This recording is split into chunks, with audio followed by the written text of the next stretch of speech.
And so next up, guys, we're bringing Chris Orbit Brown. Orbit. What? What? Yo. Oh my God. We're having Chris on the show. I'm on? Are we live? We are live, my friend. Okay. Are you sure? Absolutely. Yep. Funny enough, you should ask that, though. I just found out that Facebook has an 8-hour limit on their lives. So Facebook ended at 8 o'clock even. So for anyone who is watching on Facebook, sucks that it ended. You won't be able to hear this. Come over to YouTube and we'll be good. What's up, guys? Tyler, I'm digging the beard, bro. Thank you. Thank you. Yes, this is my my COVID accomplishment. Nice. And Steve, let's see that bun. Let's see that bun. Let's see it. Where is it? What? Your the back of your head? There it is. Little messy bun going on. Yeah, dude. I woke up at 4 o'clock. What kind of bun do you want me to have? Well, I just got dressed 10 minutes ago, so that makes 2 of us. There you go. So you see, this is Jackson Robinson. Jackson. What's up? Chris. Nice to meet you. Brown, Papa Orbit.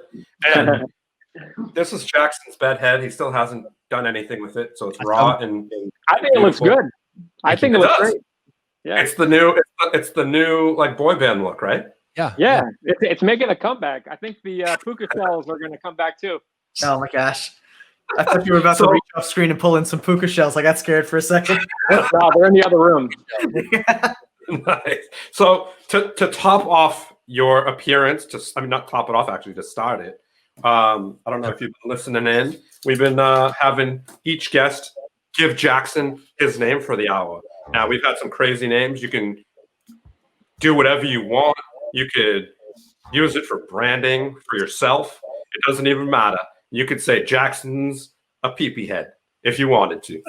So, wait, what's happening? What is this? Jackson's name down on his screen is changing throughout the show. We're actually going to use this as a giveaway at some point. We're going to have someone's going to have to remember what Jackson's name was at a given point in time. So we're allowing the guests, though, to choose whatever name they want for Jackson for that hour. How about a name? How about Brian Tudor? Brian Tudor? Scrap that. No. Let's just go with Doc. With Doc? Yeah. Like Doc Brown? People who didn't understand that joke just didn't understand that joke. I like it. Like Doc Brown? 21 gigawatts. Yeah. 21 gigawatts. What the hell is a gigawatt? Such a good trilogy. Well, such a good original. The trilogy's iconic, but interesting. I feel you love or hate the second and third. Have you heard that Robert Zemeckis is just like there will never be a fourth ever, and he said as long as I'm alive, that'll never be a thing. That's probably good. You have to wait till I die. So actually, I agree with that though. Yeah, I think you should just do your own. Just do a pot for yourself. I already did. It's the Orbit Jam 6. Let's be honest. You pretty much did pot for your video. Yeah. I guess, yeah. Yeah, going even deeper for the Orbit Jam 7. When's that dropping, huh? Any hopefully, if everything goes well, the end of next month or the very start of February. There's a whole script. There's a lot to it. The budget is insane. I'm pouring thousands of dollars into this production just to upload it for free on YouTube. So, this is the most ambitious thing I've ever put together. So it's massive. It's huge. And the thing is that in the past, I've done release after release that were like smaller releases, but like kind of a big event. But this time, it's almost like I'm releasing 20 things that all are connected together to like almost like a giant event. Like it's hard to describe what this is. I feel like every release, there's something new. It's almost like I have to reinvent the wheel every single time. So I kind of set these goals for myself that are kind of unrealistic when you first hear them. And you're like, how are you going to do that? How are you going to pull that off?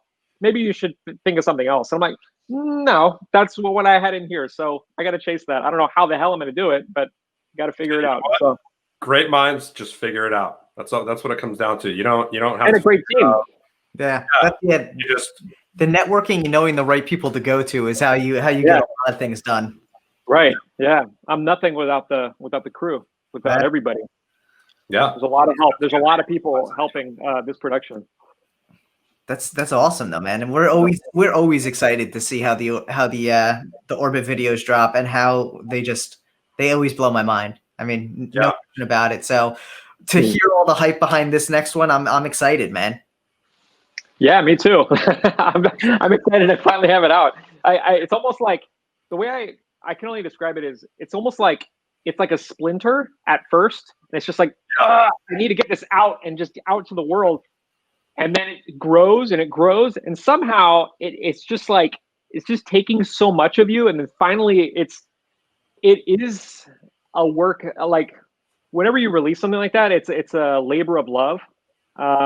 But it's labor at the end of the day. And when it's out, you're just like, let me just breathe for a second. Let me just like not do anything for a while and let everybody digest what just happened, because I've been digesting this for months now. So it's nice to not have it hidden. You know what I mean? Like there's like some sort of burden that is like, I can't reveal like 100 different things that I want to reveal, but I just have to keep everything a secret. But yeah, it's all like the process. It'll be worth it.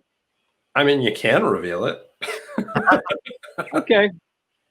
You want to see the V8s? Oh my God. Yeah. No. Yeah. So let's shift focus a little bit. You guys are on hour 8. We are on hour 8.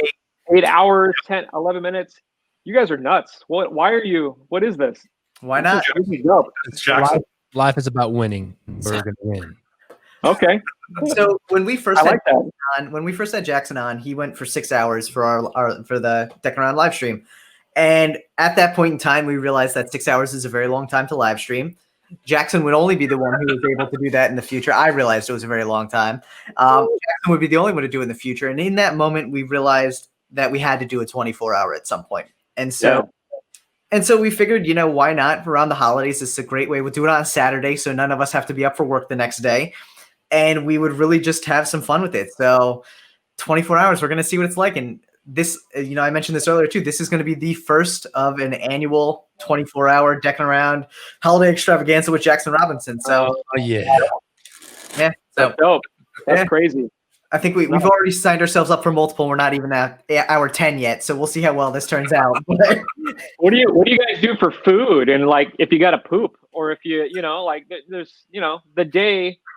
That bowl covers it all for Steve. That's the answer to everything. Our routers go out. Yeah, my router goes out. And then if you have to poop, your internet goes out. I'm actually sitting on the toilet as we do this. What are you guys talking about? I already pooped. I just hit mute. That makes sense. But they make those. You ever see? They make them for construction sites. Basically, like a 5-gallon paint bucket, and they put the little lid on it with the plastic bag. We thought about maybe getting a couple of those, but we decided we could all just get up and do our thing when we need to. I don't know where Steve just went. Maybe he's going to poop now. Maybe that's what I inspired him. Yeah, exactly. Coming to you live, Deckin Around from the porta potty. Chris, how are you today? We're just going to be sitting here all day long, 24 hours. And there's also a bed, makeshift bed as well. It's a smelly situation, but you know what? We're doing this for the 24. Ironically enough, I'm actually in my guest room. My studio is half of my guest room, so I have a full bed right over here, but I don't think I'll get to use it. 24 hours, dude. Have you had your coffee? So this is another downside of this. I don't drink caffeine. I don't have a caffeine. Really? Yeah, I haven't had coffee or any sort of caffeine other than like chocolate in maybe 4 years. Yeah. Wow. So I'm drinking coffee right now. It's funny. I miss the taste of it. I love it, but I found that years ago when I quit smoking, I found that drinking water was the biggest thing, and I always felt dehydrated drinking coffee. And so I was just like, no more coffee. Got rid of it, and I miss it. It still smells amazing. I love coffee, I love tea, but figure I'm this far into it. Why bring it back? Maybe one day. Yeah, Dexter. Which I hear I'm trying to do a live here, bro. How are the pups doing? Good. They're doing really good. Dexter's just protecting the house. Nice. There's somebody out there and he barks. Good boy, Dex. You got him. You scared him away. That's my protector. If only they knew it was a golden retriever that's scared of his own shadow on the other side of the door. Like they'd be like, that's just, Dex does this thing where like if he gets scared of another dog, he will bark at them louder, like trying to like, look, I'm big and tough. Don't come any closer. Like it's a front. Like he's like afraid. Like that's why he barks. He's afraid. Yeah. And then Peachy, she's she just turned 2 yesterday, so she's 2 years old. All right. Yep. So she's 2, and they're great. I'm loving my life. I love being able to work on the website from my home and be with my dogs all the time and see my wife all the time. So whenever she comes home from work, I put the phone down, I put everything away, I put electronics away, and it's husband-wife time. And it's like, I'm fully present, because nice.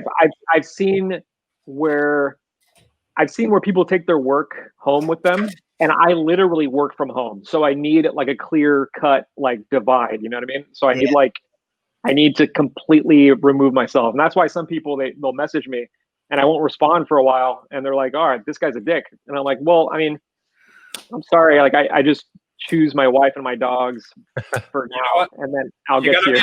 You got to be a dick to them and not your wife. So that's right. Exactly. Priorities. Your family is definitely that priority over anyone else. That's part of it. To get better at that. I'm the type of person I am is like, I have OCD when it comes to work. If I'm not finishing something that I'm working on, it like just drives me crazy. So even if I'm maybe present with Leslie, I'm still not kind of present because I'm just like thinking about this thing that I have to finish, and it could be just boxing up an order.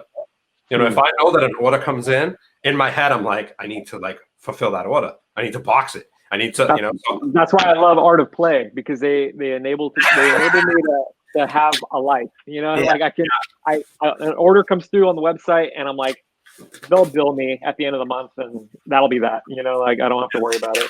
Like basically, the goal.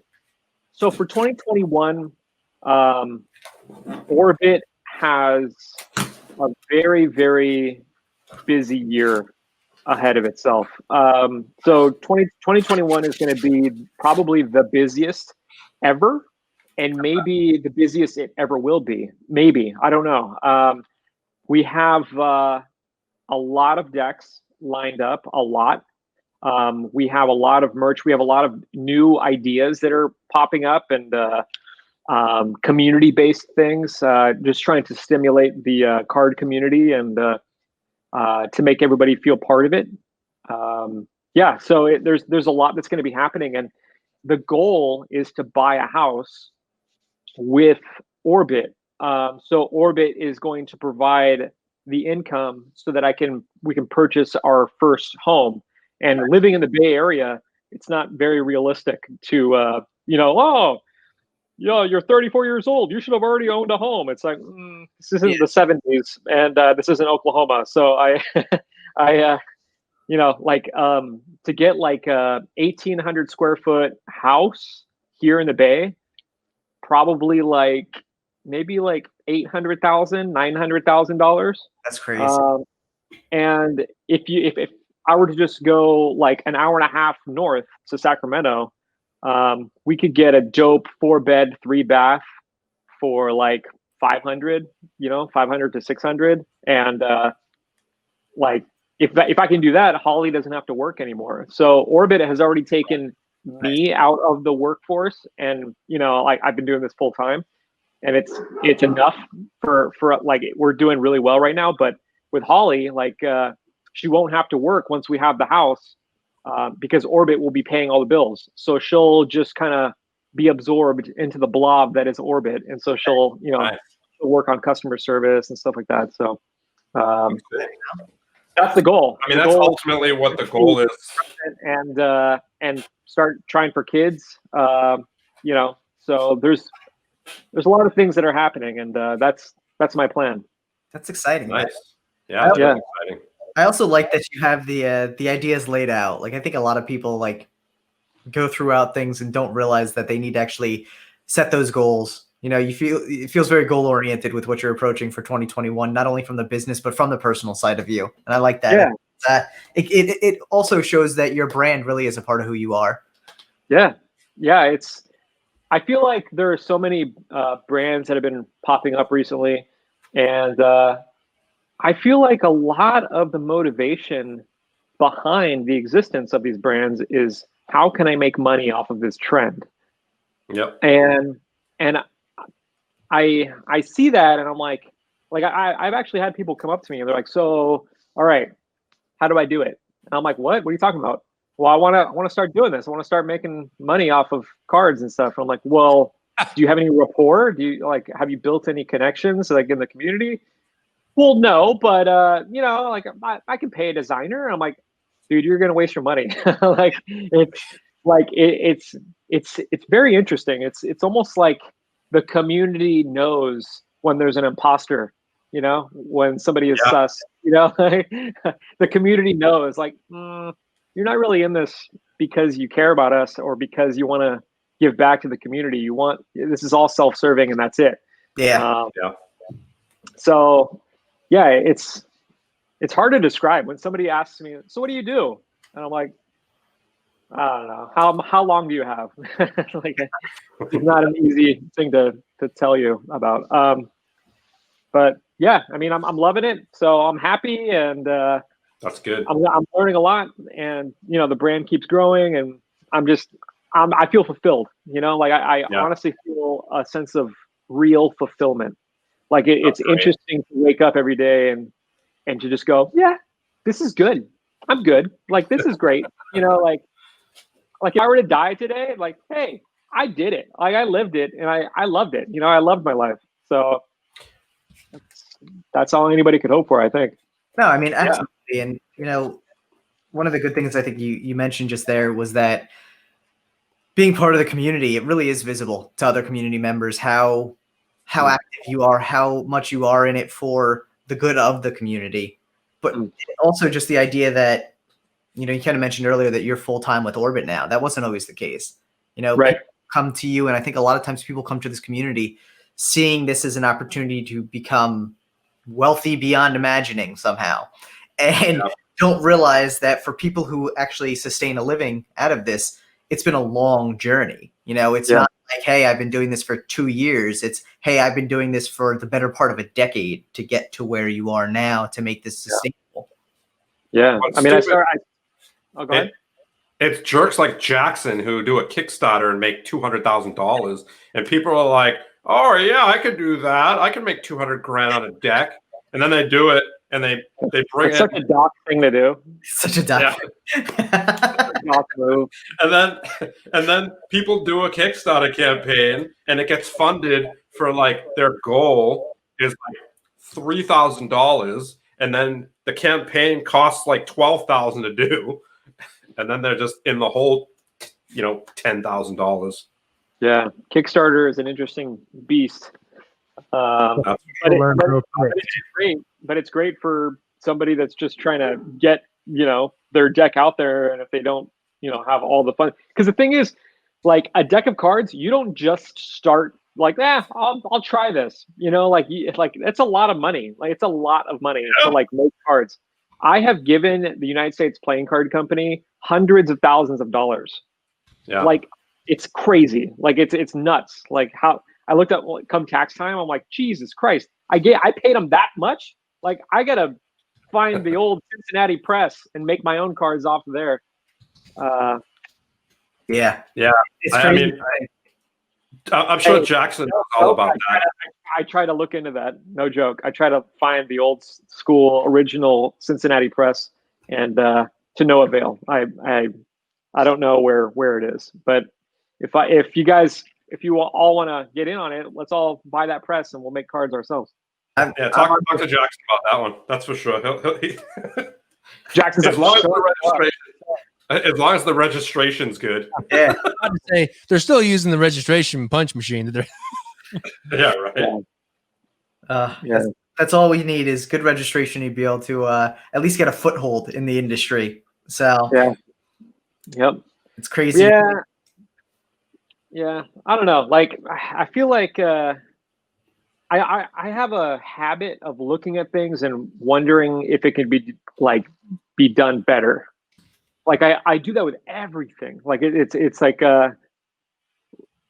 everything, like even down to like what I'm doing. Like I looked at the Orbit Jam 6 and I like started picking it apart and like all these things. I'm like, oh, that amateur. Why the hell would I do that? You know, like I'm just pick it apart. Like that's growth, man. That's growth. That's what it's all about.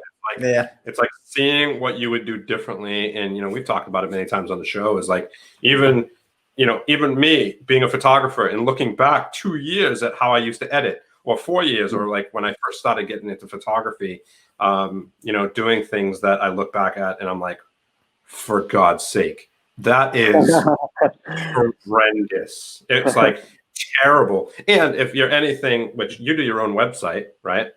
And literally right after I do a website, I spend, you know, 3 days, literally 70 hours straight working on a website, and I'm finished with it. 4 days later, I'm like, fuck, I hate this website.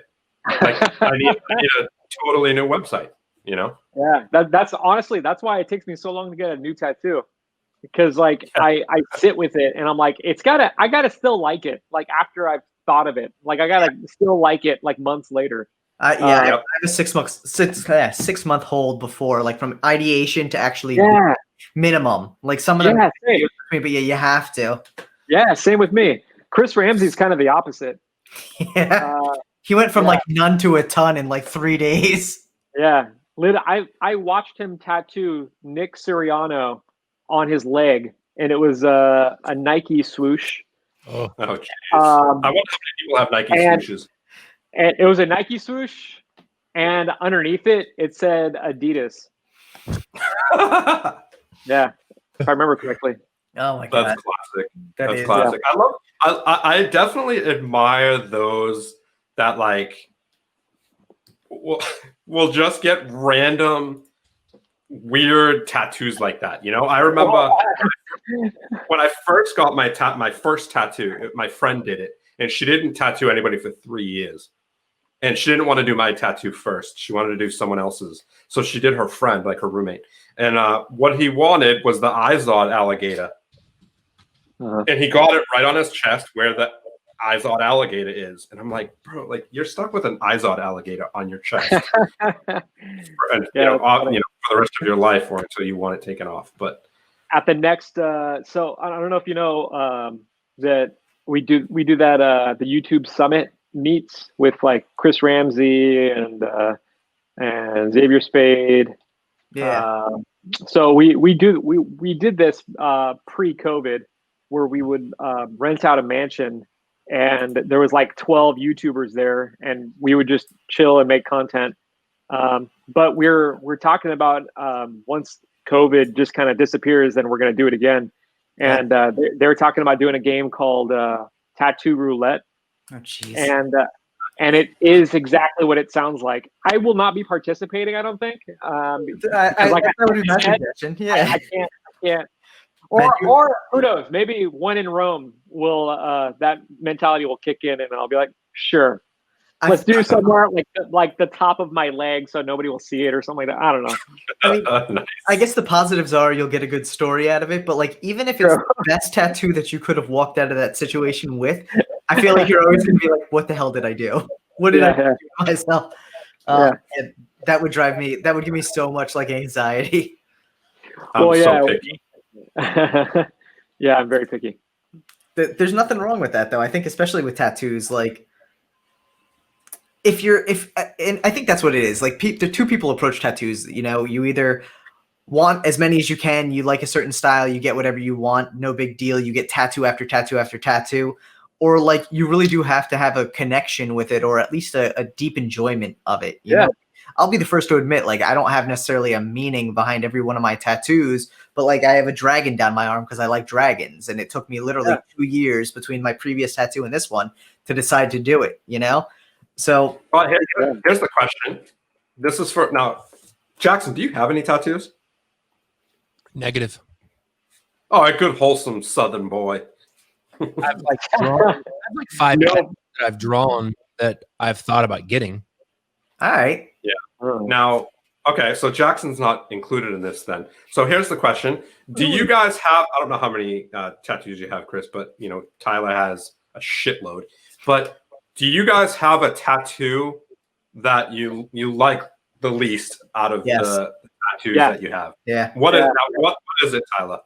I have a dragon clawing his way out of a cave on my calf and my shin on my right side, and it just, the perspective of it didn't come out the way I or the artist wanted, and I think that's it looks good, but it's like oh no, that won't do. Well, like, so it's like the dragon's literally like has his claws on either side of the cave and he's like pulling himself out, but the way the claws like laid flat on the stone, it just didn't work right. And so like I know what it's supposed to be, he knows what it's supposed to be, most people can figure it out, but like there's also a contrast issue with it at first, so like when you look at it you don't realize there's a dragon, it just looks like kind of rocks and shit. So yeah. What about you, Chris? Probably my first tattoo. Like I love all my tattoos, like, but there's one I definitely like the least. It was my first one. It was an infinity tattoo, pretty basic. But back then it was like, whoa, got a tattoo. Yeah, it's on my upper spine. But basically, I got it because I was just like, you know what, this represents what I'm capable of, what my potential is. Yeah, I'm only set by the boundaries I create. So so the meaning of it still stands, but he didn't fill it in, and also it seems like it was like he was upset that day, like he was carving it into my skin, and like he's like, "This is your first tattoo, huh? All right. Make it hurt." Chris, you know what it was? It was probably his 8th infinity sign he did that day. Oh, Jesus Christ! Oh. I'm gonna make him regret this. Carve my name while I'm at it. But there's actually a part where I can feel it. Like I can feel where it like there's like a dent in my skin. It's like permanent, yo. Like this dude was pissed about something. I don't know. Oh, but yeah, if I had one that I like the least, it's definitely that one. As long as it's not on your lower back, that's good. yes. Right. Yeah, So I keep that one hidden. Oh, yeah. I feel bad for all the people that got it originally and were like, I got this dope tattoo, and now it's called a tramp stamp. Yeah. You know, it's like I just got this dope tattoo. It's a travel band. It goes on my lower back. Oh, the tramp stamp. It's kind of like all like the teenagers that got their gauges put into their ears, and now they're like 30 years old, and it's like they have like hula hoops like on both sides of the head, and they're like, "Well, I am a bank loan officer. Welcome to my office. And have a seat." Yeah. It's like, how am I going to take that seriously? That's so funny. That's so true, though. I'd be really upset if he denied my loan application. I'm not going to lie. Is there somebody else I can speak with, or am I being punked? What is this? Hey, that's a sign of the times. That means I'm getting old. If I'm looking at something the previous generation did, I'm like, you're going to regret that when you're older. Oh man! Followed out our infinity tattoo on my upper spine. That's funny. I actually have a friend who's a tattoo artist, and he does like so many semicolons, right? and you know the whole meaning behind the semicolon, right? No, I don't. It's like to endure. So it's to endure. It was it's the semicolon project. You know, it's basically this woman came up with it to basically keep going. You know, don't stop, keep going, push through those dark times, and you know, so it had this big meaning for a lot of teenagers. So I remember going in, and you know, I was like, oh, you know, just having conversation with him, like, you know, any recent tattoos that you did? He's like, yeah, I did another fucking semicolon, and I'm like, bro, do you do a lot of them? And he's like, yeah, I do them like all the time. I probably do like 2 or 3 a week. And I'm like, really? You know what it means? I had no idea. And I told him, he's like, oh, okay. Well, I guess maybe next time I do one, I should probably be more thoughtful about it. Because every time someone comes in and they want a semicolon, he's like, Like I got to do another semicolon. Yeah, it's like one of those things that so many people do. You know, I wonder what the weirdest tattoo is of all time. You know, like I wonder if one tattoo artist somewhere is just like, you'll never believe what I tattooed today. Somebody took a picture of me, printed it out on a little printer they had in their backpack, and they said, "Put that on me." I tattooed myself on somebody's thigh today. How weird, you know, like I wonder if that story exists somewhere. You know what I mean? That is yeah, I'm sure it does. I'm definitely sure it does. Hear an idea that I've had for like this has got to be a decade. Let's hear it. It's 3 sets of coffee table books. Okay, the first one is nothing but random tattoos. I remember I was at some theme park and I saw. Okay, raise your hand if you know who the Tasmanian Devil is. Yep. Oh hell yeah! Obviously. Okay. I saw somebody that had like a tattoo of the Tasmanian Devil with cowboy boots and a Christmas wreath around his neck. Oh my god! And so the first book is nothing but like random tattoos. The second one is just the second book is just called R, and it's nothing but photographs of the faces people make when they're in a car and they put the car in reverse and they go like this. And they put their arm on their seat. I know what you're talking about. That's so good. And then the third book is called Rubber Face, and it's nothing but photographs of people when they're smoking a cigarette and talking to somebody, and they inhale and go. They blow smoke to the side, and it's nothing but rubber. The most random freaking epic ideas. Take one. Like, this is my book of orgasms. Would you care to see it? Oh my god! That's what it's about. That's amazing. It's a book about homework. Here you go. Paul Good says, "I have portrait tattoos of every artist that has tattooed me." What? I feel like Paul's just playing on it, but if that's true, that's amazing. That is good. Oh my god! I love seeing like trashy, horrible tattoos. I think it's the best thing. You look at it and you're like, oh my god, some idiot actually got that on their body. So yeah, so like when I was thinking of this one, I was thinking of the solar system, and I've seen this idea is, obviously I've seen it before, you know, but every time I saw it, I wished it had less color and less details, because I'm like, yo, that's gonna blur and it's gonna look strange later. It's gonna dull itself, and it's not really gonna stand the test of time. So that's why I went like more minimal with these. Right. So everything is super minimal, and I actually met somebody who also had a solar system tattoo. It was at a Zoomies in the mall, and I was like, hey. And she's like, hey. I was like, cool. But yeah, that's the only time. That's the end of that story. Good story. I don't know how to end that, but I guess I should tell you guys I have a new addiction. Oh my god! What is it? We're excited. Cameras. I'm a camera collector now. So I didn't know that I was collecting cameras, but now I'm dabbling in like these little guys. So nice. So I'm dabbling in like 360 cams and stuff. Yeah. So I found this one. This is a new one. It's just it's a film. It's a film like a nice old Canon. Yeah, like a 1970s sort of thing. Yeah. Good choice. Good choice.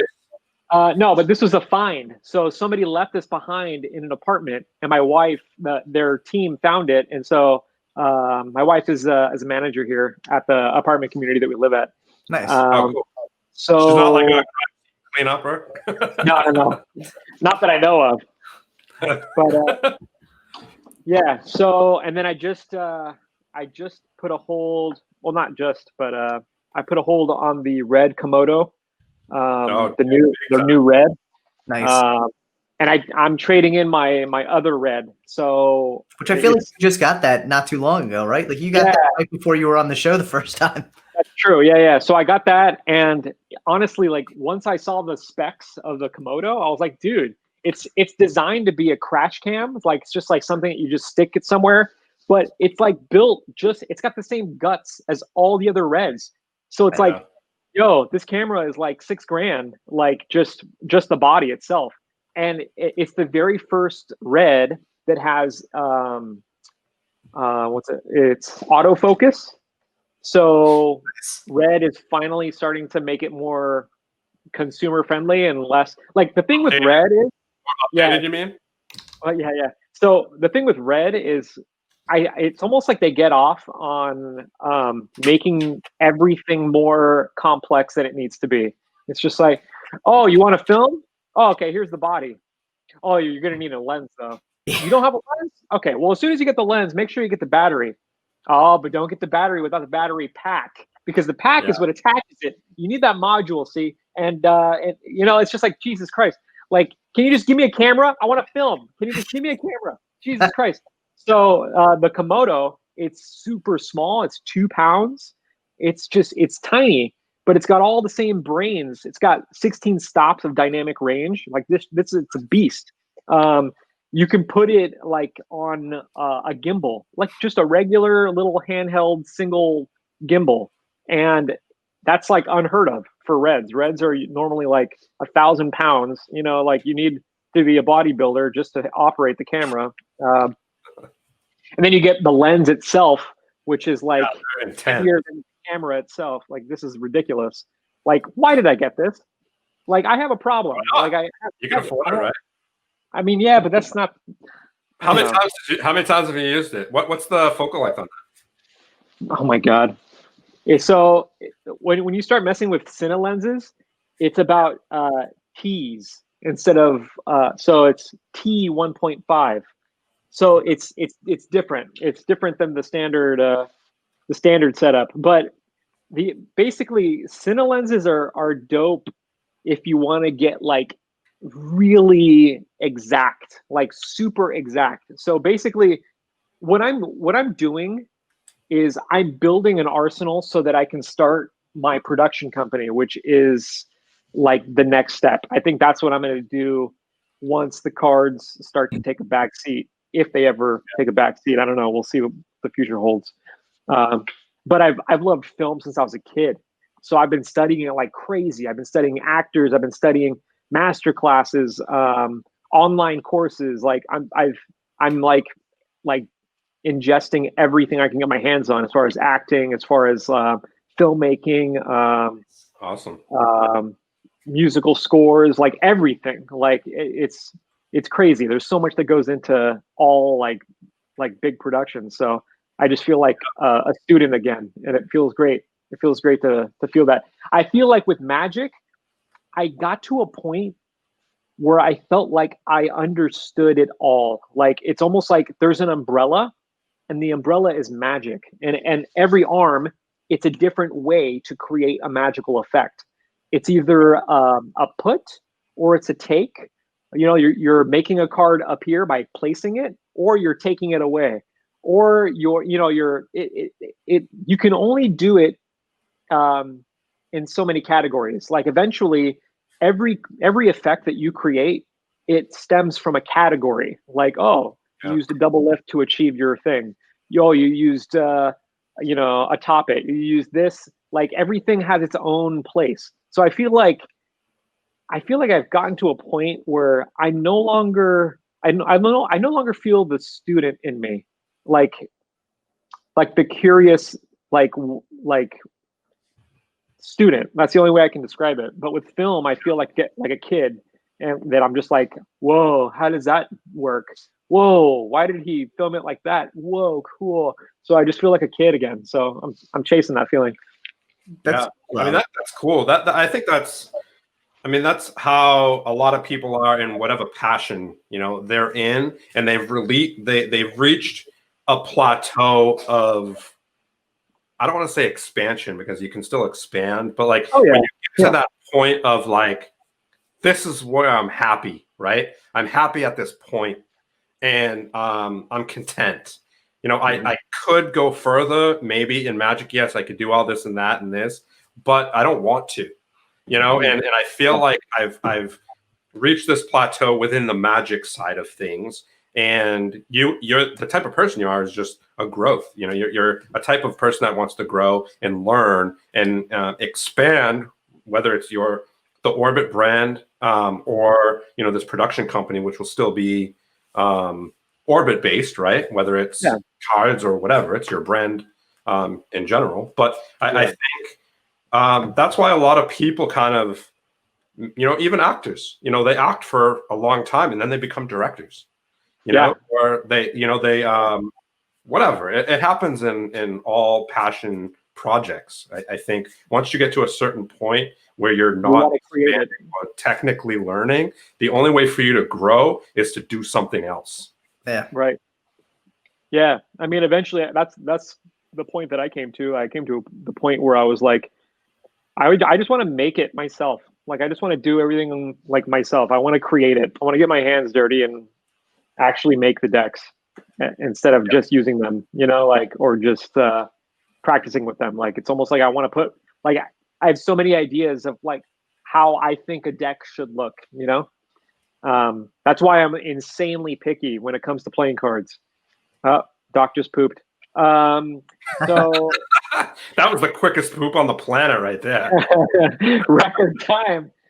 Oh my God. He's good on fiber. He's good on fiber. He's got enough. Since we have like this little low, let's do a giveaway, right? Time for a giveaway.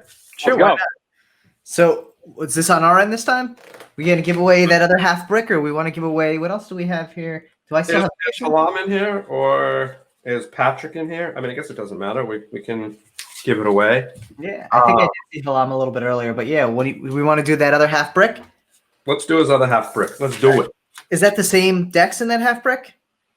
No. So we have 6. I think. I don't know if I have a picture for that one. Were Shuckers. 2 were other. 2 of them were Eternal Reigns. They're all gonna be. They're gonna be mixed bricks. Yes, we're getting a mixed half brick. Yeah, a mixed half brick. Exactly. Nice. Let's go. A free mixed half brick. That's dope. So what are we gonna do for the giveaway this time? How are we gonna do this? Let's do an Orbit trivia question. All right, Chris, you come up with the question. Drop the answer in the private chat so that we know the answer too. And then I feel like we're putting Chris to work here. Chris is like, God damn, I came out to talk. Okay.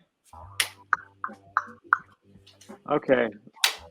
All you Orbit fans, here's your chance to make it happen. You have to know some trivia, and it might not even have to do with Orbit. It could do with anything.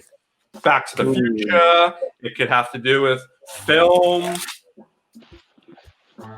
It could have to do with tramp stamps. Okay. What was? Hold on, let me think about this. Yeah. Okay. How many vehicles did I walk over in the Arthritis Onslaught series? Interesting. That is an interesting one. That's going to be a tough one. How many vehicles? Can you answer it in the private chat? There we go. All right. Cool. Right on. Let's see what we got here. I can't believe there's like a number for that. I know, right? It's like, what? You walked on multiple times? Like, we got some high numbers coming in already. Jason Diggy says 23. Nice. We got 6. Oh, we got it. Adrian got it. Adrian Alvarez. Nice. Dude, look at all these numbers banging in. Yeah. Wow. Was that just a random guess, or did you actually know that? I thought it was a random guess because I saw a 5 a little bit earlier. But Adrian, congratulations. Reach out to us on the Deckin Around @DeckinAround account. We'll get those decks out to you after the 24-hour, obviously. But congratulations, and I also love the little bit of lag time between the video getting there and everything else, because we get like numbers for another 3 minutes now. Yeah, I like that John Valero one, 56. Oh my god, the whole video Wow. is you just walking on I'm cars. just walking on vehicles. Yeah. Oh my god, I love it. That's so good. Absolutely love it. But so Chris, the one question I think that was burning through a lot of people's minds here, you know, everyone's been excited for V8 for a while, and it feels like you've had a couple I don't want to say roadblocks, but a couple road speed bumps. There we go, speed bumps along the way. Yeah. How are you feeling about it now? I mean, was most of it COVID related, or was it just kind of like a lot of circumstance coming together to kind of prevent the release when you expected it? Yeah. So, okay. So first things first, this is the very first time that I've ever released a deck when I felt it was ready rather than a specific date. It's the first time I've ever done this. Okay. Every other release, I had the date set in stone. It was like a deadline. I had to meet that. One every 6 months. So I have to hit that mark. This is the first time where I say, you know what, let's see what happens if we let it come out once it's ready. And there were a lot of COVID related delays. Literally, it was just a chain reaction, like of things that were delayed because of COVID.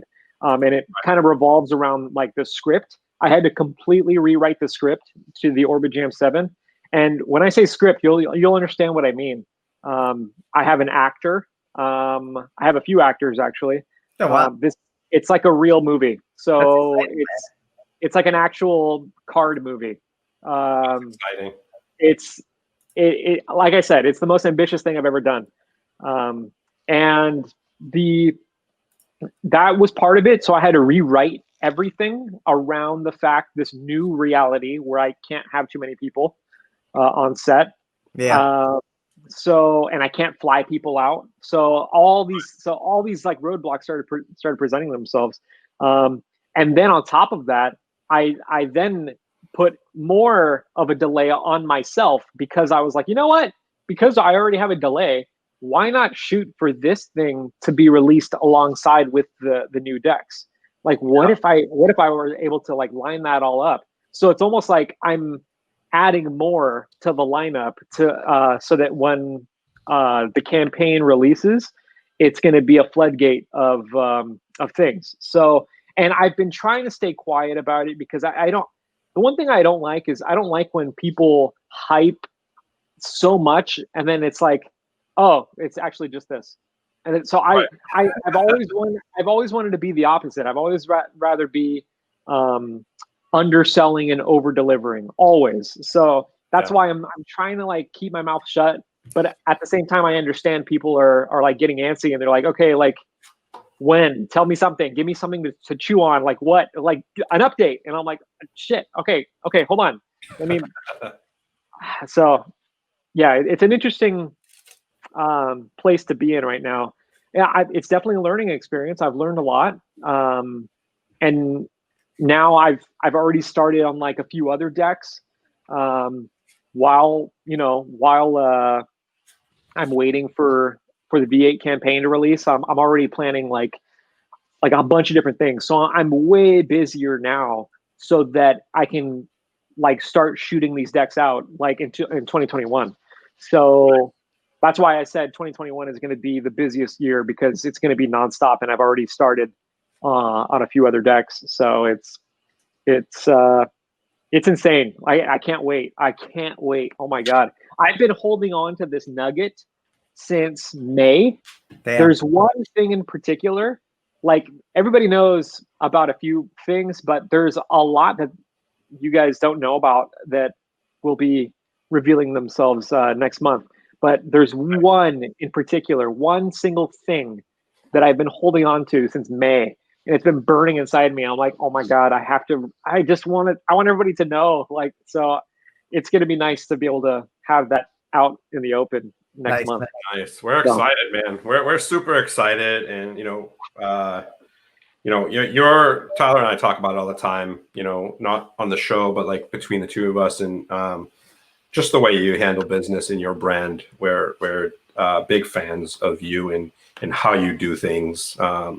Thanks. Not many people have the understanding of how a brand should be run, you know, in our community or other communities for that matter. But so, you know, we definitely, definitely are inspired. I am at least inspired by how you create your world. It's really cool that you bring people in beyond your deck of cards and just creating, you know, this deck that, you know, people will, you know, like and be psyched on for a week, you know, but you make it so your decks and your launches are everlasting, you know, and that's important. And that's the goal. Yeah. That's how you create a legacy, man. There you go. Basil says we're all big fans of this man. No question about it. I think the fact that you mentioned too, that this was like the first deck where you really wanted to have it be perfect before you released it says a lot about the brand as well. The fact that you don't feel the need to, you're not just sitting there churning out decks to pay those bills. You know, again, this does pay your bills. You already said earlier that this is, you know, your not your sole form of income, but your primary form of income, which means that your livelihood is based around this. But the fact that you're still willing to wait in order to put out something that is meaningful to you just comes through in the brand, but also just says so much about the way you see the community as a whole. Right. Yeah. Wow. Thanks, guys. Appreciate that. Yeah. That's,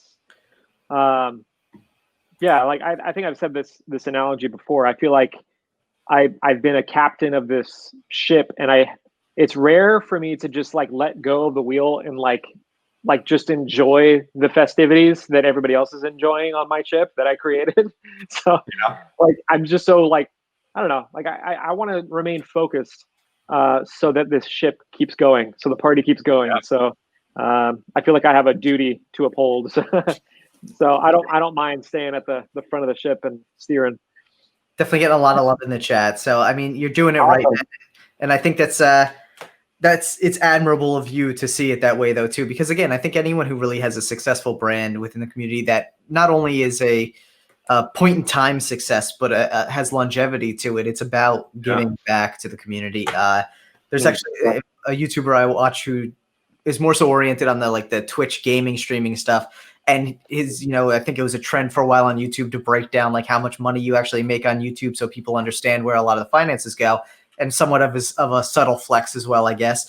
But you know, one of the things he talked about with it was the fact that he plans to build a brand that is giving back, you know, tenfold what he feels he's making every year, and that's one of the biggest things about it is 100%. Yeah, like you. I think there's always this idea that people realize that there needs to be a tit for tat kind of exchange, but at the same time, it can't be one for one. One for one is never worked out in a sustainable way. You have to be giving back significantly more than you're getting. Right. And I think for a lot of people that can be discouraging. But for brands and for people like you who really understand the vision and the direction that you want to go in, I'm sure it's just as discouraging. It's just you work past that discouraging aspect. Well, the thing is, I mean, charity orbits are the next lineup that are coming. You know, it's 100% of the profits will go to a specific, you know, charity or like something. Like basically, I have to look at problems on a global scale and ask myself, how can I be part of the solution to those global problems on my little micro level? So like hunger, after school programs in communities that have very low funding, like school funding, stuff like that. And I know that crime is a byproduct of poverty. So if I could find a way to help communities that are kind of in this feedback loop, then I feel like that's where I can actually do some real good. And on top of that, I don't spend any money on advertising. I don't spend a dime on ads. All that ad money goes back to the people. So all of the Free Orbit Fridays, that's a perfect testament to that concept, which is pay the people, like give it back to the people, and then they will help your brand at the same. They will be your advertising. So it's like I'm doing we're going to be reactivating Orbit Clip of the Month again, and that will come with a $100 gift card to the store, a free brick. We'll edit your video. We'll put it on the website. We'll put it on our Instagram page. Like basically it's like it's the most spotlight we can give you, and that spotlight lasts a month. So your video hangs out on our front page on orbit.af for the month. So it like that's like what I'm saying. Like I'm willing to like spend thousands of dollars a year shipping cards out for free. Like I did, like it's insane how many cards I've like given. And honestly, like I don't look at it as it's like this expense. Like, oh, I have to. How much money did I spend on these people? You know, like it's not even like the right way to look at it. It's like these people like did something in my eyes that like earned it. So I'm like, here, you know, like let's trade. You know, like I'll give you cards if you like post about it. Well, you know what it's about, dude. This is the difference between your brand and other brands in this community. And I will say it, and you care. You literally care about this community when other brands could give two shits about it, you know? And I think, you know, we've talked about it during the show, is these other brands are just here to make money. And that's okay if that's what they want to do. You know, if that's their thing, then whatever. But there's a big difference in what you do and how you do it and why you do it. That shows that you really care about the community that you're supplying your goods to. Well, also, I mean, if somebody's out there trying to, you know, better their brand, I'd say that's a great piece of advice, is like treat them like you actually care. When like every job that I've ever done, every job that I've ever had, I used to be a banker, and I had like these old school, like these bankers that have been doing it for like 10, 20 years. And they're like, all right, so when you get them in your chair, you need a yes within the first 60 seconds. And once you get that, then you have a commitment. You make them sign something. I'm like, dude, like, why are you so focused on that? Like, why not be focused? Like this older lady has 8 different savings accounts. Why does she need them? Why was she given this many accounts? Like that's not right. You're exploiting her trust. So it's like, why not do the opposite and be like, hey, you know what? I won't make as much money off of this, but why don't I do something that's best for you? Yeah. And then what the interesting thing is, they come back for more because they know they're getting taken care of. So it actually helps your brand if you give a shit. So yeah, longevity. You actually care about the people and not just pretend to care. If it's like genuine, if you really care about these people, it will show and they'll stick around. You know, like so it's. I mean, at the end of the day, though, like I'm not concerned with other brands. Like I'm not looking. I'm not comparing. Like obviously, I'm aware of what other brands are doing, and I read the comments and I read everybody's like objections to what they're doing or what they're not doing, and I use that as ammunition to make sure that my brand doesn't fall down the same hole. So yeah, right. So yeah, for sure. Anyways. But this is also another reason exactly why we need to have you on for another episode, Chris, because I feel like we touched on, I think on your first episode, we touched on some great stuff, really let people get to know you. I feel like now we have the opportunity for this version, or I'll say version 2, this episode 2 of Sitting Down with Chris Orbit Beyond This 24. There's so much we can touch on. And I think so much has changed with the way your outlook has come, like what your outlook has evolved from when we first sat down to some extent. I think from the business point of view, the core principles has always been there, but I think a lot of just, you know, your interests and your vision and your direction has changed or maybe even matured since our original kind of discussion. Interesting. Yeah. I mean, like I said, I know even with the film side of things, like you were really first getting into it at the beginning, and now you seem like you're fully gung-ho on this, which I think is amazing. Like I'm excited to see, knowing your work ethic and your drive and the amount of attention to detail that you pay to the projects you work on. I'm excited to see what comes out of, you know, your camp for a lot of these video projects that you probably have in the works already. But, you know, man, I think. Yeah, I'm excited. I'm looking forward to all of that. So we should regroup once the VA campaign we definitely will. We'll do another episode. Absolutely, man. Yeah. Absolutely. So, Chris, be in touch for sure. No, we really, and we're all looking forward to the V8s, man, for sure. So maybe around then we'll have to do a plug episode as well. So sure, yeah, dude, nice. Well, thank you so much, Chris, for coming on. We really do appreciate it. Yeah, of course. I'm glad you're hanging out. It's good hanging out with you too, man. We miss you. We miss hanging out, but we're glad to hear everything's doing well. I'm glad to hear Holly and the dogs are doing good. Yeah, you guys are getting ready for a nice, relaxing holiday. It will be. It'll be very relaxing, isolating a little bit, but that's okay. You know, we have each other, and I have my PS5, so I'm gonna go slay some pool. Nice. There you go, man. There you go. Well, All thank right, you guys. Excellent. for coming on, Well, man. good luck on your 24 hours.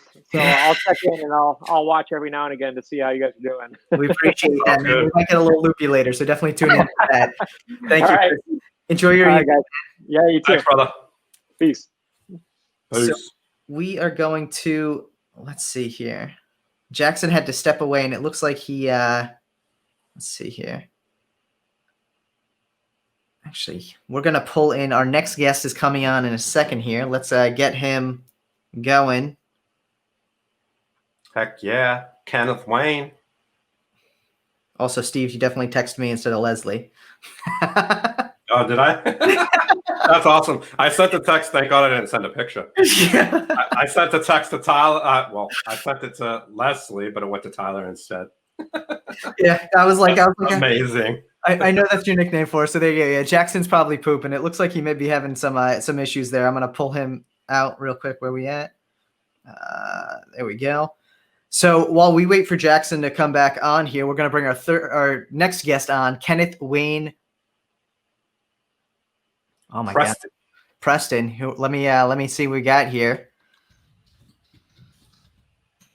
Kenneth Wayne. Pull him in here. The man himself, Kenneth Wayne Preston. Kenneth Wayne. Everybody, how you doing? Yeah. What's up, buddy? How you guys been doing? I've been waiting for all day for you guys to get me on here. I mean, you got all these other jackknobs that are coming on the show, think they're all kinds of stuff. Yeah. I hear you, man. It's a blessing to have you on. We've been trying to get you on for a long time. I know. It's a little bit hard to get a hold of me because, you know, I'm always kind of doing stuff between the tractor pulls and CARDISTRY cons and all that kind of stuff. It's pretty hard.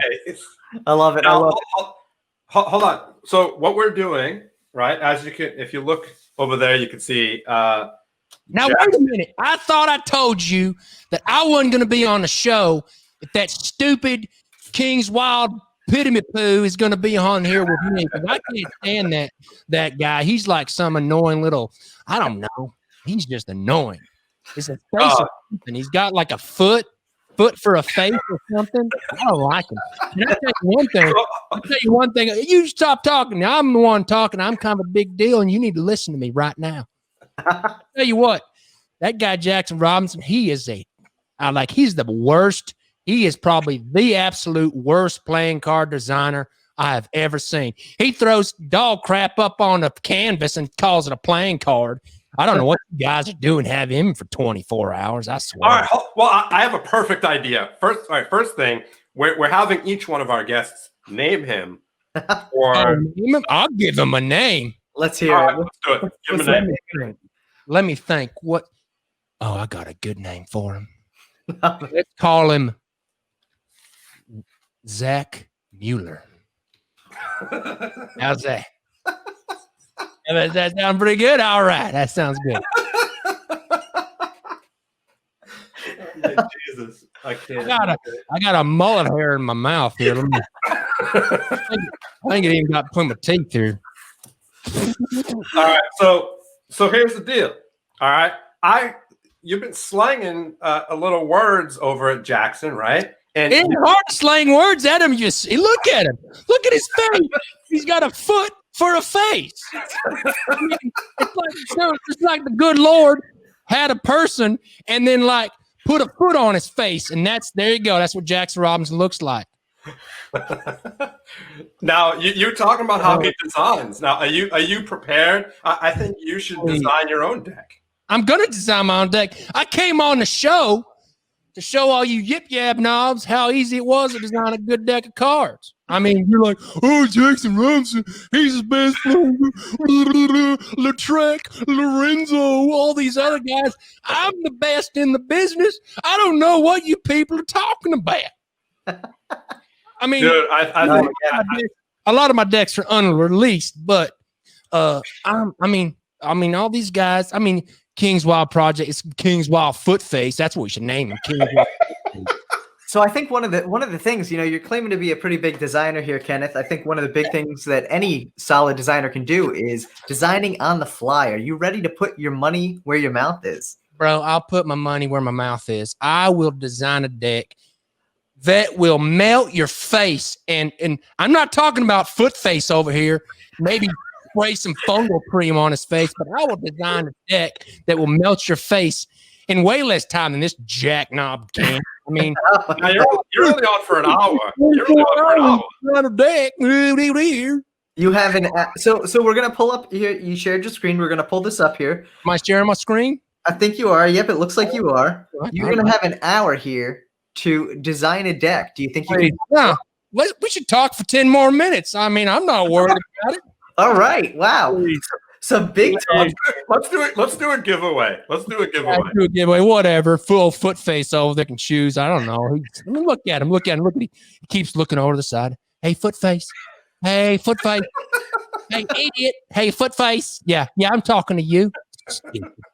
Out of dumb as his cards, I tell you what. Oh, we'll do a book series, a literature series, book bugs. Thank you, Mark, for the support. Thank you, Mark. We love you, buddy. We love you, man. All right, let's do a giveaway. We have the other 4 decks from Patrick. All right, is that the one let's give those away. They're mystery decks. All right, another 4 mystery decks. Yeah, let's see, Kenneth. You wanna? We're doing a giveaway. Do you have an idea of how you want to do a giveaway? Let me see here. Giveaway. I mean, I have an idea. How about this? How about we could have someone name the brand of glasses you're wearing? I like that. Wait a minute. But is it a brand name? I don't understand the answer. I understand. You can let us know. Let us know in the private chat if you look over there. But I don't normally take off my sunglasses. And I don't know the brand name of these. I mean, okay. That's not a good one then. So let's think of another one. I don't like to take off my glasses. It reveals my identities. So I hear you. Got some glaucoma issues. You're sensitive to the light. I do, and especially when foot face is over there on my computer screen. Oh my god! Oh my god! All right, let's think of what we want to do for this giveaway. It's gonna be 4 decks. And then I'll start designing. Then we'll start designing. All right. Perfect. So where are we going? Let's see. I love this. Tanner says the mullet bullets. Oh my god. We can do multiple choice of 10 different bands, and we can see which one's your favorite band. Yeah. I feel like this won't be the answer, but I feel like it's White Snake. Oh, yeah. I like White Snake. They're pretty good.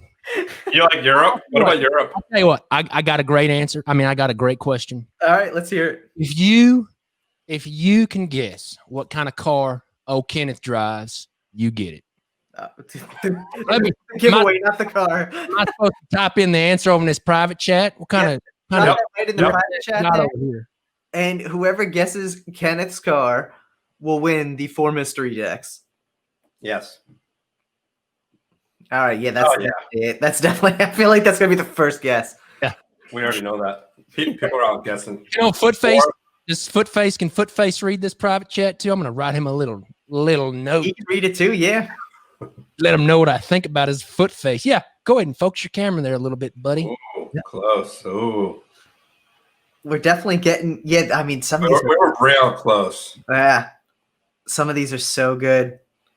G-Wagon. I cannot. Somebody wrote BMW. G-Wagon. Oh, we got it. We got it. Oh, we got it. Here with the Trans Am. Michael Elmer. Mike, congratulations. You win 4 mystery decks. Thanks to Patrick for donating those mystery decks. We are super excited. Hopefully you'll have to tag us when you get those mystery decks and let us know what you got. Also reach out to us. Let's put up Patrick's Instagram handle again. PackM1990.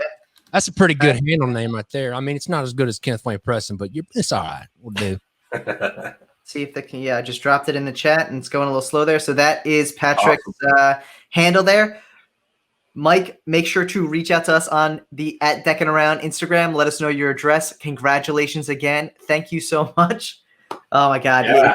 Kenneth, we had no surprise there. You're a Trans Am man. You obviously like the finer things in life. So I tell you what, I got it repulsored last spring and it looks real nice. oh Does it have T-tops? Oh yeah, the T-top. You don't go T. You gotta go home if you're not gonna do T-top. I mean, you might as well. That's what the sissy boys over there drive, the non-T-toppers. They call it non-T-tops. Non-T-tops? The T-toppers. Yeah. All right, let's see this designing, bro. Come on, you got less than an hour. Well, okay. 46 minutes. Yeah, 46 minutes to go. What's going on? I'm gonna hit the bathroom real quick. Plenty of time. Oh, you don't want to watch the master at work? I'm basically the greatest playing card designer on the face of the planet. I don't know what you're leaving for. Right? I guess he left. All right. All right. He doesn't bring his headphones with him, so he doesn't hear what you gotta say. I didn't realize how hard it was going to be for me to see this computer screen with these sunglasses on. That will just add to the beauty. If you're as good as you say you are, it'll still be good. Bro, I can design in a thunderstorm in the middle of a hurricane. Don't matter. So the first thing you want to do, obviously, when you're designing a deck of cards, is make you a good old background. Boom. Look at that. Done. Background. Done. Let's see. Let's pick up. I like that color. That's kind of hot right now, too. Oh, that's called my die line blue. It's my die line blue. I'm gonna go. Nice. We're gonna go with Phoenix. We're gonna go Trans Am red. Well, let me see here. I'm gonna go Trans Am red. Boom. Melt your face with the Trans Am red.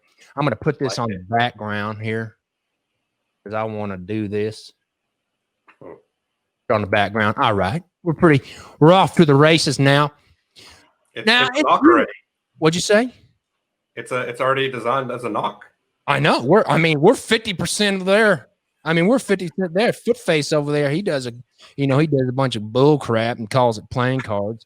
Looks like somebody threw a bag of dog crap up on the wall. I don't know what he thinks he's doing. Let's see here. Okay. What I'm going to do, I'm going to make me a new layer and I'm going to go see. We're going to do. Oh, nice. What did you say? Lorem ipsum. Yeah, Lorem Ipsum. She's a girl I dated back in high school. She had kind of a face fungus thing in her hair. I don't know, but whatever. I'm gonna start with K because that's my initials, greatest initials ever. KWP. Kenneth Wayne Preston. I mean, you can't get much better than Kenneth Wayne Preston. I mean, and now what I'm gonna do is I'm gonna go to my fonts here. I'm gonna pick me. You know what? Screw this. I'm not going to pick a font. I'm going to make a font. That's what we're going to do. We're just going to make a font. So I'm going to go over here. Boom. Get me a little white square here. Boom. Boom. I don't want any stroke. That's a good song. Stroke me, stroke me. It's a good song. You like that? That makes me feel old, man. Who's I know. That? I can't remember who. What is that? Who's that band's name? I don't know. Chris Orbit Brown, our guest that was just on, is watching, and he looks like he's excited to see this. Oh yeah, we're doing this. We're doing this right now. I'm designing probably going to be the best deck of cards you ever seen in your freaking life. I tell you what. I don't know what all these. How are we going to get this deck? That's what I want to know. You know what? I haven't decided yet. I don't know if I want to release this deck or not. I do not know. I probably should have thought through that a little bit more before we started this whole mismatch. But it's okay. We're going to do it. It's going to be all right. And sometimes I think about it, and I don't know if the world is ready for my designs, my playing card designs, because I mean, there have been third world countries that have, imploded after me releasing some of my other playing card designs. And I just want to make sure that nobody's health or well-being is going to be jeopardized by me releasing this incredible design. You know what I'm talking about? I mean, some people know that. I hear you, bro. You know what I'm talking about, right? I hear you, man. Yo, we found out who sings that song "Stroke Me." It's Billy Squier. Yeah, Billy Squire, man. I tell you, I love Billy Squire back in high school when Billy Squire was, pretty, he's pretty legit back then. And I had those are some good days back in high school with Billy Squire playing on the old, I had the same Trans Am back in '84, I call her Bethany. My car's Bethany. That's a nice name for a Heck yeah, it's a nice name, better than any girl I dated. Gee whiz.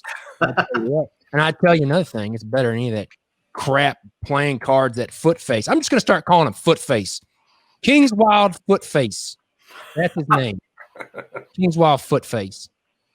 So I'm just making a little font here. Probably go, what's this guy doing? Epic. I'm making a font. I'm making it happen. That's what we do. That's what a Kenneth Wayne Preston does. It makes it happen. I tell you what, it's gonna be like magic. It's gonna end up. I'm gonna be done with this deck real quick, and you're gonna be like, "Holy moly, this guy's a freaking genius." That's what's gonna. You only got 40 minutes left, so that's gonna be pretty damn impressive. 40 minutes, jeez, I'm gonna be done in like 15 minutes. I swear. Boom! Look at that, K. We're gonna get it all scaled up real nice here. Make it all nice. Bring this on down here. Line it up like so. Boom. K. Get this all lined up over here. Boom. See, people are like, what's he doing? He's just making some lines over there in white boxes. But don't worry. Have no fear, my peeps. It's all going to be clear in just a little bit. That's what's going to happen. In case, I tell you one thing. I didn't go to college. I barely finished the fourth grade. But I tell you what, K's are the hardest letter to make. I know only about 18 of the 26 letters in the alphabet, but K's. It's a good thing KWP has 3 of them, right? Yeah, I know KWP. Those are my initials because that's that's basically the greatest initials on the face of the planet, and that's all right. And I just wanted to show people because they're going like, all you did was pick a font. All you do is pick a font and throw it on there. And I want people to know that it's way more complicated than just picking a font and throwing it on there. Because that's what Footface over there does. He goes, I'm going to pick a font and just call it a deck of cards. Yucca, yucca, yucca. Yeah, right, Footface. Is he still watching? I hope he's still watching that old. Oh, he's watching you, man. I don't think he looks very happy. Oh, he's never happy. Have you seen his decks? It's just like, what are you doing, bro? Oh my god, man. So you got any questions? See you guys in a ring together. Working here. So yeah, Kenneth, I'm kind of curious where this animosity for King's Wild Project was first born. What was the origin story of this? Well, the origin story, his decks suck. That's the origin story. And then after that, first of all, we've already talked about his face, right? No, we haven't. He had the foot face. And he's all over there doing, I have a playing card subscription and I make decks of cards and all this kind of crap. But mainly because his decks suck. And I'm about beautiful. I'm not really about beautiful. I'm about kicking awesome decks of cards. And if you had a scale of Kenneth Wayne Preston decks and Footface decks, I'm like 100 miles over this way, and old Footface over there. He's basically like taking a bunch of crayons and didn't he make a crayon deck? That was, I swear that you think, I'll make some cool ideas and call it a deck of cards. I know that's not very well thought out answer, but I just don't like him that much. Just obnoxious and annoying. His decks take forever to get delivered, all this kind of stuff. He's always making like crappy gilded stuff and then like just trying to make a buck and then like selling them for like ridiculously cheap and like, that's blah, blah, blah, blah. He's so annoying. What else? What else you got for me, boy? How'd you get your Trans Am? What color is your Trans Am actually? It's kind of a burnt orange. All right. Color. So one of the classic colors. Yeah, classic colors. Sure, whatever. And so, what's your favorite cassette that you have in your Trans Am? Well, we've already talked about Whitesnake, and I like Billy Squire. You know, I also have a soft spot for Eddie Money in my heart as well. You know who Eddie Money is? Nice. I do. Oh, yeah, paradise. Man, I'm not a very good singer, but I definitely can design cards better than old Footface over there. I tell you what. Do you like the band Europe? Oh yeah, Europe. I tell you what, one of my favorites is what's the band called? Not Europe, not Europe. They're Europe. Who sings the Final Countdown? That's Europe. Is that Europe? I thought that was Europe. I thought that was Yep. Europe. Yeah, Europe is one of my favorites. I need to lock this back later so I can move on. You guys got me talking. I got to remember, I got to design this deck in like, I don't know, what was it? 5:24. I got about, 40 minutes left? 36 minutes, bro. Yeah, 36 minutes. That's all good. I mean, just putting the background square is 50% of the job. Oh my God. I love it. We're going to make the next letter. We're going to make the next letter. And I have a better way to do this, I think, because obviously this is all by the fly, and I'm just kind of doing it right here. All right, let's see here. You guys keep asking questions. This is panning out to be a hype deck. What's a hype deck? If a hype deck is a great deck and the most awesome deck by Kenneth Wayne Preston, I guess it is a hype deck. I don't know what you guys are talking about. I mean, I don't know what a hype deck is. What's a hype deck? A hype deck is like a deck that is talked up a lot and it's very limited. You know, very limited. And that we don't even know if this is going to be released. It's a hype deck. Oh yeah, maybe I don't know. We may have to go through some government officials to make sure that this is safe to release to the public. I don't know. It may not be. It may not be safe to reach the public. Where's my shear tool over here? I don't want to go that way. I want to go horizontal with it like this. Okay. Nope, not that much. Don't go that much. Just go about just a little bit. Just a little bit. Right about there. KWP. I gotta say, so we got a good question from Aaron here. How long has it taken you to grow that mullet? What time is it? Oh man, I've been working on this mullet since '93. It was 93. That was my second senior year. And My second. I started then, and I've been growing it ever since. Now I get it trimmed. I get the dead ends, the split ends taken off every 6 or 7 months. But you know what? I tell you what, COVID's been a little bit rough on the old mullet because I haven't been able to go see Stacy. Stacy's my hairstylist that usually cuts my mullet. She calls it mull, but it's just my mullet. And I haven't really been able to, shape it and layer it like I normally do because of the old Rona. And it's been kind of look at me. It's a fresh mullet for sure. Don't be jealous, but it's what I got. It's what I got to work with. That's what I'm saying.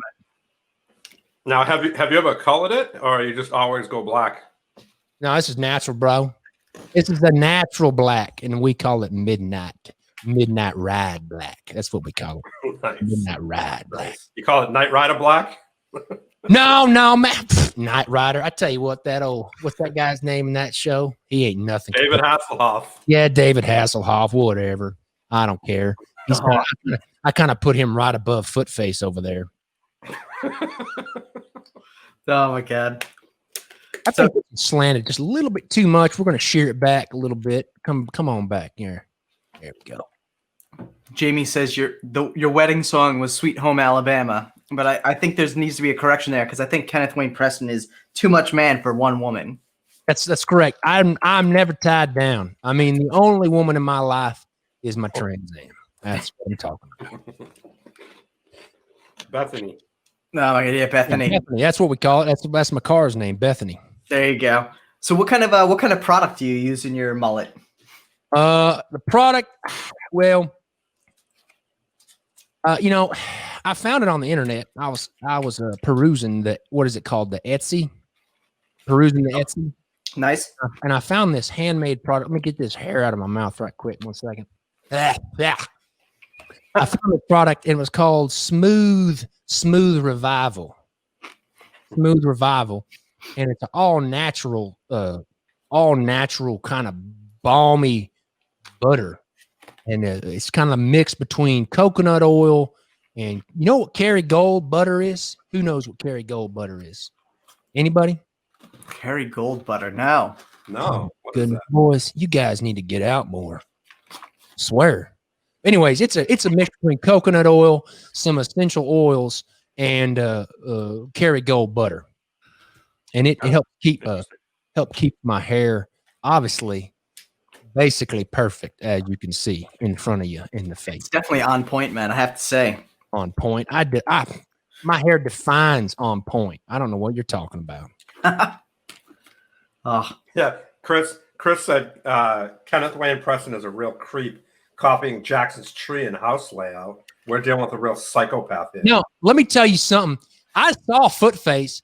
I know what he did. He went and got a screen grab of my backdrop, and he's doing that old stupid zoom blue screen thing where he puts my Christmas tree, my super cool Lord of the Rings map, my big printer, my thing, my floor in his picture. Like I said, he's a Footface. He's basically a crook. oh my God, that's too funny. Dude, this is coming along, man. I gotta say, It's a little slow, but I mean, I'm about 10 minutes away from being done. Not sure away what. oh my God, I can't wait to see this. The final product is gonna be fire for sure. I can tell already. It's red. It is red. I'll tell you what. You better than anything Footface already designed. That's where his decks suck. Oh my God. What other kind of stuff you guys? So you do playing cards. I'm kind of wondering why it took you guys so freaking long to call me and connect with my people. You're a hard man to find, Kenneth. You're a hard man to find. We tried, man. It was hard to get in touch with you. You know what, guys? Whining is for losers. And, What's your assistant's name? We tried to reach out to her, and she was kind of rude. Bethany. That's Bethany. Oh. Yeah, Bethany. Okay. She's a doll, though, on Thursdays. Other than that, she's kind of testy. I mean, you got to get her on a good day, I think. Oh my God. Yeah. Okay. Well, we must have got her on a Wednesday or something. Yeah. We got her. I think we got her on Hump Day. On Hump Day?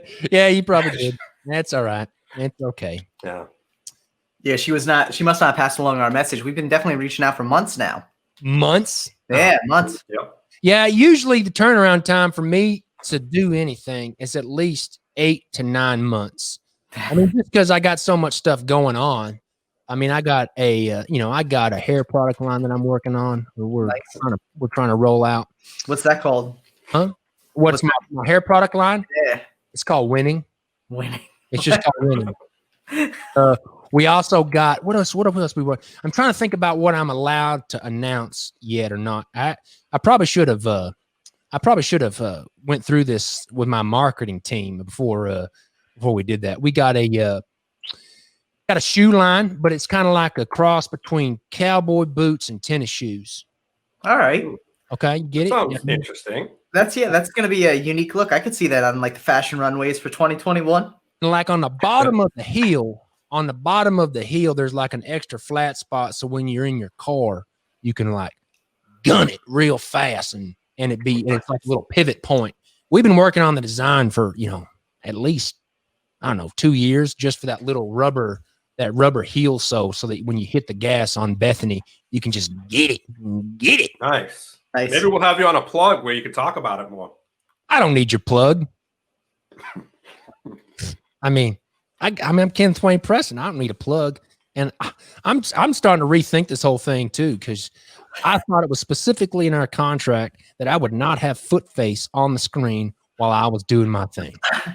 Sometimes we weren't made aware of that contract stipulation, but sometimes maybe Bethany left it out of the contract. Yeah, you might have to talk to Bethany about that, man. I swear, she's slipping. She is slipping. Slipping gears. Her back end. Stu has a question. What do you do in your downtime? What do I do in my downtime? I win. That's what I do. I basically win 24/7. I mean, that's kind of what I do. There's really no off switch on the Genius machine. I just got to keep going. Got to keep going. Kenneth, KW. Only got one more letter, peeps. Oh my gosh, this thing is coming along quick. I gotta say. Yeah. What'd you think? What'd you think was going to happen? You talked a big game, Kenneth. I wasn't sure if you were going to be able to, hold it up, but you're surprising me here. This is looking pretty impressive so far. Of course. Yeah. I mean, Footface takes a whole freaking 24 hours to design a deck. Oh, my rider's down. I got to go to the restroom. Did I mention his decks suck? I hate his decks. So if you had to choose your favorite deck out of all his bad decks, which would be your favorite bad deck of his? The one in the trash. The one in the trash. That's my favorite deck of his. I mean, if you're making me choose my favorite, are you asking my favorite King's Wild Project deck? Yeah, what's your favorite? Yep. That's like asking me to choose between vomit in my mouth and eating cat hair. It's kind of like, I mean, if I got to choose, if you got a gun to my head, let me see here. What is that one deck? I don't know any of his decks. Well, you talked about the crayon one. He's got 52. I mean, the only redeeming factor of that crayon deck is that somebody else helped him with that deck. His daughters or something, and they probably have a lot more talent than he does. Well, he's got the Federal 52 deck, which is the money-inspired deck. Crap. All right. He's got, what else we got here? Haunted Eights, which just came out for Halloween. Suck. Yep. All right. We got the Solstice, which just dropped not too long ago. What's a solstice? That sounds like a digestive problem. That's like the that's the winter-inspired deck for this year. He makes such stupid decks. Keep going. None of these are my favorite. That's for sure. There's Old Ironsides. What is that, like a cast iron skillet or something? Sure, why not? All right, whatever. Clearly not your favorite. It's a target deck. It looks like a target deck. Target deck. Yep. Oh my god. We got the Robin Hood deck. Whatever. I'd rather have Kevin Costner than any of his crappy decks. All right. So we know you're definitely a fan of Prince of Thieves then. Heck yeah. You got the VHS. I feel like you'd be a fan of the VHS deck. You know what? I think if you're gonna make me choose, I think I'd choose that VHS deck. I mean, I see you being like I said, you're a man of fine taste. I'm sure you still rock the VHS player at home. Oh, bro, I got highlight videos of me playing football for days. On Wednesday nights, Bethy and I roll out to the drive-in theater. I got a drive-in theater in my back. Very nice. We watch the old tapes of me, pulling the option and pulling back and then launching them. And that was some good old days. That is I guess VHS would be the deck if you're gonna make me choose. Nice. Like I said, his decks suck. I just want everybody to know that that's what I think. There you go. 2355 C-Dub says he got Betamax. Betamax. I tell you what, I like Betamax too. Maybe the audience has some more questions for me. I mean, I like answering questions. Yeah, what do we got, guys? Actually, there was a question came up, said Dukes of Hazzard collab coming in the future. I don't know about those guys. They're kind of old news now. I don't like to. I only like to collab with Dukes of Hazzard. Oh, nice. You know who Dukes of Hazzard is there? Yeah, Bo and Luke. Of course I know. Come on now. I'm just making sure. Hey, Bo and Luke and Daisy. Bro. Relax, bro. Daisy. I'm a Daisy. Daisy. So now, look at this deck coming together. So now, what's the next thing you got in the works then for? So actually, yeah, I mean, if you think this deck is really coming together the way you want it to, what else can we expect from Kenneth, Wayne, Preston in the future? Well, I don't know. I mean, it depends on people. It depends on how many people's minds are blown by this deck when we release it. All right. Because we may have to go through some hoops with the government because they may think it might be a health hazard. I mean, this definitely could be a weapon of mass destruction here. Absolutely. I mean, Yeah. there's the possibility of blowing all kinds of minds. I love it. Yeah, we don't want to do that. We don't want to make it some kind of problem or something. So here's another good question. Do you own any coats that aren't camo? Any coats that aren't camo? I don't know. Maybe not. Do you have a Barracuda? I don't got a Barracuda. I got a Mako shark in the back. I got a feeding trough that I got a Mako shark in there. Yeah. Yeah. I call him Make. Make. It's the real original name, but he likes it. I feed him like little rats and stuff. Nice. He's getting pretty big. He's getting pretty big. Yeah. Oh yeah. Here's a good question. Could your deck defeat COVID? Could my deck defeat COVID? Well, I was on the phone a couple of days ago with Dr. Fauci, and we were having a conversation about that very topic. We kind of came to the decision that it might cure it too fast. And the world might not be ready for that. It would shock the system. You know, like the vaccine, you got to take 2 vaccines. It was so powerful. Like I had like a 3-stage plan of releasing my awesomeness to cure COVID. And it was like, Dr. Fauci was like, now, Kenneth, listen. Dr. Fauci doesn't talk like this. I mean, this is just the way I talk. So Dr. Fauci was like, now listen, Kenneth, well, now he's got a lisp. So he goes, now listen, Kenneth, this may be too much awesome to put all together. So we may have to like stretch it out over like 8 vaccines. And I don't even know if we're going to be able to bottle your awesomeness into a vaccine. So we talked about it, and I was like, you know what? I call him Fauch. I said, Fauch, I think you're right. Maybe I should just stick to playing cards, and maybe I shouldn't do that. And so like I said, I don't want to hurt anybody. Yep. I'm out to help people, except Footface over there. I want to do everything I can to make sure he doesn't do whatever. Did I mention Footface's decks suck? Kingswild Project? No, we haven't heard that yet. Oh, well, they do. Now what we're going to do here, let me just do this, and I'm going to close this up so it's all nice and clean. So, Kenneth, other than yourself, obviously, because I think if I asked who your favorite designer was, you'd definitely be you. But obviously. Who's your second favorite designer? My second favorite designer? Oh, let me see here. I got to think about it. I really like that Orbits guy. He's pretty. I like him a lot. I like his brand. He's got pretty good. His brand's not as solid as my brand, but I like him. I would say Orbits are my go-to. There you go. Chris is good people. Nice. Definitely a solid brand. They've built it up nicely. Yeah. I was watching his interview before mine. I am surprised that you guys didn't say me to last or first, or might as well just, make the whole show me. But I liked a lot of stuff he had to say. It was semi-coherent besides that. Besides what that Footface guy says. Basically everything that comes out of his mouth is a bunch of Markaloo. You know what Markaloo is? Markaloo is kind of like malarkey, but a little bit more mixed up. Oh, my God. Malarkey?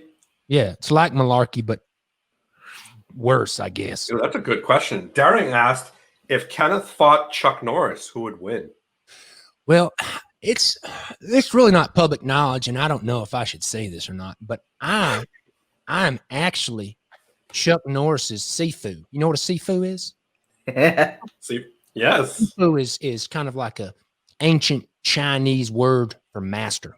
Yeah. I'm the one that taught Chuck Norris everything he knows. So we sparred sometimes. We sparred a few times, back in the 80s.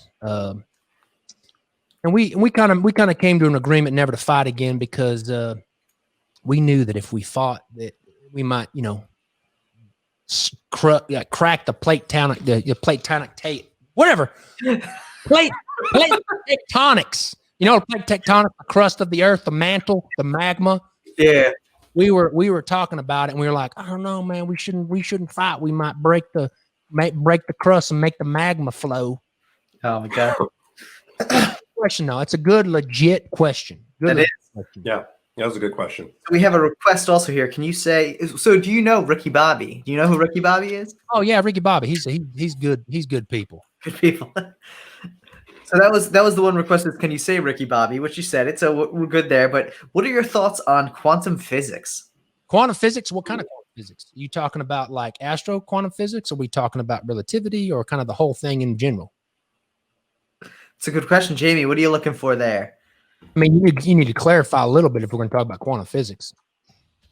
Do we want to get into what you want to talk a little bit of string theory? Are we going to talk about like time displacement, relativity? I don't know. Well, so what part of quantum physics makes your Trans Am go faster? Well, here's the thing about my Trans Am. It's got like this coil manifold around the carburetor, and it brings down the overall mass of my Trans Am, which allows me to get closer to the speed of light, which is 186,000 miles per second. If you didn't know that, but Kenneth knows that because I basically know everything.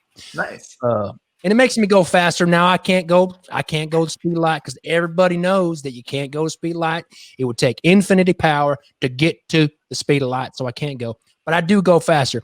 And that's one of the reasons why I'm such a good deck designer, because I'm going so fast that everybody else, because of relativity, everybody else seems to be moving slower, and I can just do a lot more. That makes sense. That makes a lot of sense. It does. That's how I do it. I don't know what Footface does over there. God, he's like going slow, like, oh, I'm gonna design a deck of cards. God, I hate that guy. So what would it take? What would it take for you to consider a collab with Jackson Robinson? A collaboration with Jackson Robinson? Am I alive? I mean, that might be the ultimate collaboration. You want him designing your funeral? No, absolutely not. I don't know. I don't know. He's. I don't know if I could be around that much suck, honestly. All right. I just don't think. Don't you think that being such a iconic powerhouse, you have a duty to those who do suck, to make them better, to help out where you can? No, life's about winning. I can't help it if you suck or not. I mean, look at the decks. Every deck that comes out, it's like, oh, here's crap version A with a gilded edition of crap version B. We're going to make another tuck case. We're going to do a little tuck case swap. Put a little, oh, it's an artist proof, and I'm going to sign it. Oh, it's great. No, I'm not going to do any of that crap. I'm a winner, and I'm going to keep doing stuff that wins. And do anything with that Jackson guy ain't going to win. What is this crap? What kind of amateur bull crap is this where I don't finish out this K? You know, I thought there was some greater plan there. I wanted to leave it to the There's no greater plan. That's just me pulling. I call it pulling a Jackson. Ah, Yeah, that's what I'm talking about. That's what I'm talking about. Nice. We're almost done. I got about 10 minutes left. yeah, this is looking good. You're crushing it, dude. Crushing's my middle name. So now, what do you think? You know, a deck like this would go for? How much you got? How much you got? That's a good question. I mean, if I was going to sell it, which I don't know if I'm going to or not, I feel like this would probably be easy. $150. All right. Okay. And would you do a gilded edition? Would I do a gilded edition? I mean, I might lick my thumb and rub on the edge. That's all the gilding we need. All right. Add a little shine to it, and you got a fully working, fully designed. Got to blend it in a little bit. Yeah, nice. Is that actually called gilding, or No, we call it Kenneth gilding. Yeah. oh my goodness. That would definitely be an interesting process to watch. I'd be curious about the physics behind the Kennething process. Well, you first got to sand the sides, and then once you sand the sides, you can put the sizing on there, and then you can put the gilding. Nice, very nice.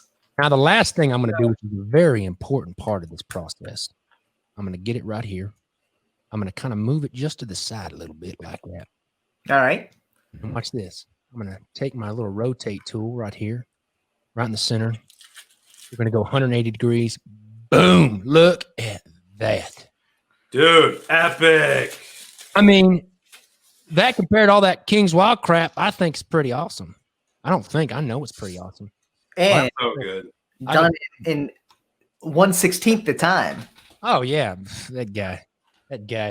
Now I got to design the tuck case right quick. What is it? 4:59. I mean 5:49. I got about not 11 minutes. Yeah. Yeah. 11 minutes to go. You think you can knock out the whole tuck case also? I can do the tuck case in 5 minutes. All right. Actually, I could probably do the tuck case in about 4 minutes. Nice. I just got to find my file here. How much for Kenneth to fight Jackson in a 5 rounds, no holds barred match? Please, I do that. I do that any day of the week for free. I mean, they like fighting my grandmother or something. I mean, well, I'd have to hit him somewhere else besides the face because look at that foot face. He's probably, I mean, basically has a heel for a nose. It's going to take most of my time just to find the stupid file. Now, have you ever met Jackson? Met Jackson? No, I don't want to meet Jackson. No. Okay. I was just wondering. I just see him on the internets, you know. I feel like you guys might have surprisingly more in common than you think. I don't know, man. I hear a lot of bad things about him that I mean, just around the internet. I mean, you look at all the products he puts out, his brand. I mean, he's basically digging a hole and putting his brand in it.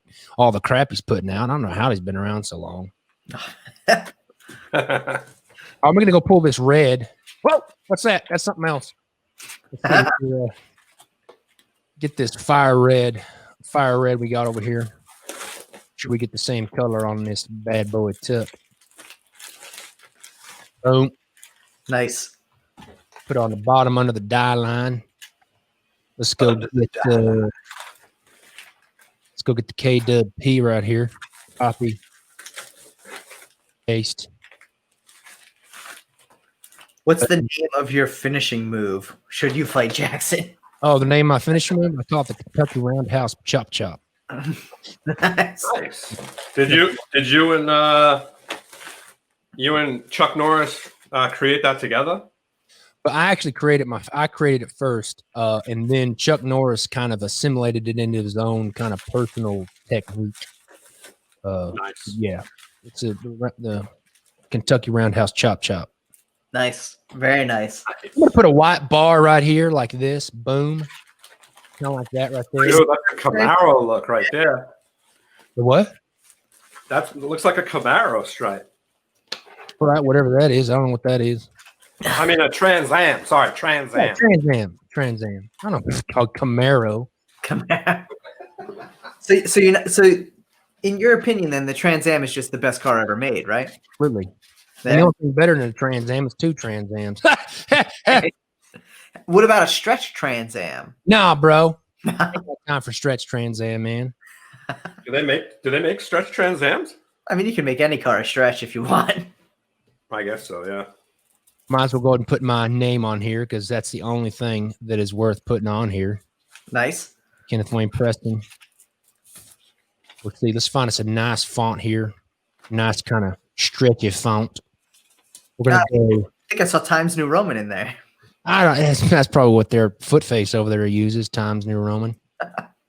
Gonna get us a nice sans serif. No, we don't. We'll get a sans serif font like that. Let's see here. Filter. Let's get a tall one. So Jamie wants to know, what is the saddest moment of your life? The saddest moment of my life? The day that King's Wild opened doors. Good. I heard they're opening a new headquarters. What do you think about that? I mean, what is he going to do there? Just make more? You just need more room to make more crap? Is that what he's doing? I mean, I don't know. It's okay, I guess. I mean, he's not a winner. I'm a winner. I don't need to open a headquarters. I just let people come to me, you know? Oh, well, you know what? I heard it might be opening in your neighborhood, though. How do you feel about that? What do you mean, my neighborhood? Yeah, like in your area. You might have to. What if you bump into Jackson? Well, then I'll punch him in the foot face is what I'll do. I mean, it's what do you, I mean, why? I mean, I don't know why you got to ask that question. I mean, I'm going to punch him in the foot face is what I'm going to do. All right. Make sure I line this up. You see this little edge here? We want to line that up so it's all nice. I'm going to shear it just a little bit more so that slant matches up. Because even though we're doing this now live, we still got to maintain good design principles. Mm. Oops. Now we're gonna do this yearly. This extravaganza, and we would love for you to come on if you'd be willing to. That way, we could talk to you directly rather than deal with Brittany. I mean, you're gonna have to. As long as you guys reach out to me early, I can probably find a way to get you guys in my schedule again. Nice. So, all right. Let me see. Follow up right after this one, and we'll get it on the schedule for next year. I think the last thing I need to do is. Oh, that's not the right deck. We're gonna go get these double KWPs here, and I keep going to this stupid deck. What is that? Let's bring it down here like this. KWP. I think what I'm gonna do too. Well, no, I think this is good. Good for right now. There we go. See, look at that. 555. I'll put my legal jargon on there on the bottom, and I think we're done. Look at that. Now that you're done, do you think people will be able to buy this? I don't know. If they really want to, I'll look in the comments and stuff and see if they want to. I might think about it. I might think about it. Yeah. All right. Yeah. If you guys, when he jumps off, just leave us and let us know if you'd be interested in picking up the deck. It looks pretty good. Are you proud of it? Am I proud of it? Do you have eyeballs? Are you looking at the screen? Yeah. I am. It's pretty cool. I'm not gonna lie. Yeah, of course it's cool. It's the greatest deck ever. Spectacular. Well, guys, I gotta go. I got things to do. I got a bingo night I got to get to at the retirement home. But yeah.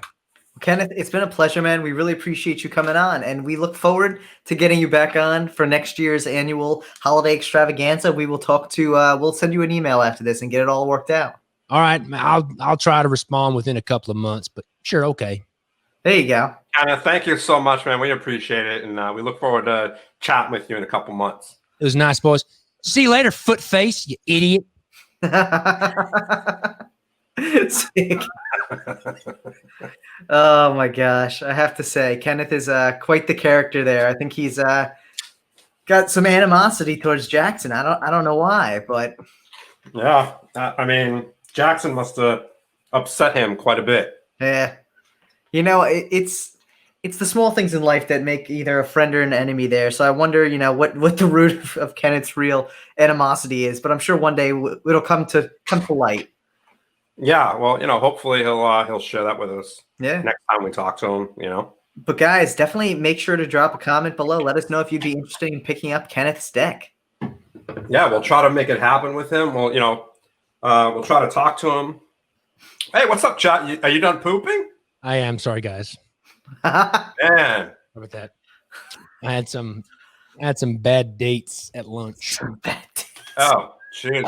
So, luckily, you had a bad date. We had Kenneth on. Who's Kenneth? Kenneth Wayne Preston. Who's that? He's what's the best way to put this? The best designer ever. Let's just say he's not a fan. He said he's the best designer ever. He's the best designer ever? Yeah. Yes. Did he show some of his decks or anything like that? He did. He actually designed a live deck. Yeah. Tucking everything in under an hour. He designed a deck in an hour? Yeah. Yeah. What did it look like? It was pretty in that hype deck vein. That's where I'd say. Gotcha. Yeah, okay. He actually gave you the name of Footface. Yeah. Footface. Yes, he said your foot looks like a face, or your face looks like a foot. So Oh my gosh! But we do. It was crazy time. It was a crazy time. There you go. Sorry, I had to go. Sorry, I had to miss it. Sorry about that. Jamie. As I clicked it, I was like, Jamie, you dirty, dirty bastard. We have a lot of people, Tyler, that just say they want Kenneth to do that deck. Yeah, give me a Kenneth deck. I'll take Kenneth's deck. I'm in. Well, like I said, guys, we'll try to reach out to Kenneth and see if he's willing to release it. Yeah, we'll see what we can get in the works there, guys. Kenneth Wayne, Preston, was an interesting experience. You'll have to check out next year's 24-hour holiday extravaganza to catch more at Kenneth. Maybe I can catch it next year. Polar Knights, thank you so much. This is the perfect evolution of beards. Appreciate that. Oh my god. Oh, Adam says, "Can I get a refund, KWP? I want Kenneth's instead." What's up with that? Oh my! It was a phenomenal design. No lie there, guys. But for our next guest, we are super excited. We're going to be having Jason the Coin. Jason basically does a lot of amazing magic across both Instagram and YouTube. If you haven't seen Jason's work, he actually did a collab with HOUR recently. He mostly posts on his YouTube channel, but he has some really fun stuff on his Instagram as well. I'm going to drop his, let me pull up his Instagram name here, and I'll drop it in the chat so everyone can check him out. But this is going to be Jason's first time on the show, and hopefully last. Jason is so awesome, super funny guy, awesome magician. Just there we go. Drop it in there. Street magician dude does phenomenal work. So guys, without further ado, let's bring in Jason here and say hello. What's up, Jason? Jason. Hello. How is the audio sound? Oh, it's spot on. Perfect. Luscious is what it sounds like. Thank God. I got a blue Yeti.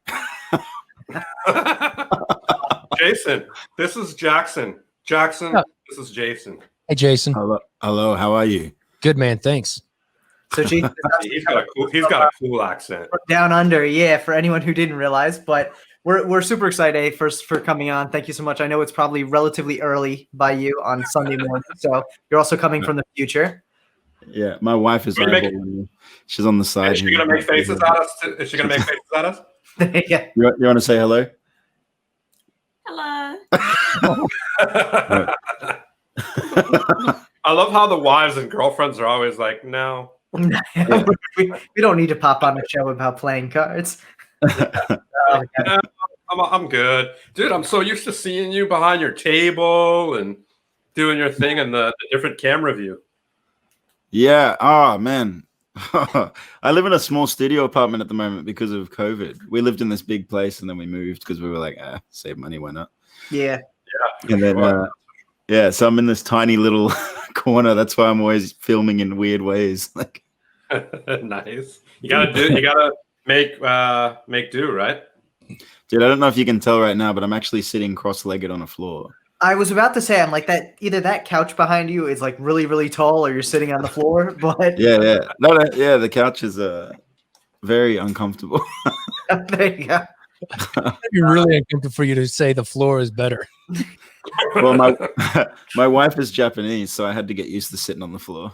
There you go. Oh, nice. 2355 CW wanted to know if your wife bought you that shirt. I have to say too, I just noticed that's an awesome shirt. Actually, no, I bought it myself. All right. Nice. Can I say I'm a guy of fashion? There you go. You got me beat, that's for sure. But I do have a dope Deckin Around hoodie if anybody wants one. Yeah, I feel like it's been a while since we plugged anything. So for anyone who missed it before we even jump into it, if you're looking for any Deckin Around merch, go check out the link in the description below. We have hoodies, t-shirts, coffee mugs, stickers, anything under the sun, and we're always looking to expand that out. So if you guys are looking for anything specific, feel free to let us know in the comments below or via DM on Instagram, and we'll see what we can do about getting some things in the works, like hats, different hoodies, whatever you want. So let us know. And for anyone who's interested in the 24-hour live exclusive deck that Jackson is in the process of designing, head over to kingswildproject.com, click the menu button in the top right-hand side, and click 24-hour live deck. That will take you to the live deck page where you will find two options, a standard deck and an exclusive 24-hour live deck. That exclusive 24-hour live deck will only be available while we are streaming. So once the stream is done, it is done. It will come with Jackson's hand-signed. It'll be a hand-signed edition by Jackson with a tuck variation and a numbered seal, making it stand out from the standard. We have been checking in on that for pretty much every hour now, and it's coming along really well, especially with the tuck that Jackson's working on. But make sure to check that out. Yeah. Good. Now, Jason, Nice. now how has COVID been treating you? You know, obviously you just said you moved. How has the transitioning been for you? That was perfect. That was literally how we all feel. Oh my God, I love it. Prior to COVID, I was working so much like full-time magician stuff, and it was very busy. Yeah. But also I got content, I think, with that. So COVID was kind of good in a way, I guess. Because prior to COVID, I was never online. Like you can't find anything of me like before 6 months ago. Wow. Yeah. And then so it was a kick in the bum. It was good. But, you know, things in Australia are good. Like we have like no cases. So we're pretty much back. So I'm doing yeah, they're smart. You guys have been smart. You haven't let anybody in. Yeah, we locked down like immediately. Like even when we only had like a few cases, we locked down for like 6 weeks. Yeah, that's how it should have been done. Yeah, I mean, I think so many places really didn't have the foresight to do that, and you really Australia really stepped up and was like, no BS, shutting down borders, keep everyone home, and it seems to have worked. So yeah, it was pretty wild though. Good times. Yeah, it was very sudden because for me when I oh man, it was so crazy. I got married on the 13th of March. Oh wow! I got married on the 12th of March, and on the 13th of March is when they announced that we were all getting locked down.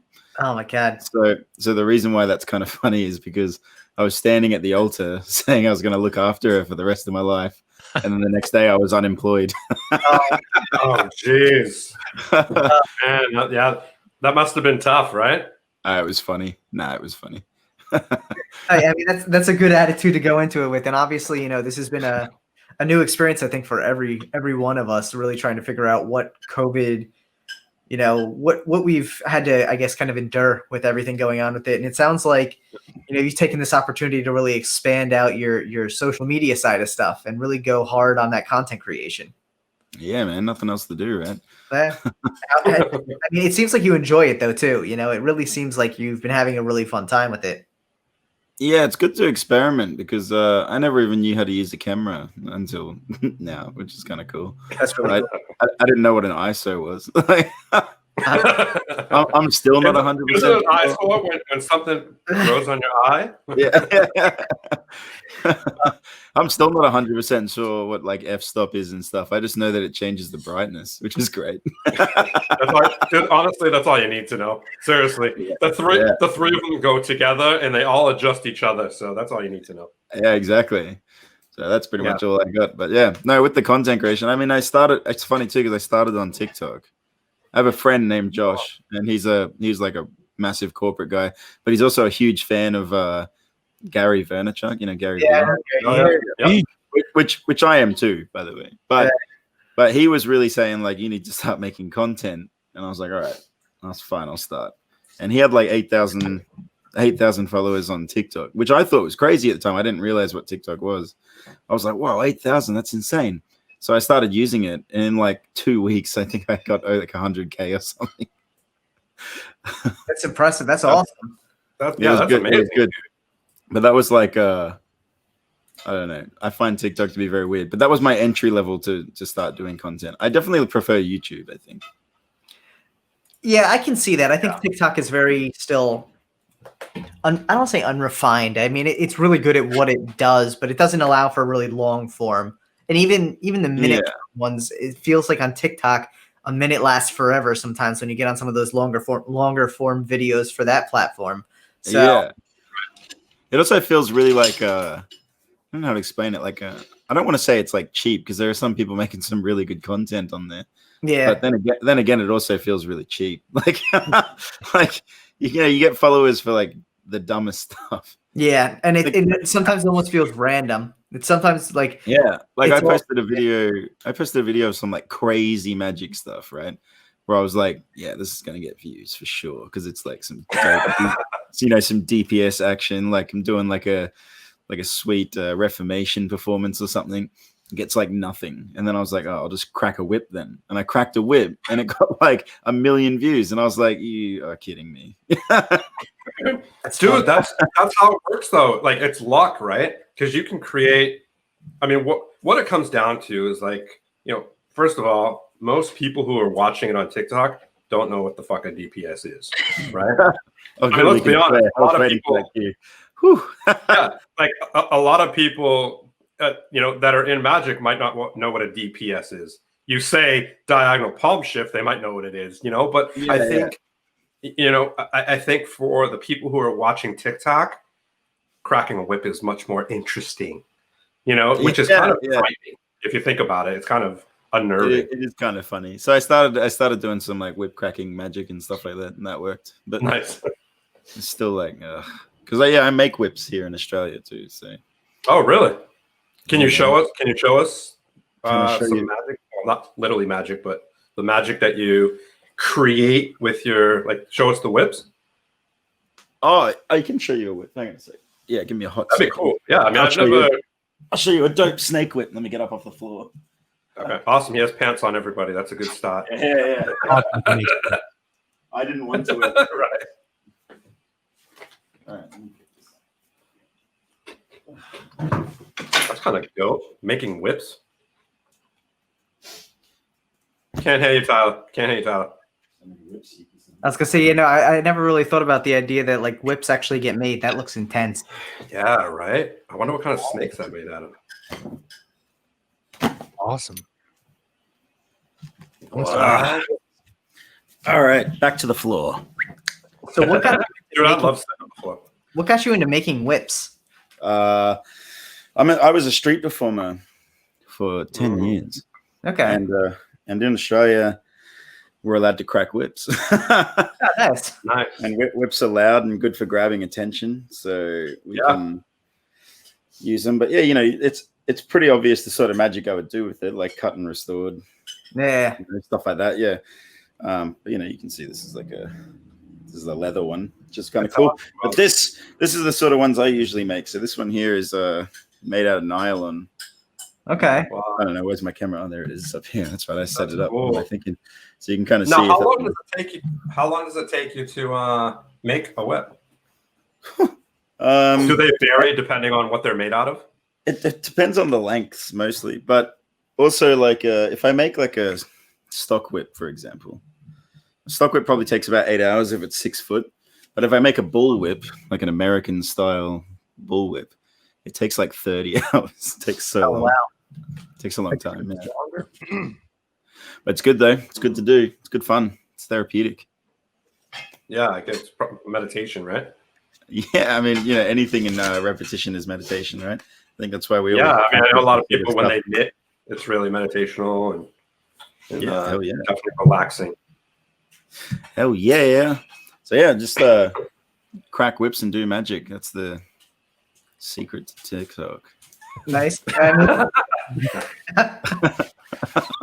Now, how long have you been doing magic? Is it something that you picked up late or early or me? Geez, I made a professional living of it now for 10 years. Oh wow.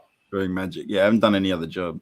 But I did it in school and stuff. Yeah, I don't really know. Like I just kind of I've done it for a long time. But the thing was when I came out of school, you had to get a real job, right? So I studied to be a nurse. Okay. Oh wow. Yeah, and then instead I just became a magician with whips because why not? I mean, there's some correlation there, I'm sure. I'm sure it'll cross the border somewhere.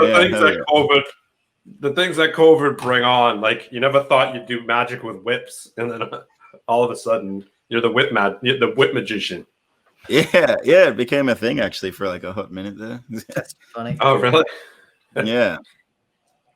But I've since shifted to more focusing on just the magic. Yeah. Now, are you down to show us something, or obviously you don't have to. It's totally Oh, what, like a magic trick? Sure. Doesn't have to be whatever you want. oriented either. I'd crack the whip, but there's not enough room in here. So I can try and do something. I don't know. Sitting on the floor here, I guess I give it a crack. Why not? I know it's probably not the best angle, right? No, that's all right. Angles are. Who cares, right? If I flash, I flash. This is the first magic trick on the show so far today, right? Yeah, 10 hours in, first magic trick.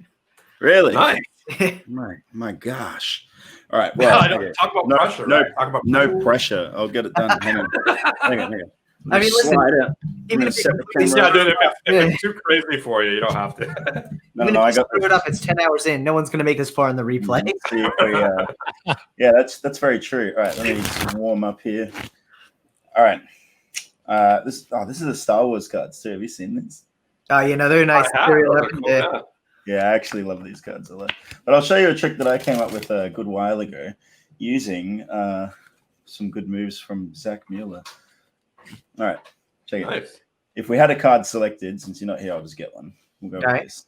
So, what's that? The 9 of diamonds. Can you see that? Okay. 9 of diamonds. Yeah. Oh, look at that little And it goes in the middle. You can see all these cards are different, and I still have the 2 jokers chilling on the top there. But the real move is this. Check it. With one hand, it rises to the top and then shoots instantly in between 2. That was so clean. That was so nice. Good lord. That was awesome. That was ridiculous. Yeah. No, that was. I mean, listen, for being on the spot, the angle and kind of like leaning over while you're doing it, that was that was pretty. That was fire. No, but you did a great job. You did a great job. That was really awesome. What's that called? So people can reach out, look at it, and sorry, I couldn't help myself. I call it perfect. I call it the clinging club sandwich. I actually made a tutorial, not teaching the control because that's not mine, that's Zach's. But right, the split and stuff is uniquely my own. So I made a tutorial on my YouTube channel. It's called the clingy club sandwich. Nice. Oh, nice. Yeah. Nice. So, Check it out, man. You can actually everybody in the chat can actually go in the details, the comment or the description. I just had a bumble with my words there. You can check out Jason's YouTube in the description. Right down in the description there next to his name during the time slot. So definitely click on it. Check out his videos. Subscribe if you haven't already, because his stuff is seriously fire. It's absolutely awesome. Yeah, so much fun. Yeah. Like definitely. And now I might have to hunt down your TikTok now too, just to watch some whip magic. Yeah, it's a little further down, that stuff, but yeah, you'll find it. It's all on there. So now, once the world kind of returns back up, Steve, you have a question? I just wanted to do this first so we can get it over with here. So, Jason, we're actually giving Jackson new names every hour. Yeah, I saw that. Yeah, and this name that's up there is kind of degrading to Jackson, so we wanted to get him a new name. You don't want him to be you have control over his new name. You can be anything.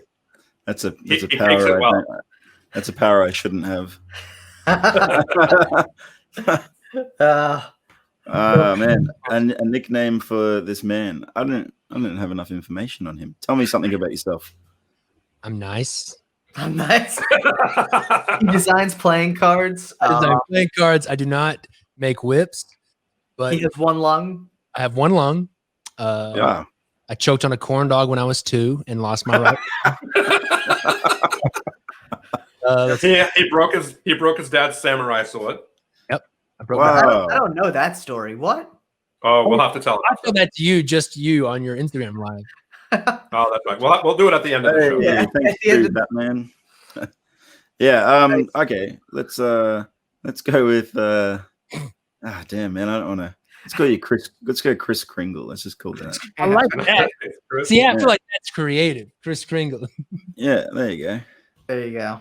I like it. It's the season of giving. Kris Kringle, nice. The deck master. Actually, since your name is Kris Kringle, why don't you give something away? Okay. Hey. Let me check. My plan works perfectly. I'll take a Deckin Around. Yeah, right. You like that? Thanks, Jason. That was a good segue. Let's see here. Okay. we're gonna do. Let me see if I got anything on my shelf that's pretty empty. Just giving away stuff in his house. Heck yeah. Give away the tree. On my shelf. Are you looking at the alcohol up there? No, I'm looking. It's my that collection right. All right. Well, I know when we looked at the shelf the other day, there was a lot of booze over there too. So I don't know what you're trying to give away. Speaking of booze, it is 6 o'clock. I like this. I like the little inadvertent zoom there too. I'm just saying. Wait, is it 6 in the afternoon for you guys? Yeah, it's 6 in the afternoon. So what's a respectable drinking hour for you guys? In the US, anything after anything after 5, I'd say is respectable. I mean, it's like 9:20 in the morning here, so Nice. this is definitely coffee. Definitely coffee. Definitely. All right. Good. See, again, this all goes back to the US just being very, very ridiculous with their drinking stigmas. So one day we'll get there. We'll be advanced enough to say it's okay to have drinks with lunch and drinks at 3. That's because most people who drink at like 10 in the morning are alcoholics. That's why. If you go overseas, most people who drink at 10 are just having a drink because they can like monitor themselves and they know how to drink. Yeah. Well, I don't know. Most countries don't like Australians drinking. I know that. Yeah, you guys party a bit, don't you? We're just a bit rowdy. I think it's just loud, and we have stupid accents. No, dude, I love your accent. Yeah, we have another Aussie coming on at 6 a.m. I got a pretty good giveaway.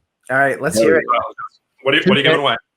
We're gonna do a limited edition Robin Hood. Ooh. All right.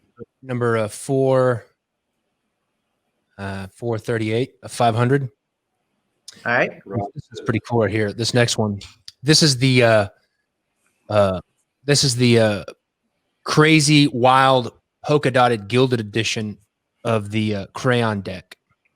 Nice. Oh, nice. Hand signed. And also this one's pretty special because my daughters use like those little felt puffy stickers. Okay. On the deck, and on the back they put King's Wild. Oh, cool. That's dope. So, and it's like the puppy sticker. So it's got the paint splatters. It's got the fractal gilding, holographic gilding with the hand signed, and the King's Wild puffy. That reminds me of refrigerators. Fridges. You talk to the Whipmaster, and I'll figure out what my question is. All right. Excellent. The Whipmaster. That's a solid name. If your Instagram handle wasn't already so perfect, the Street Whipmaster magician, dude. Yeah, Street magician works out well now. You know, I've had that handle for a long time. Well, if you need another one, Whipmaster sounds like it might be a good one. I don't know what I like Street Magician Dude. I think it's easy to remember. Street Magician Dude. Yeah, like it is. That's how I remember you. Who's that dude again? Yeah, which one? The Street Magician Dude. Oh, that guy. It all just kind of works out. Yeah. That's too funny. So you mentioned that prior to all this you were a performer. Do you see yourself going back to performing post COVID once things kind of return to normal, or what's your kind of? I never stopped. even when COVID was on, I never stopped. I still did I started doing Zoom shows and stuff, and all right. And then and now I'm already doing my residencies again, because we're pretty much open, like I said. So I'm already back into it. Yeah, I couldn't do another job. Cool. I don't think I'd be good at it. Well, and I mean, clearly you're passionate about this. How did you find the whole Zoom transition? Did you enjoy that, or was it kind of not as much as in person? If I hadn't started making videos, I probably would have hated it. But because I started making videos, I really enjoyed it. You get to use some dumb stuff that you just can't use ordinarily. Like the crazy gimmick stuff. Yeah. I have this card. I mean, the Matrix art card. Yeah. I would never use that in real life. But on a video, it looks incredible. Yeah, it makes sense. That's funny. Yeah. You can just mess around with silly stuff. You can just get away with things too. I've never used an invisible deck in my life. But through a monitor for a live audience, it's crazy powerful stuff. Yeah. Well, yeah, I mean, I guess a lot of that, you have a lot more control over the surroundings and the visual. Yeah. No, that's really. You can just mess around with heaps of stuff. Yeah, and I think it's funny because a lot of things that just look bad in person, like you can get away with it. You know, like Tyler and I, we do reviews, and there's a couple things that we haven't reviewed yet, but we have them, and they're just bad. You know, they're literally, obviously this was before COVID, and we got it, and we're just like, this is definitely not something you want to do in person. Yeah, I own some silly stuff, like, because I started doing a 365 challenge on YouTube, so magic trick every single day for a year. Yeah, it's tough. It's rough, man. It's a rough. I regret it. Dude, anything for 365 is tough. I can't quit though. I can't do that. But I ended up getting. Have you ever seen this packet of gum? It's the most stupidest thing I've ever seen. It's not the one where you. Twister. Not the one where you split it. I hate that one as well. They both suck. Yeah, But the one that I'm talking about is it turns into a Hershey's chocolate bar. I have seen that one. Yeah, it's one of the dumbest things I've ever seen. But on a TikTok, it looks cool. Well, that's the thing. We call them TikTok tricks. Yeah, so many gimmicks now are being built towards that TikTok market, and it makes sense when you have such a large audience and such a untapped resource there. But yeah, there's 100% TikTok tricks that you could never pull off in the real world, or if you could, it wouldn't look right. Man, prior to COVID, I don't think I owned a single gimmick really, except for like a shell. I think that was about it. That was about the only thing I ever owned that was a gimmick. Yeah, because I always performed with things like the cups and balls and just sleight of hand card magic, stuff like that. Never used gimmicks. Never even owned an invisible deck until COVID. And now all of a sudden, I have like literally a shelf here. It's full of just shit. There's so much shit there. I can't even believe it. It's ridiculous. It's actually like falling out. Like I got a can of Pringles that changes color. It's what the fuck? Like, what am I gonna do with that? Why do I even have that? It's just there. Yeah. I mean, it's funny because, you know, maybe after you'll be able to utilize it somehow when you do. Maybe if I keep doing Zoom shows, I guess I could just have it sitting on the table, and then I hate this flavor. And I don't know. I can't justify using it. It just seems so redundant to me. You use it to build like credibility in a live performance. Be like, I could use this dumb gimmick for you and show you how to tear gum into two, but I'm not gonna do that shit and like throw it over your shoulder, pull out a deck cards, be like, I'm gonna do some old school magic here. Yeah, you could do cool stuff like that. I mean, like there was what was it? The Cube 3 thing where they solve the cube, like you do the cube magic. See, that stuff to me is crazy. But now there's like all this weird stuff where it's like flap cube stuff where it like automatically solves and stuff. Yeah, and that's just like it's so trivialized. It's like trivializing all the skills that these people have developed, and now you can just buy it. Like you just buy a miracle. You know, the bad thing is when, and I've seen it, but like when something's being done, and I think some things you shouldn't do on camera that people do on camera, you know, and when they're performing it on camera and it's so noticeable while they do it. Just like poor techniques. Oh man, it's just like they expect the gimmick to just do what it's supposed to do without them even learning how to do it properly. Oh yeah. Oh man. You see it a lot actually. There was this guy. Yeah. Have you ever had like I'm not one. I don't want to talk bad about any magicians at all. But so I won't use any names. But there's this one guy on TikTok that every time he popped up, I just got angry because like he would like show up. He would show up and his like whole tagline would be like, "Hey, if you guys want to learn how to do this trick," so he'd do the trick and he'd do it so badly. By the way, so like one of the ones I saw him doing was you know Shin Lim where he gets the 4 kings and then he like waves his hand over it and it changes like 4 aces. Yeah. Great trick. Now he absolutely butchers this and then follows it up. Has the nerve, I would say, to follow it up with, "If you want to learn this, like and share this video and I'll make a tutorial." And it's like, oh, will you now? You're just gonna straight up rob a man of his intellectual property, and you can't even do it right. Like, right? That's that was it's like what show was that? The revealing magician's code or something, breaking the magician's code. I think Wes Baca just did a video on it. What was it? MPH? Who was it? It was someone. No. It was what's his name? Who's doing a trick for someone on TV on an interview? Oh, Jesse Eisenberg. Yes, it was the snap change, and he was like this, Yeah. and then they filmed it from like- this side. Oh, it was bad. Yeah, I saw that. Oh my god, it was so good. I He was feel like, kind of bad for him because you can see the chick was actually like, whoa, but yeah. they just had it on the side. So it's like that's so upsetting. It's so upsetting. He's like, yeah, and look, and then he realized he realizes what was going on. I can't even imagine how that like turned out. He would have looked to the prompter and been like, "You're fucking kidding me!" like all you had to do was switch to the other 150 cameras you had there. But yeah, that's so disappointing. And the problem is too, it's probably like the only trick he learned, right? Like he's like, yeah, for this movie, I'm going to totally at least learn one trick so I can do it in my interviews. And then he does it, and they just shit on him. Like, I think it's so good because all you see is this. yeah, it looks so stupid. Poor guy. Poor I guy. feel so bad for him though. It happens to the best of us though. Yeah, I mean, well, and I think that's one of the things that, especially in this day and age, magicians, and we were talking to Sonia Benito about this earlier, magicians post their perfect one. With social media, you always see the perfect take. There's so little truth. I don't want to say truth to it, but there's so little transparency in how many takes it takes to get that perfect video.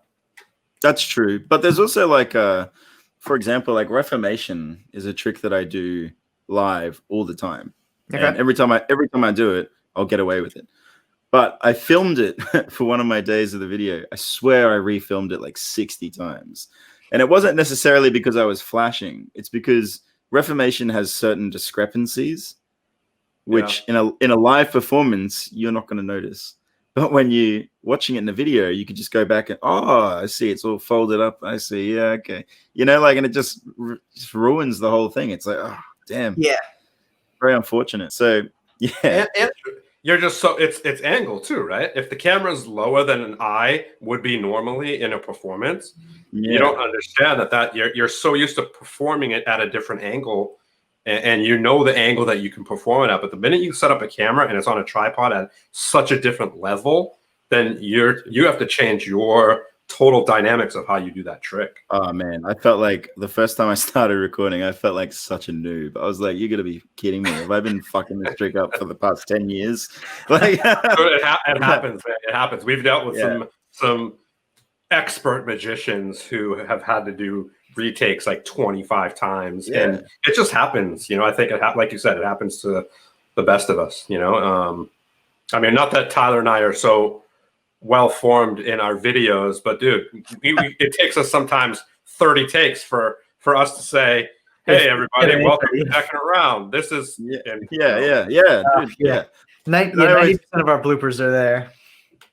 Yeah, of course. Like I sometimes I just include my bloopers into my final product because it's just funny. Like, like you'd be like, we have "What's up, guys? Jason Maher." What was it again? Shit. And then you just like.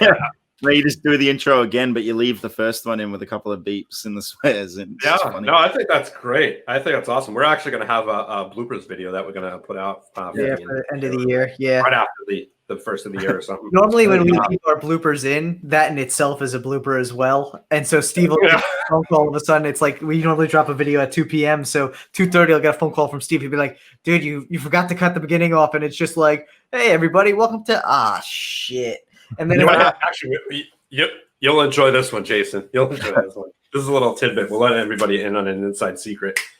We were doing a review on a magic trick, and it wasn't our favorite. Let's just say that.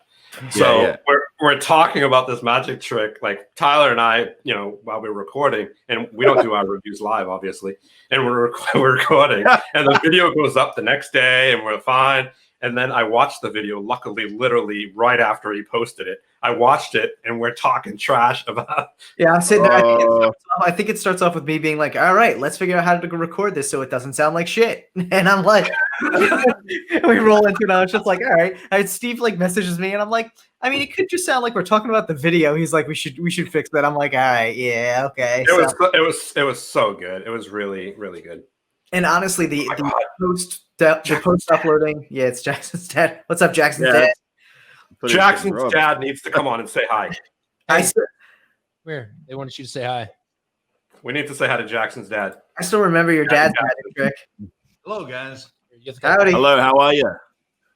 We're doing. I'm well. How are you guys doing? G'day, We're where good. are you going? Yeah, we're doing great. How are you? Well, I've always found if you've got good looks and charm, life is pretty easy. Things are good. That's good. Clearly, we know where Jackson gets his charm from. It's at least just good looks. Thanks, guys. Wow. Good seeing Nice you. talking to you. Oh my god, I still Which remember. way? Jackson, you are definitely his son. Oh yeah. Okay. I just remember when he did his magic trick on one of your lives, where he literally just stood behind the towel. Like, yeah, I love it. It's so good with like his legs disappearing behind the towel. Yeah. So good. I should get him to do that now. Oh my god, second Do magic it. trick of the Let's night. see if Jason can figure out how it's done. Hey, hey, Pops, can you do your magnificent disappearing foot trick? Huh? They asked for it. We did ask. Tell him we have an expert True. magician on. He wants to see It's it. true. I'm desperate to see the disappearing foot trick. Yeah, I'll get out of the way. They'll be able to see your feet, or not be able to see your feet. Uh, What you want to do? Okay. sounds like my search history.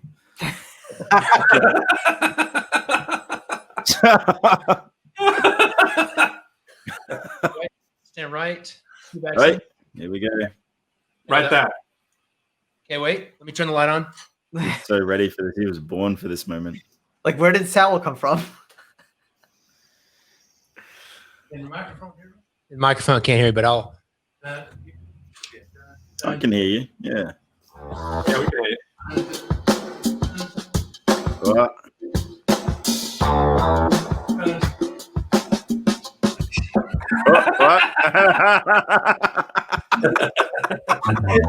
He flashed. He flashed. That was so funny. Yeah, yeah.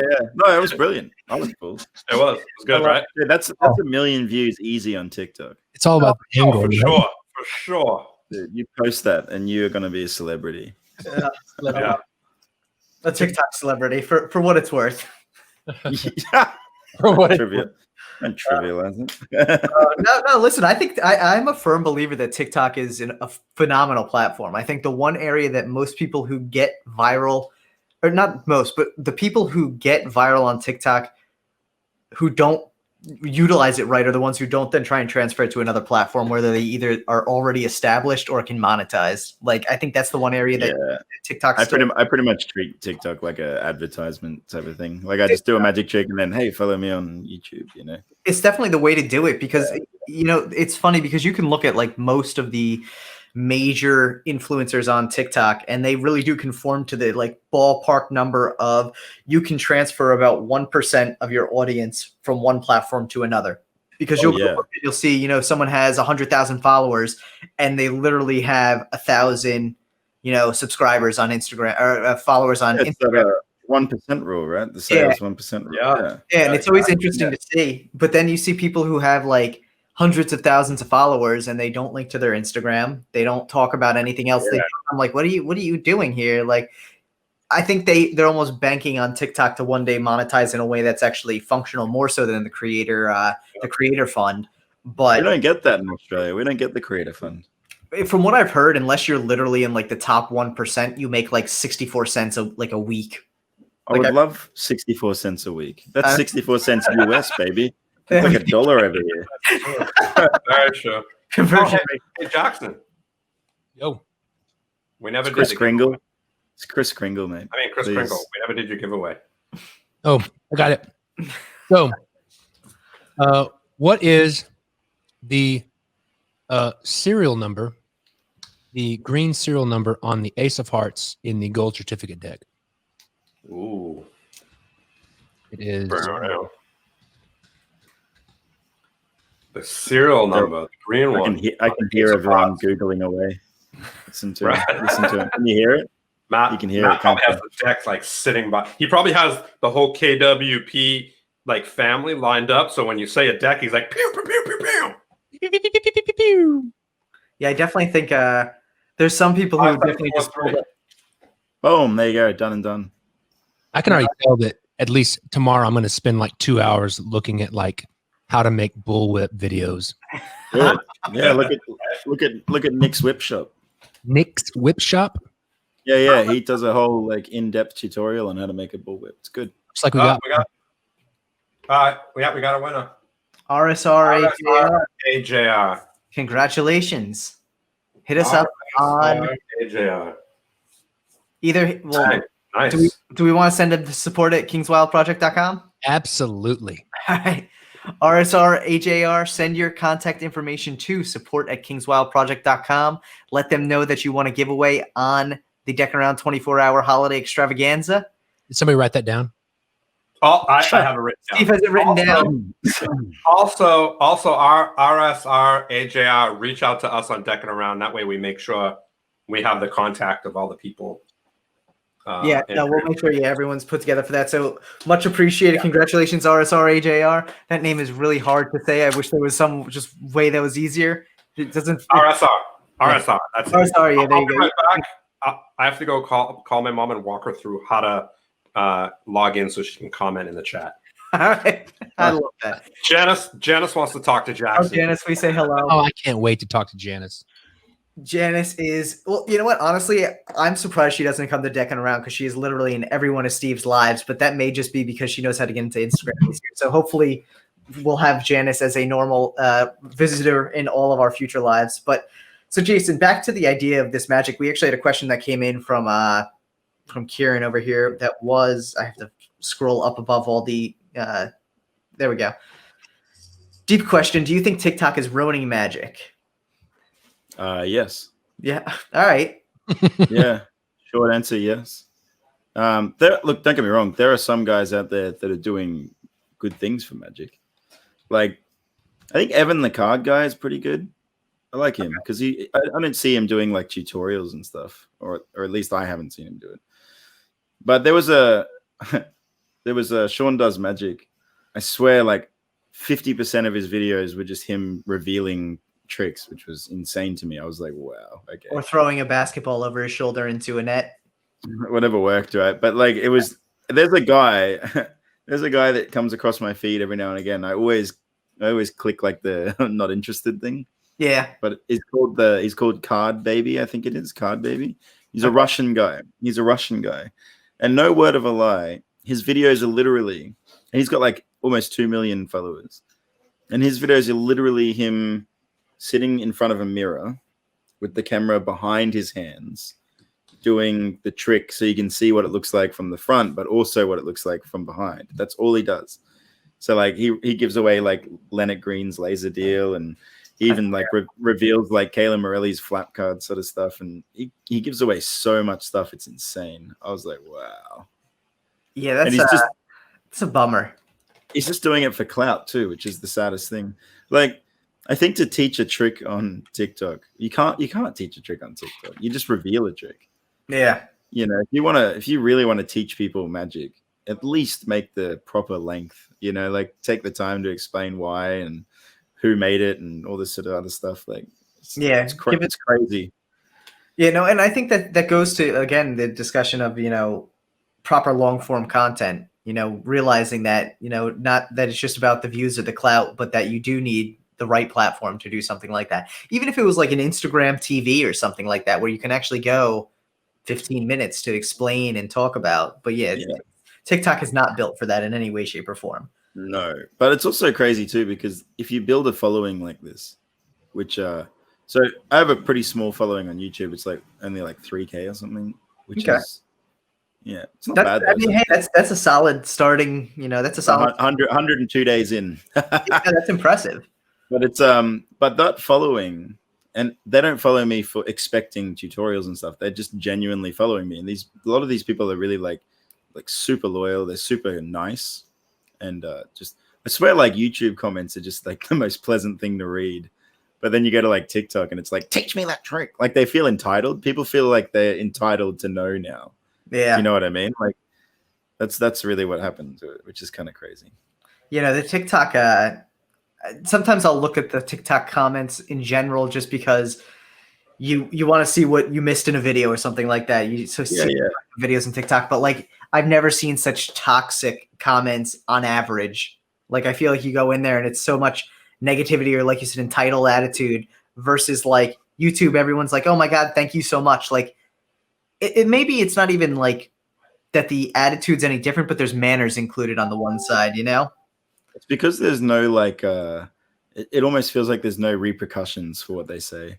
So like on YouTube, if you say something bad on YouTube, it automatically goes to like review. Like, do I want this comment on my feed? No, I don't. I don't want that person saying stuff about my mom. Like, you know, like, but on TikTok, it's just like it just goes there, and then what are you gonna do? Report it? Like, who cares? Like, what is TikTok gonna do? Oh, better shut them down. Like, no, they don't give a shit. Like, they're just gonna be like, right. Yeah, no, not at all. Well, and I think it's also building this mentality where like, oh yeah, like negative engagement, at least it's still engagement. And people are always trying to be like, oh, well, you know, by commenting negatively, you're just helping me fit into the algorithm. And it's like that's a good way to kind of like shield yourself from it a little bit. But at the same time, it's still like it's gotta feel shitty to see people consistently be that negative. Pretty crazy. The fortunate thing is, even on TikTok, I don't tend to get negative comments, but I do get a lot of people that just straight up try to reveal how a trick is done, or like in the comment sections, or they just like demand a tutorial, or, you know, it's so weird. Well, and you know, so Rich in the chat brought up a good point there. Is it, do you think a lot of it is because of the age of the viewer on TikTok versus YouTube? And while, I mean, at least from my point of view, I think while TikTok still targets a younger demographic, I'm starting to see a lot more people in their 20s, 30s, and 40s utilizing TikTok because they realize the power of the platform. And I haven't seen many young people in that app. yeah, like I think a lot of it, I think if nothing else, TikTok probably isolates a lot of the younger audience from the rest of the community. Yeah. But it's interesting to see just how that kind of plays out. I'm sure age does play into it on some things depending on the video you're watching, but like I just see it across the board where it's like it could be some random 40-year-old person who's throwing like ridiculous comments out there on TikTok. Oh yeah, you see some weird shit. Yeah, but there's like it's like what Gary Vaynerchuk always says. It's like none of these people have ever been punched in the face, so they don't. You know what I mean? So they're like, I love it. They're all fearless until they've been feared. You know what I mean? Yeah, it's just that's a good point. Yeah, which like we go on this big journey and searching for everybody just to punch them in the face. That'd make a good viral video. That'd be like, dude, we can do videos every hole in the face. You'd be rich. Oh my God, yeah. Right? You would need it's like those exposing scammer videos, right? Those always go crazy. Yeah. Oh for sure. Punching trolls. Man, I'm gonna patent that. Patent that video. Good idea. Get that account going right now. That's free clout. Oh my God, no, that would be a good one. But yeah, I mean, it's interesting to see, and I think, you know, like you said, you've kind of adapted obviously to YouTube in order to show different skills. Well, not even show, but use different skill sets because you realize it's a different platform. But have you enjoyed it as much as I guess the personal side of it? Do you really enjoy being out there with people more so though? In terms of performing? Yeah, in terms of performing, yeah. I definitely prefer to do a live performance, but only because, you know, there's something about being able to gauge upon an audience's reaction and adjust to make sure they get the best experience. Mm-hmm. The problem with like making a video is like you can still do a great performance, but maybe it's not someone's style, you know, and that will and that just means like forever that person's going to remember you as like, you know, if you're doing like a clowny kind of magic trick because you think it'll be funny, and then the person watching is like, oh, that's a bit gay, you know, and then you're like, and then you just sort of left. You're like, what are you going to do? You can't like change it mid video because it's on the internet. Like, but yeah, that makes sense. Steve, your mom made it in, by the way. Did she? Yes. Yay, mom's here. Oh, she's so sweet. She said we're doing a wonderful show, everybody. Is that Janice? Yeah, that's Janice. Thank you, Janice. My mom's like everybody's mom. She's also literally the biggest supporter of Steve, so it's always nice to see. Sounds like a sweet lady. She is literally the bomb, that's for sure. She's definitely, she enjoys everybody, comments on people's photos, and it's pretty funny. That's good though. Yeah, that's good. She's a good lady, that's for sure. No I'm doubt. glad she made it in here. She was trying really hard. It only took her what, 10, almost 11 hours. Better late than never. No, 100%. It's hey, we're not even halfway through yet, so she made it on the first half still. We're not halfway through yet. No, dude, we got another hour before we hit that 12 mark. Yeah, look at someone's who's cracking first here. I'm not cracking. All right, just checking. You guys all seem to have pretty good composure, given the. Oh yeah, we can go given the days. task. Days. Yeah. I do think that after Jason, it's going to be that time. The drink time? Yes, it is for me at least. Yeah, that's fine. I'll pour something soon. Yeah, I need to sharpen my I just attention. Pour some more I mate. just poured my mate. There you go. So now, Jason, like you said, you're back doing your residencies and everything. So does that mean, and again, based on your previous answer, does that mean for you that probably going forward, even if say YouTube takes off tomorrow, that in-person thing is always going to be your main drive, you think? This is, I have a goal for YouTube, definitely. So my goal is in like 2 years, because it's a slow grind, right? Yeah. YouTube is very pushing a boulder uphill for sure. What is it, Prometheus? I can't remember. Anyway, it's like but in 3 years, I would like to make enough from just AdSense to be able to pay at least half a rent. You know, like that's literally it. But if I ever got to a point, let's say I blew up for some reason, I got like 1 million followers and all my videos were getting some obscene amount of views, I would still perform live all the time, but I would definitely be more choosy about the gigs that I did. Okay, makes sense. Yeah, so definitely wouldn't stop though. I don't think I could. I mean, I think that's yeah. I mean, if you love it, like, what's the point, right? Yeah, I'd get crazy. You just get to charge more. Exactly. Yeah, that's what I mean. You just get to be more choosy. You just get to up your hourly rate and then sit back on free money, I guess, because you just like making videos as well. Yeah, exactly. That's for sure. It's like all free because if you like what you're doing, right? Do you guys have other channels besides the Decking Around? So this is our only channel, though we do a whole bunch of different segments on it. So like we do some card reviews, we do some magic reviews, we do what else do we do, Steve? We do an episode called The Plug where we have past guests on to talk about new projects they're doing. I feel like we do a Kickstarter recap every week, so we look at all the new playing cards that have come out on Kickstarter and kind of give feedback on the things like that. So this is like we fit a lot into this channel. It's a little messy in comparison to really a lot of times when they tell you with a big YouTube, it's hyper focused. But yeah, I mean, Steve and I both, for the most part, have day jobs that we go to, and this is the fun side of things. Okay, yeah, that's what I mean. Like, imagine if this blew up for you guys. It wouldn't even be like work, really, would it? It'd just be like getting free money. It'd be like a good time. Yeah. I would definitely get rid of my day job, but probably to look for a day job that I enjoy more with less stress to find something that would be. Right. Yeah. Because like, work for anyone anymore. Yeah, no, I mean, I think it's interesting to see how the direction people with YouTube who take off with it, who do really well, they still do it because it is something you get into because you're passionate about it. Maybe not YouTube itself, but the subject that you're bringing to your channel. It's because you're passionate about it, and ultimately, if you find something you're passionate about that makes a living for you, that's awesome. Yeah. I mean, I think that's Jackson pretty much any day. Dude draws playing cards for a living and he loves it. So, except for right now, he's probably like, God damn this stuff. Dude, you gotta post what my mom wrote. All right, hilarious. Let me see. Jackson, the guy with the mullet, was mean to you. I was watching anyway.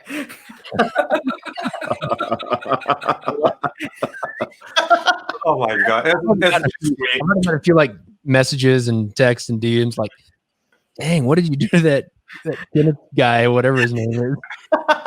And it's away, Preston. Oh my god, I love it. Oh my goodness! I like how you slightly adjusted the lighting. Like that was my favorite part. I feel like that was inadvertent though too. Like he meant to do that, didn't you, Jackson? Yeah. Goodness gracious. I have a headache because I've been laughing for freaking 11 hours. That's good, man. That's good exercise. It's combating the fact that we haven't gotten up in 10 and a half hours, 11 hours, and so like our body's atrophying here as we sit. Yeah, you have to do the stretches, man. Get those cheeks active. Is that like the butt shuffle? The butt shuffle. You don't want the flat ass. You don't want that. Bow's patented butt shuffle. A couple of deep squats, man. Keep you going. We definitely have to pick it up every once in a while. So Jackson, someone actually asked you where they could get the Crazy 8 shirt you got. We used to sell these on our website, but I don't think that we have any more. If we do have any, they're on the website and under the apparel link. But I don't think we've had these for like a couple of years. So. Remember the milk magician? Yeah, Bow Magic. Bow. Bow. Yeah, I love that guy. That guy's great. Bow is phenomenal. He's so funny. He's so funny. His butt shuffle video has made such an impact on me, and I don't know why. It's just hilarious. Like, it's probably he did the butt shuffle for us while he was on this morning. Yeah, I mean, it wasn't as I think a lot of it was the camera angle and the cuts really formulate the whole scene for it. But is this when they like trip over and then is that what happens? Like he trips over and then he like shuffles by accident.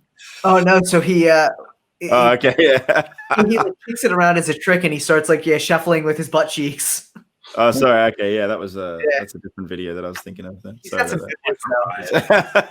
So funny. Yeah, no, Bow's really funny. I remember watching his lockdown video where he's like singing about being back in lockdown. That was very funny.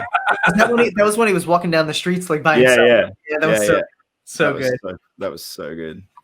He's a genius. I love seeing just the creative side of all you guys. You know, you all have your thing, and you adjust based on just what's going on and what gets thrown at you. And I think that's really cool. And the creative side of what you guys do, you know, everybody's kind of adjusting the best way we know how. It's just really cool to see creatives do it in such a creative way rather than adjusting in the same way.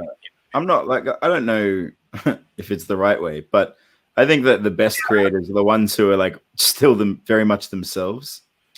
Yeah. You know, so like whenever I watch Chris Ramsey's videos, for example, I can see why he blew up. And it's funny too, because I remember watching his videos like really early on, and he had this like way over the top energy persona, which he's dialed like hell back now, which is like, now he's like massive though. Do you know what I mean? Like before he was growing, but now that he's like going back to like what he's actually like, he's probably like more relaxed and more chilled. And his videos are just going crazy now. Everyone loves him. Yeah, and it's the same with Bao too. Bao, I imagine, is actually just naturally a funny guy, and so he just makes his videos. Yeah, I don't think he really cares what anyone thinks of his videos. He just makes them. He's having fun with it. Yeah. Yeah, exactly. Yeah. I think as more people watch, more people see, and you grow faster, right? As more people watch and share. The snowball effect. Yeah, for sure. Yeah, snowball effect. It's like if you have bingeable content, right? Like you guys have a lot of content because I was looking through your YouTube before. You guys have a lot of stuff. Yeah, and so like in the off chance that one day you guys just get, let's say 20K followers tomorrow, that's now 20K followers that can watch like, 3,000 hours worth of content each. Yeah. Right. You know what I mean? Like, yeah. Yeah. And it's funny too, because, like you said, you're putting out the trick a day. Like when we first started, Steve and I were talking about, we're like, dude, like we need to build a backlog. And so like, we drop 6 videos a week, and hopefully one day we don't have to continue dropping 6 videos a week because it's a lot, but it's hard. It's hard. I mean, and we do it different ways too. And it's funny because like we've done the whole, like, okay, record everything for a month on one weekend. And then if you need to do stuff on the fly, you can do it. And then you're kind of free, versus the like record every week.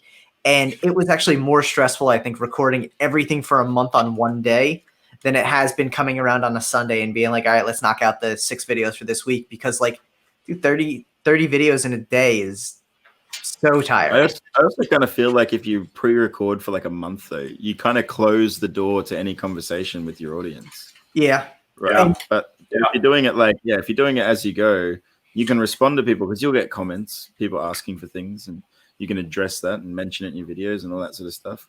And then those people will feel, included more rather than just like showing up and watching you guys do a thing and then you just leave.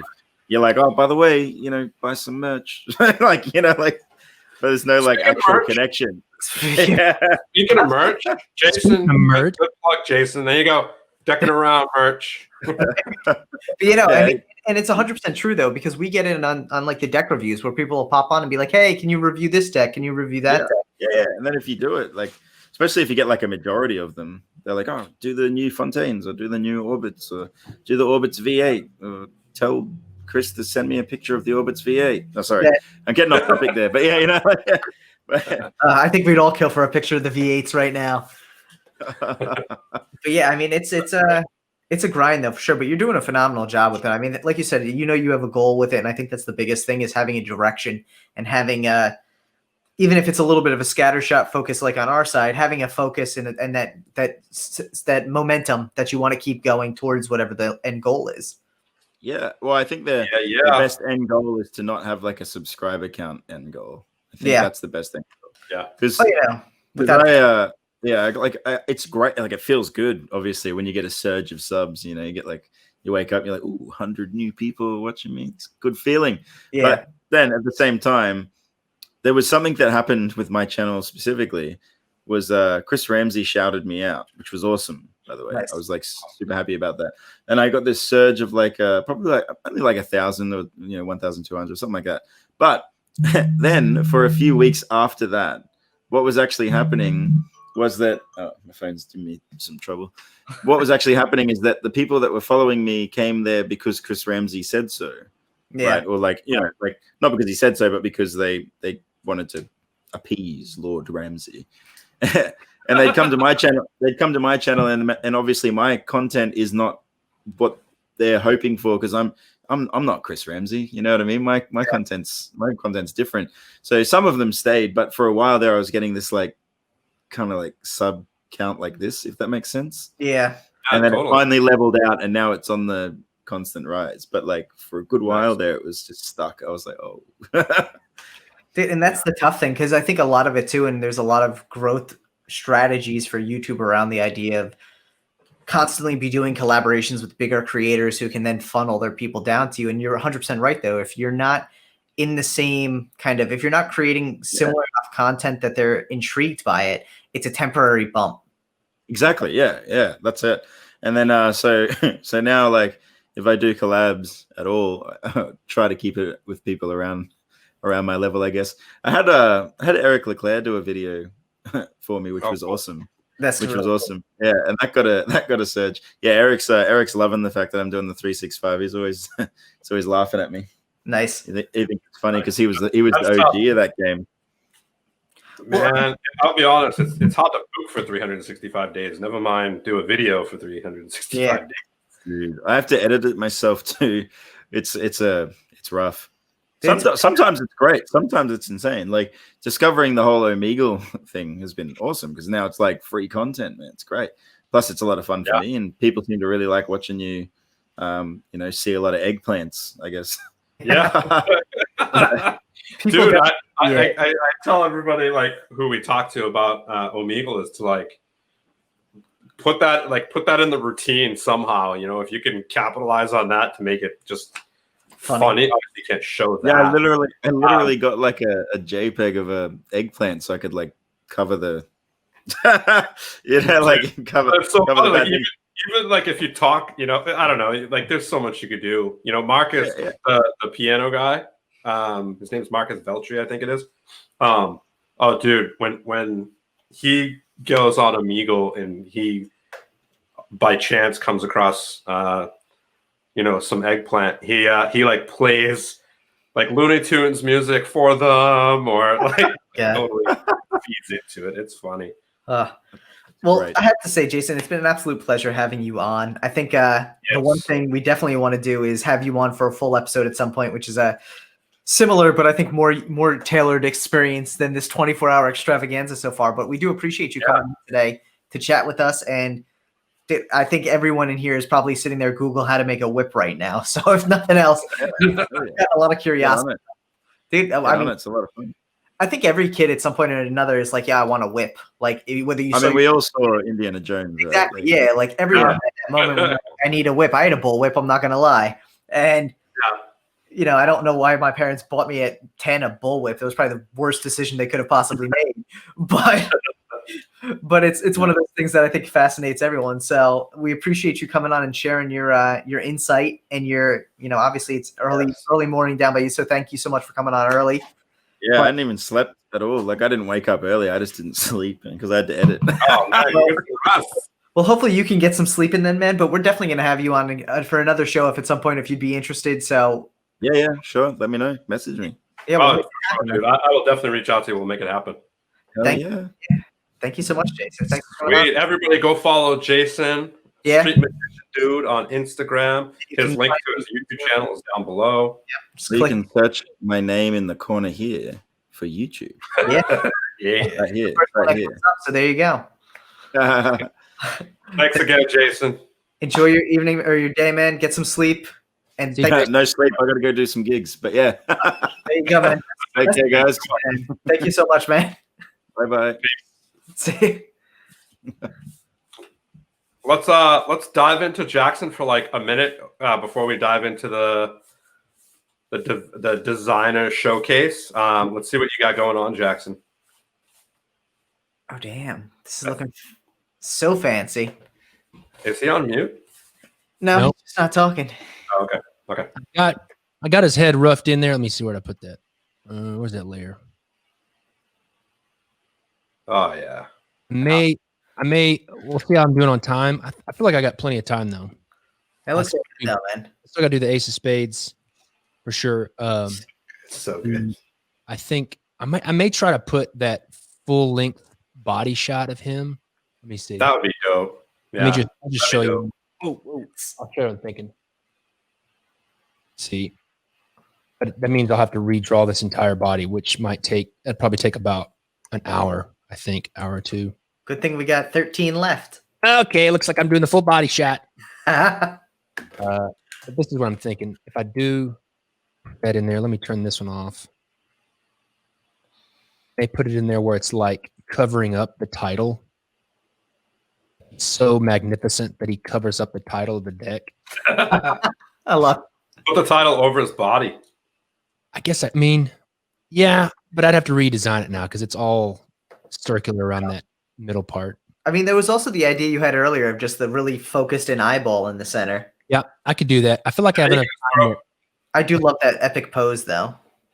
Then you could just take that and put that on the back of the tuck.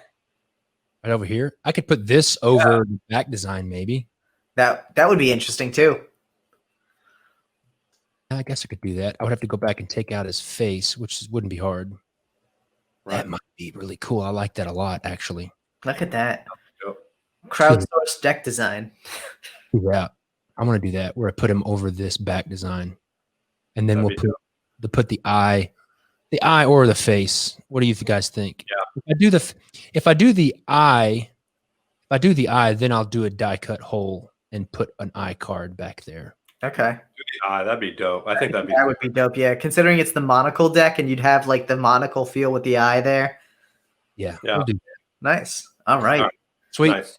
So what we're going to do now here, we have two things going on. So our next guest is going to be Casey Kathleen. She's going to be coming on in about 10 minutes. So you have, well, maybe not that long. We'll see how long this takes. But what we're actually going to set in motion here is a little bit of a game for fun here. No competition, no winners or losers. We're bringing on two designers who we're going to pick a topic. The topic has not yet been decided. You as the audience, we would love for you to volunteer some ideas for a topic.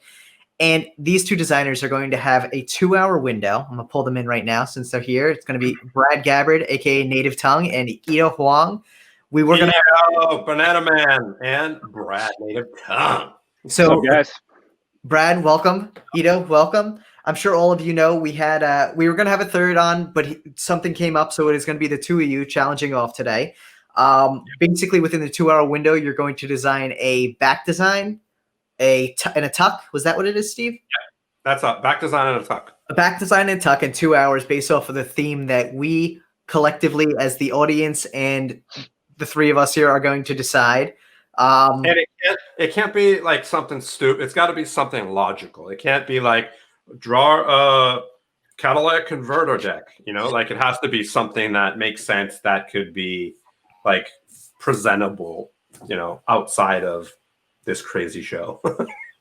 So we've already got some topics coming in. Topic knives. Topic 1984 by Orwell. Oh, that's kind of cool too. Theme. See, and that's the thing too. It doesn't necessarily have to be super specific. So it doesn't have to be like chemistry. It can be a little bit broad because, you know, obviously the idea of this is to showcase the varying style of designers across a similar topic. Yeah, so fainting goats. I love that. Time travel gone wrong. Fainting goats. See, so we're also going to avoid anything like this here where a samurai deck, because we all know that Brad has a samurai deck in the works. So we're going to try and find something that hasn't been before elves. Yeah, there's some interesting ones here. Wood, elves. Slot machine. That's kind of cool. Slot machine. You had to figure Tyler's beard would come up too. Well, you know, I mean, we could always do a beard deck, though. That might be a little bit Dude, Danny said an old school slot machine. That's kind of cool. That could be a fun one. Mermaids, waterfalls. We could do sea life type thing. Jamie's going down a weird dark rabbit hole here. Yeah, well, that's Jamie. What do you expect? Pirates, panda with bamboo. All right, what a pinball machine. Pinball machine, space shuttle, squirrels. Tyler dancing in a cave. We're not going to do that one, but thank you. Money, slot machine. I'm still digging the slot machine idea. I think that one hit interestingly. What do you guys like? What you guys like that slot machine? I mean, there's a lot you could do on it. Obviously, it's casino style deck, right? How do you guys feel about that? Sound good? Sounds good. All right. So what we're going to do? There's another good one. Arcades. That's a cool one too. Arcade, like video game arcade. That's what I assume. Yeah, 80s arcades. So probably like Pac-Man and Asteroids and stuff like that. Or just arcades and shit, which is kind of like pinball, kind of like slot machines, pinballs and stuff. Yeah, let's do slot machines. Yeah, let's do slot machines. So basically what's going to happen is you guys are going to have 2 hours to design the tuck and the back design. During that 2 hours, we may pull you in sporadically just to kind of see what you're working on. So if you notice, the one thing you can notice here is on the bottom of the screen, you'll have a thing that says share screen.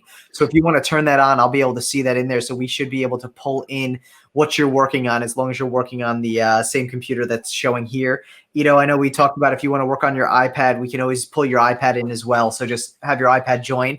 And so over the next 2 hours, you guys have this to design. Again, we may pull you in. We don't want to interrupt your train of thought. So we may just kind of pull in and see where you're at and kind of take a quick look. I know, Ito, you said you don't mind the interruption. Brad, how do you work best uninterrupted, or if we pull you in and ask some questions, are you good? I'm always interrupted. All right, perfect. Perfect. I work from home with several kids. All right, yeah, so perfect. So we may pull you guys in and just kind of ask some questions here and there over the course of time, just to, you know, see what everyone's doing with it. And I also I don't know what Jamie said, but I like the fact that Aaron was just like, there's a mother in here. I'm like, that's Steve's mom. my mom's she's okay with hair and stuff like that. Yeah, her son is Steve. Come on now. Right. I've been swearing since I was 2. But so the topic, like we said, will be slot machines. Over the next 2 hours, I'll pull you guys in. We'll chat a little bit. But any last minute questions before we kick you out? No. Nope. Ito was definitely wearing the perfect shirt. He's already crushing it with the shirt. Coming in confident there. So, and we appreciate you guys getting ready to do this. For anyone who's excited to see this, just drop a comment in the chat. Let us know. We're really excited to see what comes out of this, because I think, again, even with the topic of slot machines, we all have this picture in our mind of what a slot machine is. But I think the direction the deck can go for two designers, even with stylistic differences or thought process differences, is going to be interesting to see. So And just so people know, this was Brad's amazing idea. So I, we definitely give credit to Brad in creating this idea. And when the 2 hours is up, we're actually going to bring them back on and then talk to them for the hour. So we do have we'll have them on for a full hour talking back and forth about their designs and just random stuff like that. But you guys ready to dive in? All right. We're sending you the back of the screen, guys, and good luck. Peace. Now we're pulling on Casey, which, hey, perfect timing there. We really worked out well. We're right on schedule here. So welcome, Casey, Kathleen. Casey. Which, if you haven't, just to throw it out there right off the bat, if you haven't noticed, both Steve and I have upgraded our lighting since you were on last time. We decided. Mine's really bad today. Hey, you know what? It's still better than we're winning today. After that last one where we just had LED strips behind it, we realized real quick that we needed some other fun stuff. Also, Danny, thank you so much, man. We really appreciate your support. It means so much to us, man. Thank you. But yeah, we're so pumped to have you back on. Yeah, Welcome back. So cool. I do like your lights now. It's really cool. Thank you. I always I like Steve's because it looks kind of like a sunset. It does. The right? purple, the oranges. The it comes together nicely. I think it really it pops well. So kudos to you on that one, Steve. But before we dive into chatting, so I don't know if you've been watching so far, but Jackson Robinson, Mr. King's Wild Project. Hello, Casey, by the way. Hi. Casey Kathleen is an awesome magician, and she's just crushing it. Super creative. She flies, obviously. But we are having our guests give Jackson a new name every hour. So you are at the helm of creating a name for Jackson for this hour. And it could be as creative as you want. You can call him Mr. Unicorn. You can call him whatever you want. It doesn't even matter. You can call him Anime Special or Anime Bubbles or whatever. It doesn't even matter. I don't know. Should I stay in the Christmas theme or something? It could be anything. You could ask him questions. Santa Claus. Santa Claus. Let us. Santa Claus. That's the AKA. There we go. Jackson, just slowly you've turned into a fat, white-haired man. That's the progression of what else new? I love it. I love it. So, Casey, how have you been? Good. You guys keeping busy over there? Yeah, trying to. I mean, like, when's the last time we talked? It was like a month ago, right? It's been I mean, it feels like it was only a couple weeks ago, but yeah, it's gone quickly. Yeah. What have I been doing since then? Probably nothing, really. You've been putting out videos, is what you've been doing. Yeah, trying to work on new things and stuff like that. But yeah, it's been like we haven't really been doing much. We've just been like getting ready for Christmas and stuff like that. So you guys doing anything good for the holidays? Are you staying like pretty local? Was that? Oh, are you guys staying local for the holidays? Do you have plans or? Yeah, we're staying in Vegas. We're gonna probably head over to Colin and Chloe's house. Okay. Yeah, and just spend Christmas with them, which is nice. Nice. Because we can't go anywhere, and oh well. How has I mean, that's the best thing to do is to just stay local anyway, right? So what was that? I think that's the best thing to do anyway is stay local. Yeah. We don't really want to go anywhere. Yeah. That makes sense. Yeah. With everything going on with COVID right now, it's not worth risking going out and getting sick. Definitely not. How's Natsu doing? Natsu's good. I don't know where he is though. I know it seems you're quiet over there. Yeah, I don't know where he is. I think he has like this hiding spot behind the bathtub. Okay. And he hides there like all day. He just sleeps behind the bathtub all day. It's really quite weird. But little poops hanging out behind the bathtub. it's like your safe space, you know what I mean? Like he just stays there all day. Yeah. That's great. Maybe it's like, I don't know. He likes cuddling up to things, so I'm guessing like he likes, I don't know, cuddling up to the bathtub or something. Doesn't like cuddling up to things, right? Maybe not. Aaron says, I better get them a Natsu cameo before the end of the interview. I don't think that would be that difficult. Yeah. We'll have to see if he wakes up before we end it here. But if he's comfy behind the tub, we don't want to interrupt him. All right. Right. I say like, Natsu, do you want a stick? Is that a or a dog? It's a dog. He's a dog. Oh, dude, it's not a dog. It's literally a little seal. It's something. It's like a seal. He's a magically. By the bathtub, he knows the water's right there. That's right. Reminiscent of home. So you said you're trying to learn some new stuff and kind of just expand out your magic. What have you been trying to pick up lately? Just trying to like work on illusions and stuff like that, because I want to have like a bigger, like I just want to know everything, in magic, illusions and sleight of hand and everything. So I'm trying to like do more in that area too now. So yeah. Widen the tool belt. Yeah, it's fun, but scary too at the same time. It's a lot of work. I mean, I've talked about this before. Are you like super scared before you post it, like nervous and just not sure how people are gonna? Exactly. I just not too sure how people are going to react to the different videos. So I'm like staring at it, just being like, oh, I hope this is okay, and people don't get mad at me or like, I don't know, say something silly. Yeah, no, I hear you. Obviously I'm not doing videos and stuff, but I think all of us know the pain that haunts us when we even put up a picture, right? Or even Jackson, are you at that point? Do you even care, or do you even get anxiety or anything before you put out a deck and just to see? Yeah. I think I do all the time, but I know what has helped me is just letting people be a part of like the creative process way before like a release. Right. You can tell way before if people are going to like it or not. Yeah. I mean, it's kind of hard with magic though, because you can't release it kind of until it's done, right?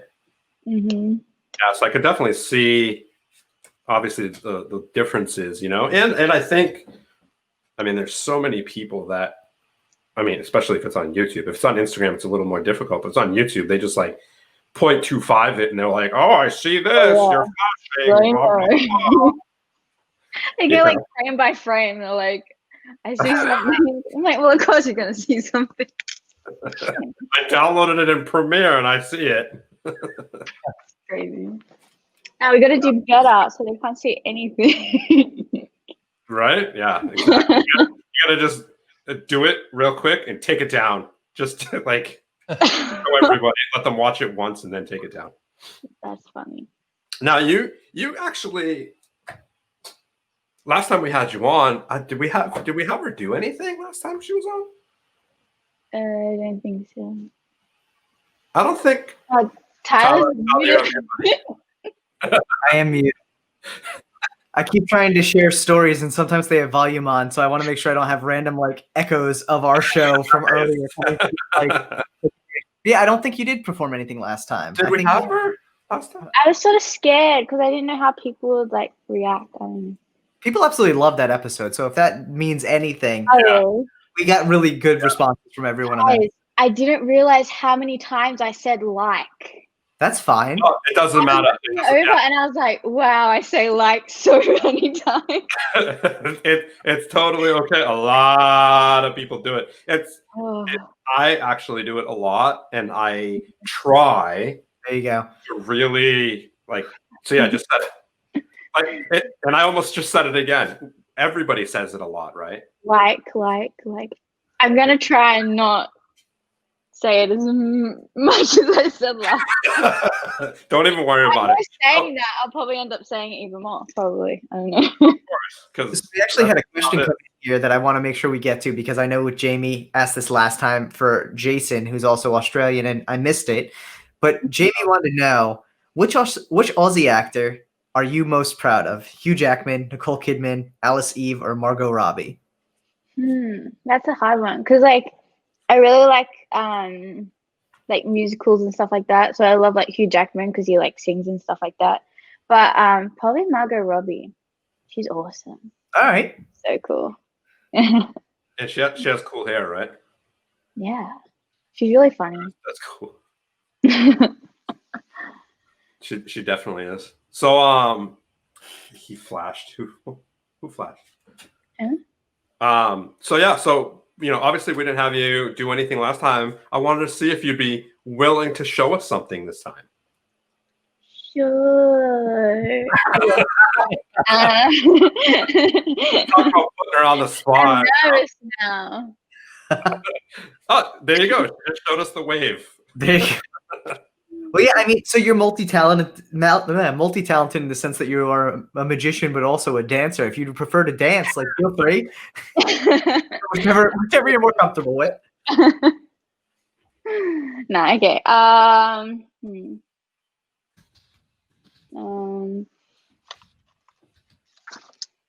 Let me do this one. Okay, you ready? All right. I'm gonna. Where's there we go.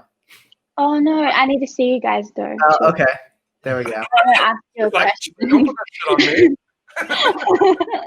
me. I need to ask you guys questions. Okay, so I have this playing card over here, but we'll get back to that in a second. First, I want to know, Steve, what's your favorite playing card? King of Spades. King of Spades. Okay, and Tyler, I remember last time I was talking about Among Us. All right. And you've been playing, right? After I. Yeah, I had been. I was actually talking about it earlier in the show too. Oh, really? Yeah. Okay. So, what character color do you normally use? Blue. Blue, like the dark blue or the light blue? Dark blue. The dark blue. Okay, so dark blue. And what was the playing card that you chose again, Steve? King of Spades. King of Spades. Like Why? that? Oh, Okay, that's sick. Wow. That's great. Why? Focus. That's so awesome though. And you're the I was genuinely like, how is Among Us gonna come into this? Like I was expecting the colored background to change. That's sick. That was so sick. That was awesome. The fact that you used Among Us in a trick is just I ridiculous. know, because last time we were talking about it and I was saying how fun it was, and then I got Tyler playing. Yeah. I got frustrated. That's what I was saying earlier. I got frustrated. Yeah. What's that, Steve? I said, and that she plays all the time. She's always talking about it. I played for a couple weeks and like I kept getting frustrated because I was saying I have an approach. My approach is I basically run around the map and try and find everyone. And then if I die, I die. But if I manage to get in front of like 6 or 7 people and they don't kill me, and then it's time and someone calls a meeting and there's only 1 or 2 people left, I'll just drop it in there. I'll be like, yo, it's either one of these two. And someone's always like, oh, how come? And I'm like, well, because I ran past all you other people and none of you killed me. And they're like, oh, that makes a lot of sense. And then someone will always be like, oh, no, like that's sus. And then everyone's like, yeah, that's kind of sus. I'm like, how is that sus? I'm like, it's perfectly logical. And they're like, no. And I get voted off. I'm like, God damn it. Like, so the whole You have to be so careful what you say. It's crazy. It's crazy to think of like how like, I don't want to say illogical, but how like suspicious everyone gets of anything you say. Yeah. So I was playing like it was probably a month. I haven't played for a month. That's pretty good. You've been busy. Yeah, I have been busy. That's a lot. You've been busy, obviously. Yeah, but probably play again soon. But pretty much the last time I played, right, I was like standing over the vent, which is a really bad thing to do because it's a vent, and I'm like doing one of my tasks. And the lights go off and I'm still doing my task and then it comes back on And then someone was like, "Oh my god, Casey's been standing on a vent. She definitely vented." I'm like, "No, guys, I'm doing a task." I don't know what you're talking about. If you are the imposter, you can travel among like in the vents to get from room to room. Oh, gotcha. So you can like pop up. I've also figured out that as the imposter, I don't mess with the vents at all because people are always looking at them. You cannot do that. You also Or you can kill, right? And then you vent, but you stay in the vent, right? Yeah. No one can see you. And then you just like go over and see if there's anyone in the room, and you just don't pop out until there's no no, it's safe. Yeah, there's a lot of strategy. Show some of those comments. People loved it. Oh, really? Yeah, I loved it. Yeah, comments. Awesome, pretty cool. Pop culture integrated into magic. Cool. What? Head blown. Thanks. I wrote him out. That's the truth. It's so like it's so crazy though how much that game like it's frustrating, but it's so much fun. Yeah. Is it bad that I've never heard of it? I'm so sorry. No, I mean it's definitely like a trending game right now, and for the past couple of months, it's gotten like really popular. I'm But not sure. yeah, if your kids aren't like playing it all the time, then you wouldn't know. No. Amber said you should play with proximity chat on. What's that? So yeah, what's Amber? What's proximity chat? I'm curious now. Well, and that's the other thing too. So like, I play on my phone. Do you play on your phone also, Casey? Yes. I wonder how much of a difference there is between playing on your phone versus on the computer. I'm not too sure. Shin would know. Because he plays on his computer and then he plays on his laptop. I mean, on his phone. Oh, nice. Yeah, he changes it up. But we go into like a Discord chat and we're just like talking, like actually talking instead of typing. Okay. Yeah, and then we just mute our like, yeah, we just mute it when we're playing the game. That makes sense. And that makes it probably a lot easier too. But it also you can like you probably figure out people's tells though a lot easier than like with text. Yeah, you can sort of like hear if they're lying, you know, because you can't like laugh. Like, you know what I mean? Like sometimes I'm like giggling and people are like, "Oh my god, Casey's giggling. She's definitely the imposter." It's where your voice is always on. When you're near someone, they can hear you talk till you walk away a certain bit. That's crazy. That definitely has to be tough. Yeah. Yeah, that would be hard. I have no idea what they're talking about. I'm so out of this conversation. Dude, Among Us is next level. I think you and Leslie would actually love it because it's basically trying to figure out who the killer is. Yeah. Bro, but first of all, she is all about Sims. Like Leslie's all about Sims and building houses and having babies and dogs. And like that's what she loves to do. She's totally watching the show, by the way. But she like absolutely loves it. What she'll do is she'll go on like a show, like say, I think it was Vampire Diaries. I think she built not Vampire Diaries, Charmed. She loves Charmed, the TV show Charmed. I don't have Charmed. I know what you're good. I know What's the Charmed? I'm saying her, she knows what I said. Yeah, it's a show about witches, basically. They all have powers. But what she did is she went on Sims and built the Charmed house. Whoa, that's pretty cool. Yeah, that's talent. Yeah, so she loves doing that. There she is. She's like, oh my god, calling me out. She loves doing that stuff. I don't think she would be into Among Us. I don't know. Maybe she would be, but it's fun. It definitely like sort of wrecks like friendship sometimes. Like I got so mad at one of our friends because he was like, "Yeah, it's Casey." I'm like, "No, it's not." And yeah, I just got really upset at him, and I was like, "How dare you?" I don't think she like that. She likes coloring. She colors this thing in too, where she like taps numbers and it colors them in. And I have no idea how she can do it. She's super fast. I have to blow it up. I've seen that on the iPad, dude. Those are fun. Yeah, but I have to blow it up to hit a thing because the numbers are so small. And she's like, boom, boom, boom, boom, boom, boom. And I'm like, how the hell do you do it so fast? It's crazy. Dude, Among Us is a good time. I don't know. It is frustrating. See, I only play with random people. I think that almost makes it worse because like I'm in a game with random people and I'm like, oh my God, no, I'm not the person you, and like, I'll tell them, I'll be like, it's definitely red. And everyone's like, nah, or I get voted off. And then like 3 rounds later, it's like red wins. I'm like, told you. I told you. Yeah. So if people just kick you off, then you're just done playing until it's done. You have to have like a majority vote. So at the end of like anytime someone calls an emergency vote or finds someone dead and it triggers an emergency vote, you have a discussion, and then you all have the opportunity to either vote for who you think is the killer or abstain from voting. If enough people abstain from voting, nothing happens. If not enough people vote for the same person, nothing happens. But if a majority of people vote for the one person, that person's ejected from the ship. Mm-hmm. If it's the correct person, you win the game. If it's the incorrect person, the game continues, and now you just picked the wrong person. So interesting. Yeah. Fun time. So if someone doesn't like you, they can just keep voting you out. Yeah. So do you guys have a hate? You guys have a hate people that you just keep voting them out so they can't play? Okay, so so I have a friend called Blaze, and he's always the imposter. So I always just vote him, even if I don't know if he's the imposter or not. That's funny. Nice. Blaze. It's definitely Blaze. See, I don't get to be the imposter enough. Like, I like being the imposter, and it happens like 1 out of every 20 games.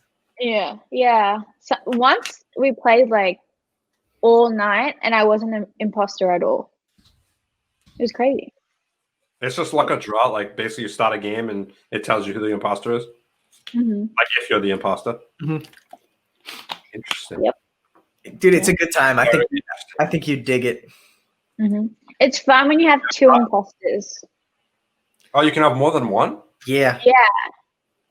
What? Yeah, so you can like team up and you can do like sneaky stuff. So so the imposters know who the other imposters are. Yes.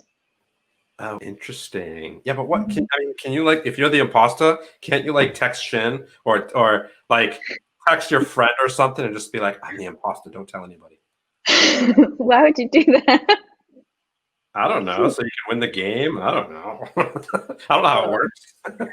No, surprisingly, I've never been imposter with Shin, but I feel like we would be really good at it because we're like standing next to each other, being like, "Hey, let's go kill this person."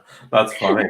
Jamie said that Tyler initiated the first yawn of the stream, 4:32 p.m. Pacific Standard Time. I did. It happens. What do you think about that, Jackson? Are you guys tired yet?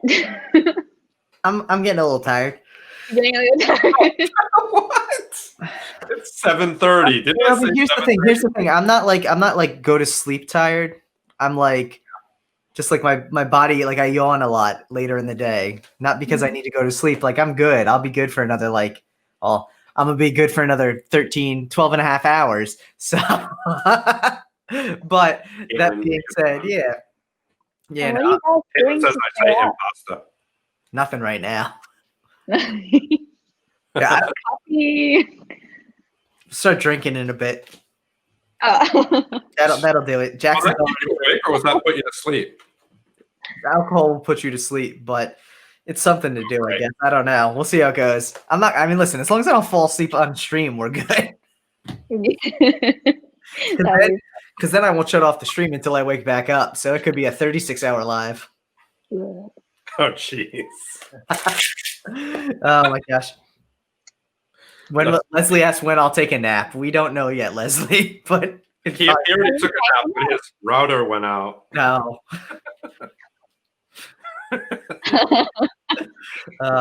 I am the weak link in the sleep deprivation here. So, yep, that's for sure.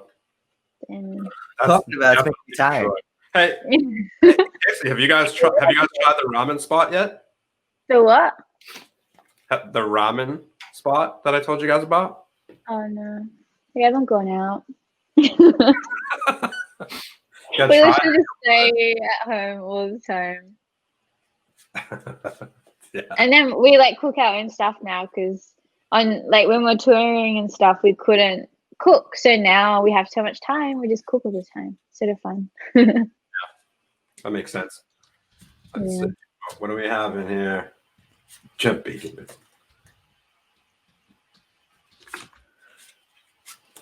I think. Go ahead. Oh, I was gonna say. I think. I actually forgot what I was gonna say. So ignore that.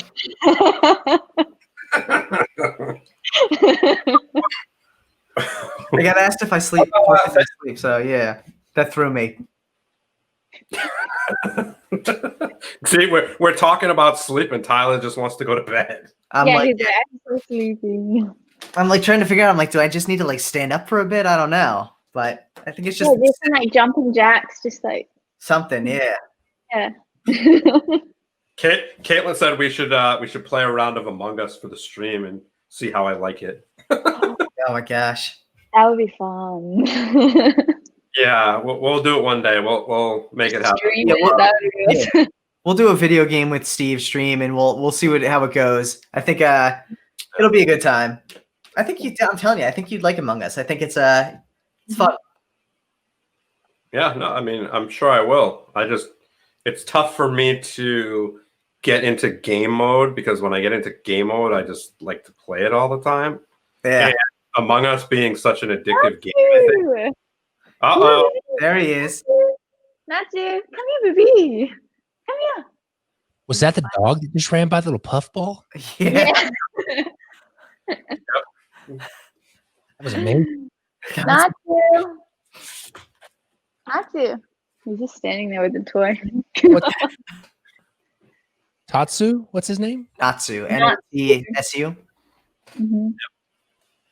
It's from the Japanese anime Fairy Tale. Yay. You're a huge anime fan. We talked about that last time you were on. Yeah. We've actually been, Shane and I have been watching a new anime. I'm trying to remember what the name is. Can't remember, but it's really good. But yeah, I can't remember the name. It can't be that good if you don't remember the name. Oh, what was it? I'm gonna have to ask Shin. I just finished King's Avatar. If you haven't watched it, a really good one. Check it out. What is it? King's Avatar. King's Avatar. Yeah. Is it on Netflix? That's a good question. I don't know if it's on Netflix. It's okay. Caitlin wrote. I just saw a giant cotton ball walk in the background. That's definitely Natsu. That was Natsu. Natsu, you want a stick? You want a stick? Natsu. He's like, Oh, no. he's right there. Natsu, come here, baby. Come here. You gonna come be on the live? Natsu. He's like, I don't have any food, so I don't want to do that thing. I don't want to do that again. maybe Shane can get me some food. Hey Shane, can you get me a treat? I don't know. I don't think he can hear me. I don't even know where he is. Oh my god. Can you get me a treat? Yeah. A dog treat? Yeah, if you say get me a treat, he might bring you something like. You like candy? I love it. Oh, that's Shane getting Natsu. I like how you're like, can you get me a treat? And he just brings you the dog. You knew what the end goal was. Yo, dude, what's up? He's Shin, and he's Natsu. He looks like he's just like loving life. How you doing, Shane? What up, dude? They said hello, what's up? He said nothing much. Exciting. Yeah, working on secret stuff. That is exciting. That's awesome, man. Too much about it. Well, we look forward to seeing it when it's ready. Yeah, no, we definitely can't wait to see it. But we're glad that Natsu is finally here. Natsu, hello. It's looking at me. Hello. Doesn't look at the camera. Right. He's like, I want nothing to do with this. Right? He's like, oh god. These guys again. I think the greatest thing is like the pictures of him in bed with the blankets up. Oh my god, I saw that the other And day. he's just like, Yeah, he literally sleeps with his paws up like this on his back. And he has to be under the blankets. he's not stupid. Yeah, he's like, I need to be warm and comfy. Yeah, he is I just love how you guys made stickers of him. Yes, yes. We actually sell them at the show. So Oh, it's like, Oh my god, my they're so goodness cute. is limitless. he's just living his best life. He is so fluffy too. Say hello. Aaron says he needs one.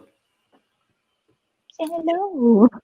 The chat is definitely all in love with Natsu. Hello to everybody. Now, have you guys had any good meals lately? I know you've been you guys are all about the cooking. So have you had any? I mean, obviously we talked to you not too long ago, but anything new that you guys have conjured up? Not really. Weren't you supposed to send like a borscht recipe or something, Steve? No, not borscht. What was it? What was it? Yeah, Oh, was that beef? No, didn't I? I sent it. The beef stew? yeah, the stew. beef The stew. Yeah. Yeah, I sent it. Yeah, Tell we haven't made it yet. your husband, tell your Yeah. husband who shall not be named, to how to make the beef stew. Okay. To make the beef stew. Shan, you have to make the beef stew. You have to make the beef stew. He said, "Oh yeah, right." Tell him to stop creating and make beef stew. You said to stop creating and make the beef stew. I was laughing. I'm sure that'll be very productive for his career. Yeah, he's like, Steve told me to stop creating. I don't. He'll be on stage. He'll be on stage. He'll be like, I took a long time, probably about 8 hours to work through this next trick. And he shows a bowl of stew. I don't know if we'll get the same applause that he would normally get. I don't think so. Maybe a laugh though. Yeah, but you know what though? You'll enjoy it. That's for sure. It's amazing. I'm excited. I want to try it. Yeah, it's really good. Yeah, definitely try it and get back to me on it. Let me know how it is. Yeah, I'll do. Yeah, he's been like trying to do a lot of stuff, like create a lot of stuff for the show in Vegas and just some extra little things. Nice. Nice. I'm sure it's just great having the time. I mean, obviously it sucks, but the trying to look at the positive side of it is just time to create new stuff for him, because I'm sure, I mean, obviously I don't know, but even for both of you too, because you were helping him out as well, like doing all the video and all that stuff. It's like, I'm sure just new content will make it more exciting for both of you, you know? Yeah. It's definitely been a nice break. So it's been fun. Right. We can do like different stuff. You missing the traveling though? Not really. No way. No way. I don't Not know. not when you have your own bed and your own kitchen. Yeah. And like Natsu really likes, I don't know, his routine now. He's like, okay, I can't say the word, but go for a W. I'm gonna have my yeah. Like he has like 7 times now for everything. And he actually comes and reminds us. He's like, okay, it's time for That's funny. I can't say it because he would go crazy, literally. Yeah, and then he'll think you're all mean if you don't like follow through. Yeah, exactly. I'm gonna get there.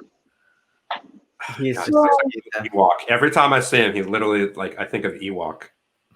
You are. too good. Oh yeah, it's so Ewoky.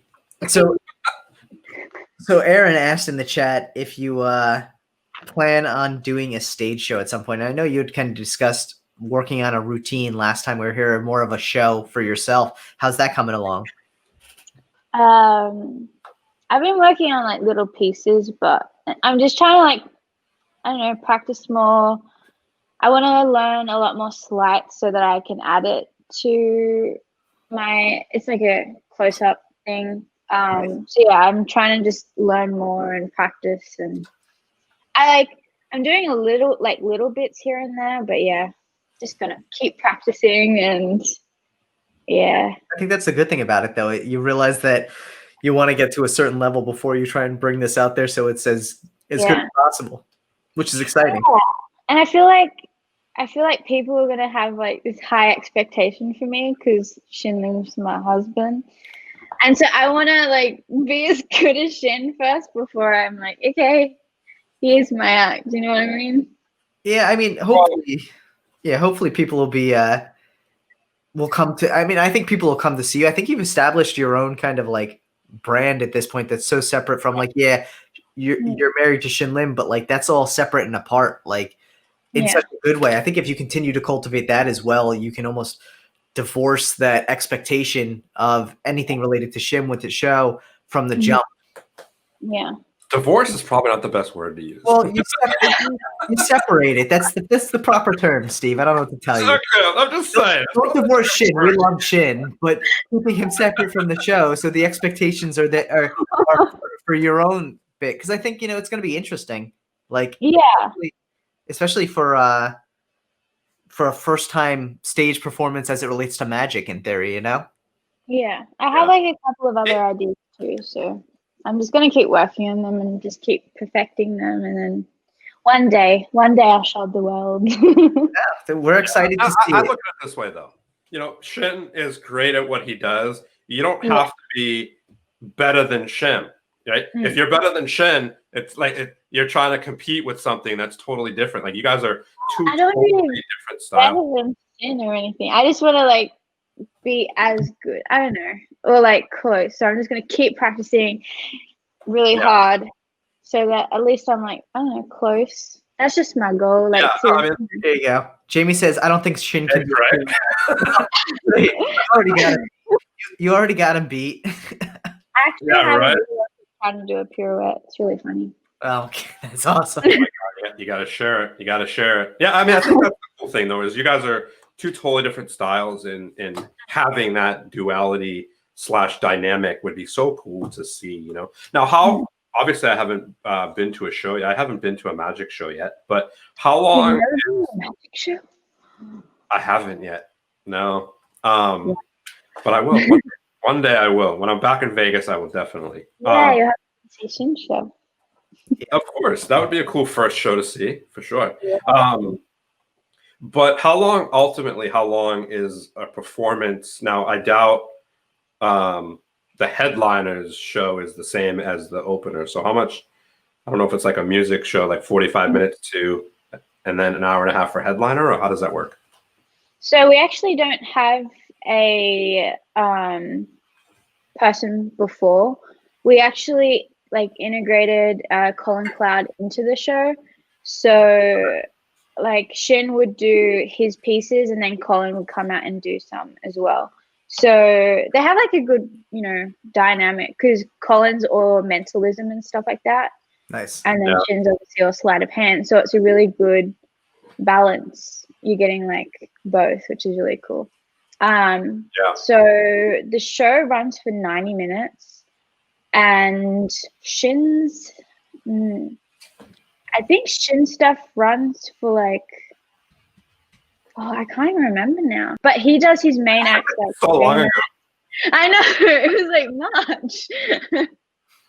Obviously, our touring show is different to the Vegas show, because Vegas you can only have like 90 minutes, and you can't have like an intermission. But for our touring shows, you can have an intermission. So, and you can go as long as you want. So that's a lot longer. I think that show's nearly like 2 hours long. And we have a 20-minute intermission as well. So, yeah, I can't remember how long Shin performs there now. But it will be different when we go back, because Shin's trying to add more to the show. Obviously, when he came out of AGT, he couldn't create as much as he wanted to go into the show, because it was so quick. He won AGT and then he had to do like his tour show. So we sort of just like shoved everything together and we're like, yeah, okay, that's gonna be great. Nice. And then he just didn't have time to come up with another act. So now he's working on that, and he's working on a couple of acts. I know he wants to put in an act that's about how he stopped music and how he got into magic. So it's going to be, we call it the piano act. Yeah, because it's about music. Yeah. Nice. So That's that cool. would be good. Leslie said she would definitely come see your show. Yay! I have to comment too because this just made me laugh so hard from Mark. I had a magician at my 7th birthday party. Then in high school, that same magician was my gym teacher. Oh my god, that's amazing. I feel like that's like either like destiny or just like a really awkward year for gym. Yeah, poor Jim. That's so good. I love it. I absolutely love it. What is this? Jamie put up a question. Which one? Here? That one. Yep, that one. Have you ever shot down an idea due to danger? No, I don't think so. Maybe one of Shin's ideas.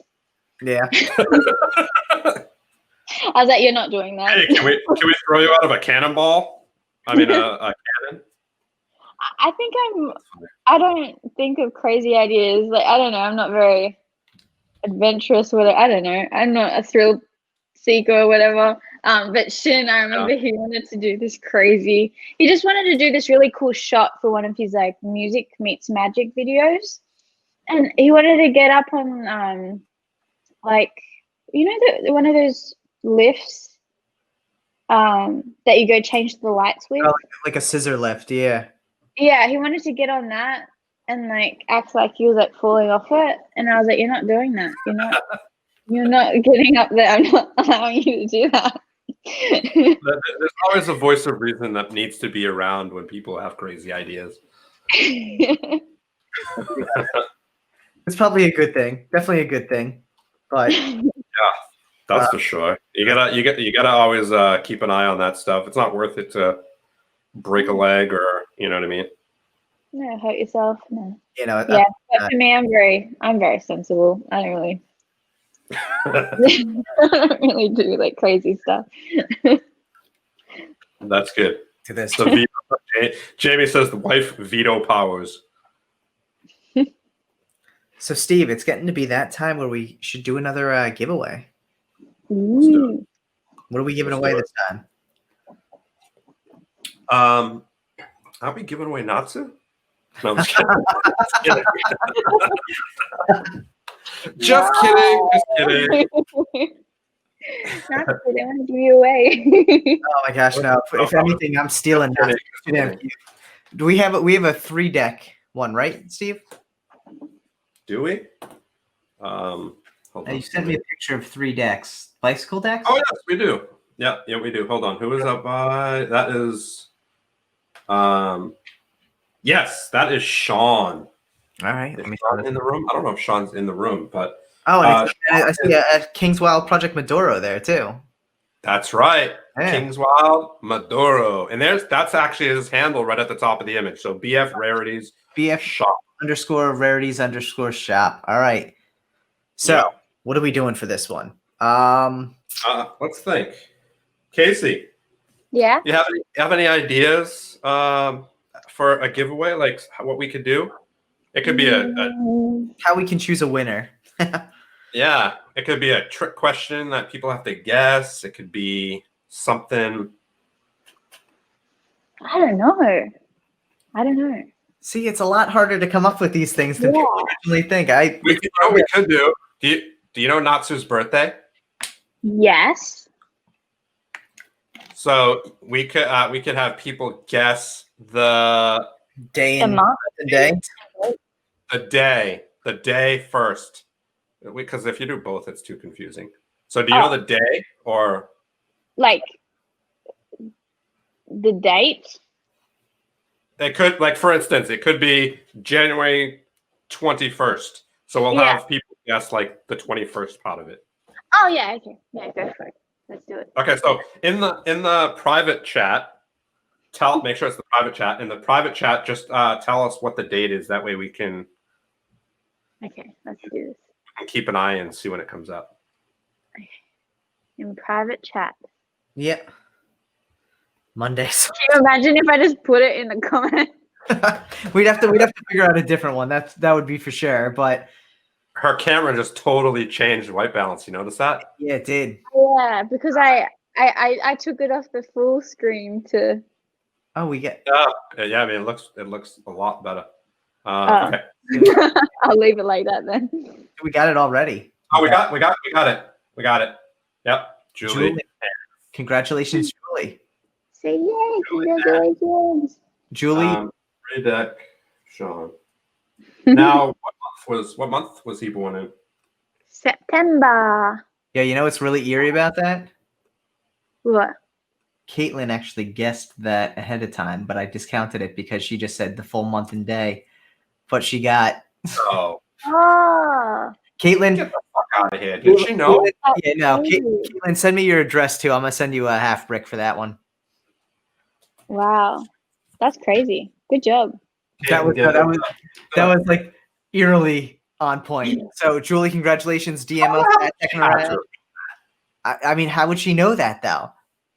How would she not know that? It was so specific. I don't know. But that being said, again, Caitlin and Julie both DM us at Deckin Around on Instagram. Send your addresses. We will send out the decks. Congratulations to both of you. That was eerily awesome, but we appreciate it. Caitlin, you're a boss, Caitlin. Caitlin. One of the questions that came in too, though, was having worked with Colin, have you picked up any mentalism? No, not really. Nothing wrong. I mean, you did a prediction earlier. Yeah. Just that. Just that. She pulled Among Us. She pulled Among Us out. You know. No, that was pretty impressive, I gotta say. Yeah. Definitely impressive. But no, Casey, we always appreciate having you on. Honestly, it was. Yep. Well, and you know what? It's funny because we've had some people on today who we haven't seen in a long time, but it's always nice to have you on, even though it's only been a couple weeks. I feel like I want to be like, we need to have you on again soon. But like we should. And I feel like, obviously post-COVID, we're really excited to see what you're going to come out with. I think this whole opportunity during the pandemic has given you such a great chance to develop these amazing new skills. And really, I'm impressed with the amount of time you're devoting to it. It's just awesome. I think you're doing such great things with it. So I'm excited to see where it keeps going. Thanks. Yeah, and if it makes you feel great, the fact that Leslie and I were on the couch and we were watching your video, the Christmas tree video. Oh, yeah.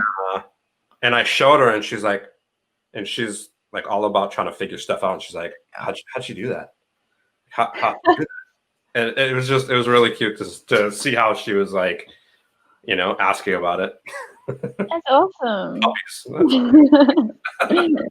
So as Tyler said, thank you so much. It was such a pleasure for you to come on, especially last minute. We really appreciate it. We really do appreciate it. And hopefully you guys if we don't talk to you beforehand, hopefully you and Shin have a wonderful holiday and stay safe. You too, guys. Yeah, no, and Tell him to make you some beef stew. If he doesn't make you some beef stew, tell him to get upset. Okay. Steve's gonna be mad if you don't make some beef. Okay, I'll get him to take a photo and send it to you when he makes it. Perfect. And it has to be an actual photo of his, not the picture that I sent him. Oh, damn. I hope Steve knows his own pictures. Thank you so much, Casey. We really do appreciate it. And thank you, like Steve said, thank you for coming on so short notice. It's awesome of you to be so accessible, but so willing to come on and just chat for a bit. Yeah, Yes, cool. we love you, and have a wonderful night. And Yeah, enjoy your week. tell Natsu we said bye. Okay. They say bye, Natsu. Have a Merry Christmas, guys. You as well. Good seeing you. Peace. Yeah. So what we're gonna do? What you got brewing over there, buddy? What's up, bro? What's going on? What you got brewing? I'm working on the full body drawing. So yeah, I'm gonna pull this up here and let's take a look. This is coming along, man. This is some fancy stuff. I love that double-breasted vest there. Yeah, that's what the sound he makes.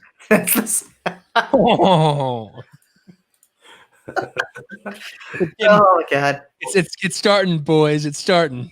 It's so cool, dude. Epicness.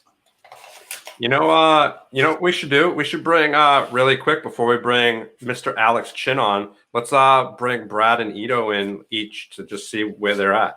All right, boys. Hopefully you can hear us. So we're gonna pull you in real quick and take a look at where you're at. What's up, gents? Yeah. How's it going? Gotta say, I'm definitely jealous of Jackson's 24 hours that he has there. Not surprised by that. I feel like 2 hours is a very abbreviated time frame. Yeah, we'll be good though. Nice. I heard that Kenneth Wayne Preston guy, though. Do a whole Deckin and I know, out. right? Please don't hold yourself to the Kenneth Wayne Preston standard. We got feedback on someone's computer. Oh, you know. Yeah, better now? No. There we go. Yeah, I think that's better. Yeah, so Ito, if you want to share your screen real quick, we can take a look.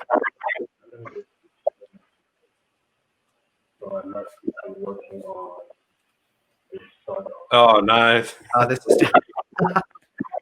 That's cool. I don't really have like a function here in the media, like goes around and find how function looks like, and then I just combine it with the meters kind of vibe to it. So Nice. Hey, Ito, we can't hear you that well. Kind of like,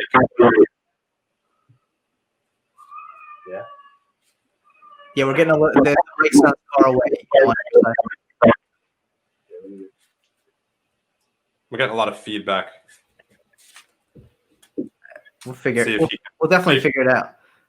Yeah, that was super cool, dude. Thanks Yeah, no, for that showing was up. Can't wait to. That was so cool. Bradley. Brad, let's see it. See if I can figure this thing out here.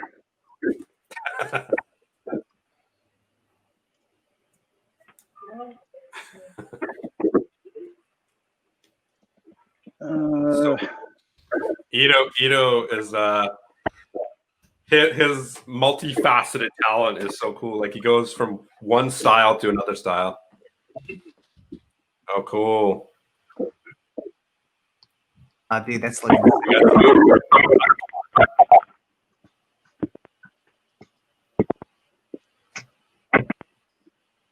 That's cool. Yeah, that looks really good.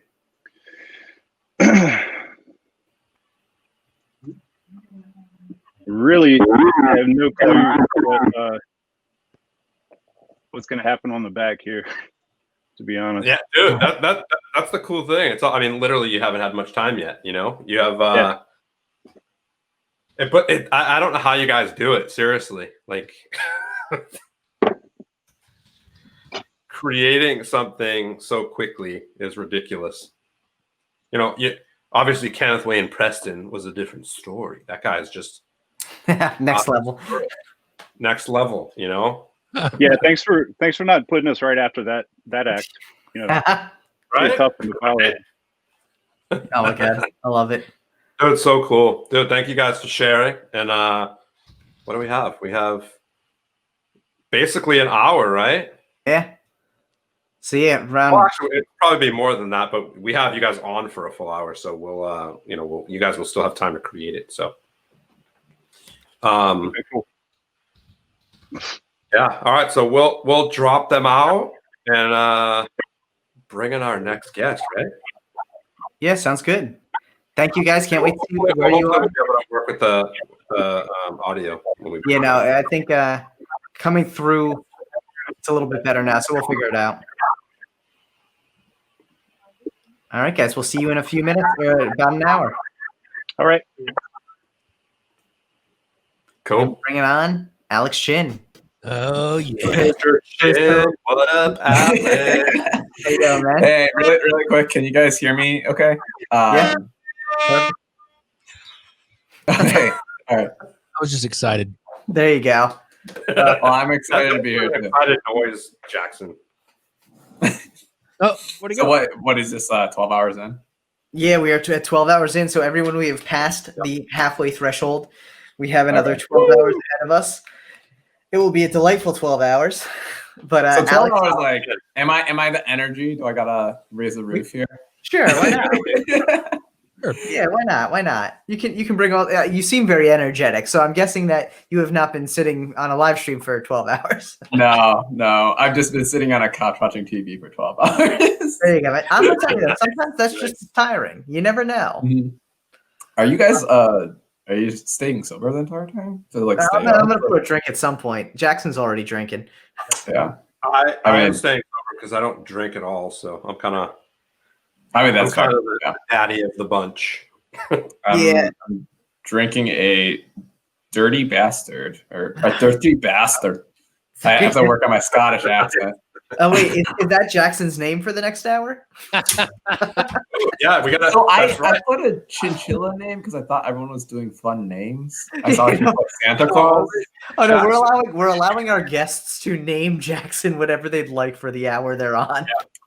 Oh, I like. I don't know if I can handle that power. I don't know. Well, you can run loose, man. I don't have the wit right now.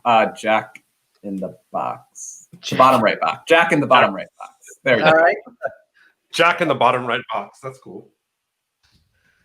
Should it be Jack in or Jack in? Jack in. He's Jack in the Gotta bottom. keep the conjugation with Deckin Around. There we go. Oh my god. But yeah, I think we get some good crowd here. You know, you're definitely the energy at this point. You are we're now on the I don't want to say we're on the downhill. We're at the plateau. No, you got another 2 or 3 hours before you start hitting a wall. It's you know. Yeah. Wall, man. We don't hit walls here. We don't hit walls. Well, like your circadian rhythms are just gonna be like I don't know. you hit that like We're gonna bust through this wall is what we're gonna do. Yeah. No walls here. So basically, I think 2 acts from now, 2 hours from now is when you should start hitting the coffee. That's when you really wanna. It's one of my Yes, or Irish coffee if you wanna have a little fun with it. Mix and match your sedatives and your uppers, but It's gonna be. See, this is why we love you, though, Alex, because you come on and you're just teaching us things, which is great. Education is fun. Change his name from the chinchilla to the tutor. The tutor. There we go. Oh my god, that's too funny. Tutor. So I have a question before I go crazy here. Is everyone else's audio lining up, or is it just me seeing everybody all weird and wonky? I see you weird and wonky. I see you, right? I see you fine. You were phasing out in the previous when Ito and them were on, but you're fine now. Yeah, I think that was a disaster, that little episode, just because I think Yeah, there was some feedback and everything, but everyone seems to be lining up on my end, Steve. So it might just be on your end again. Yeah, get it together, Steve. Oh, okay. I'll be back. Reset your router. Oh my god. No, I already did that literally before, but I'm gonna Just drop off and drop back in. Yeah, I'm just gonna turn my mic off. My camera and just see if that works, and turn it back on. Okay. Jackson. This is not Yeah, turning. that didn't work. I'll be right back. I'll be right back. You look like you're lining up to whatever. All right. So, Alex, how you been, man? It's good. It's good. I'm here. It's Saturday, Friday, Saturday, right? Yeah. It is Saturday. I mean, it's a weekend. It's fine. It's fine. Yeah. How have things been with you actually just purchased a home recently, right? Yeah. It's finally went through. It was really odd because there's thank you. It's funny. We're gonna have to really nail down our Spanish now. One of our tenants is only speaks Spanish, so we need that in order to communicate with her. All right. So would you pick up a duplex? No, it's technically a 4-unit. Okay. Nice. Yeah. So it's because there's like a coach house in the back, and essentially it's just like I was actually pretty against buying a house, to be perfectly honest. But then you talk about okay, well, actually, in this scenario, we're netting positive living there. So the idea of not paying rent is nice. And then also, it's thinking of okay, Alex, what do you really need in life? And it's something to work on, to have fun. A house that's big enough that doesn't feel like a cave like I'm in now. A happy wife, right? and then a yard for my talking dog. You know, so that's like that's really all I need. Yeah. So the talking dog needs to be a YouTube series. I'm just gonna throw this out there. I want to see start to finish progress, and I want your dog to talk. No, so there are existing YouTube / TikTok / IG people that are teaching their dogs to talk, and it's actually. But are really they energetic as you? No, they're but there's one called Bunny, and I do follow. I sound so cliche, but I follow this dog on Instagram. But it is like seeing like oh it's starting to learn the concept of time. Oh, it's starting to understand these abstract concepts of love, right? Like anyways, yeah, that's one of my goals, to teach my dog to talk. So that's cool. Yeah, I think about that last time we were on, and obviously we were like, that's a lot of work, it's a lot of dedication. I don't want to say work because clearly it's work, but it's just a lot of dedication. Yeah, I mean, like, so as a kid though, right? Like, it's just like, I'm true. Yeah, dog tricks. I'll have to get my dog down here and show you some tricks that I've taught my dog. Yeah. What kind of dog you got? It's a rescue mutt. Nice. Oh, that's nice. But if you like dogs, I feel like that someone might appreciate the tricks that I've taught the dog. I would. We'd love to see it. If I can text my wife to bring her down. We would love to.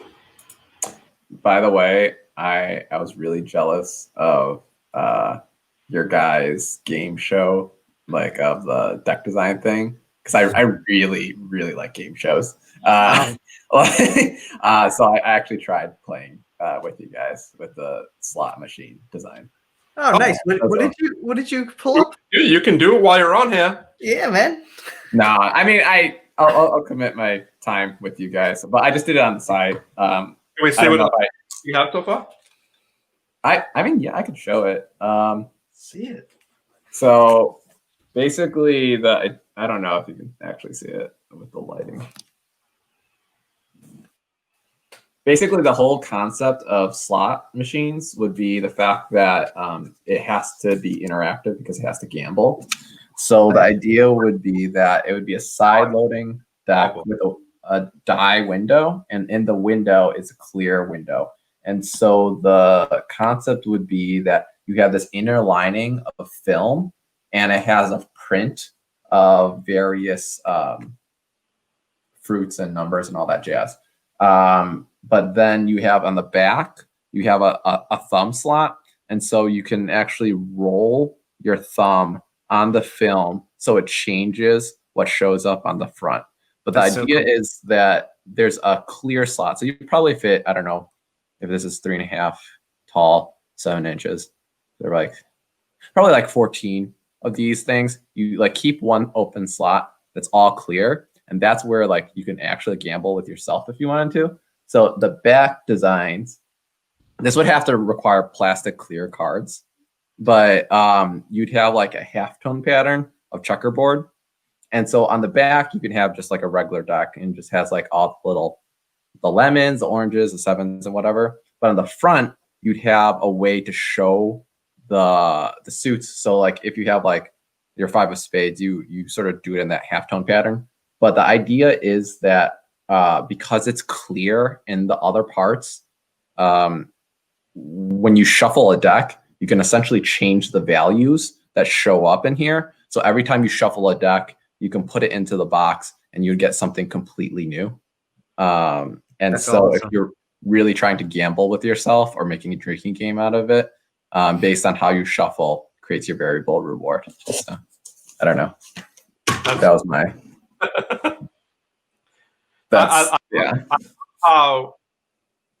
How intricate you are. You always have that like. Yeah, it's next level for sure. Like you're always looking for like the fun. Yeah, the fun. I feel like you like the motion, presenting emotion to a static object, which I think is really cool. Yeah, absolutely. And you recently just released a new deck yesterday, the day before? Yesterday, right? Yeah. Yesterday, I did a 11 a.m. and 11 p.m. thing. Yeah. In Sugi, and it did well. It is crazy amount of work. It looked like it, but it looks so beautiful.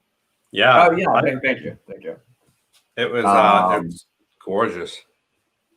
Yeah, I'm happy that people are into it. I'm a little trepidatious of how it goes, but like it's basically an experiment to see if people will start uploading their decks to P52. Like that's the whole point of it. Like it's not necessarily worth, if I'm gonna be really honest, like the time and effort for the money compensation. 75 is a lot, but like given the amount of testing and work, it's not so. But if it can start this trend of like, oh hey, like I have a deck and it's so easy to just upload it to P52, then it's totally worth it. If I have 250 new people that are willing to like scan, or 200, like that would be fantastic. Yeah, that makes sense. Interesting experiment for sure. I think this goes to the same idea of where your brain goes with the tuck design. Like I like the fact that you're willing to experiment with these ideas to see how it plays out and willing to take that risk to see, because in theory, the reward for that 200 new decks being scanned in by people who are willing to go that effort is valuable to the platform that's self-sustaining. Yeah, absolutely. So we talked about earlier in our previous get together, or I don't know, is the idea of governance on like a platform. And so the people that would buy this deck are sort of like the hardcore fans that are like more knowledgeable. And those are also the people that would be able to moderate that kind of behavior rather than someone new. So this is like one of those things where it's just like, okay, like let's give everyone a completely new deck. Let's break P52 and see how people behave. Oh my gosh, it's a dog. What kind of dog? She's a mutt. He looks big. He kind of looks like he has a little greyhound in him too. She might have a little. Yeah. You see your trick? Yeah. It's pretty simple.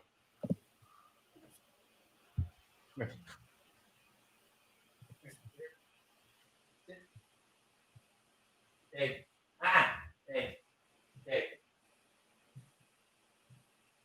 Oh no, is that the trick? Are you just gonna have to sit there? Yeah. Sure. She's like looking at you, waiting there too. She's like, oh. This is like a Hachiko story. It's just waiting for its master forever.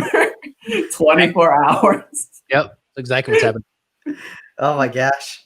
She's just gonna end up like sleeping. She's like the Tyler of dogs. She's like, I'm bored. I want to go to bed. I just want to eat this food, please. Oh my God. You may eat. Nice. That's all I got. Hey, listen, that was more. Wow, that was more willpower than I would have had. Good Sunny. Good Sunny girl. Wait, Jackson. Nice. Really quick. Love your tree, by the way. But do you have a fucking plotter in your room? I have a big printer. Yeah, that's a plotter. Yeah, holy cow. What do you use to print, or what are you printing that's that large? Like money. Like the limited prints and stuff. Oh, got it. Okay. Yeah, it's a big map right here. That's pretty cool.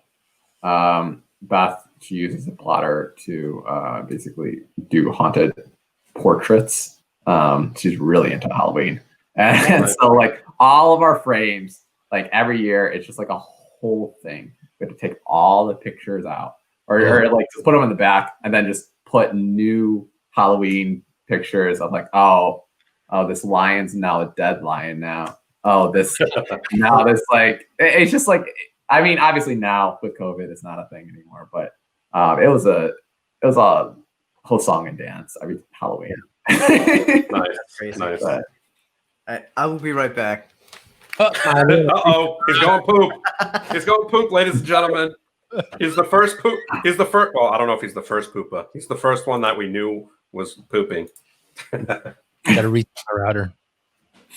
Yeah, right. He's got to reset the router. I've reset mine once, but yeah. So, Alex, I have a question. You have two amazing decks. That are coming our way. What now? When's the? I totally forgot. It's just my horrible memory. When is NPCCD being dispatched? All right. Was that January or February? In theory, end of February. Nice. It sort of just, it really honestly depends on when I get the cards in.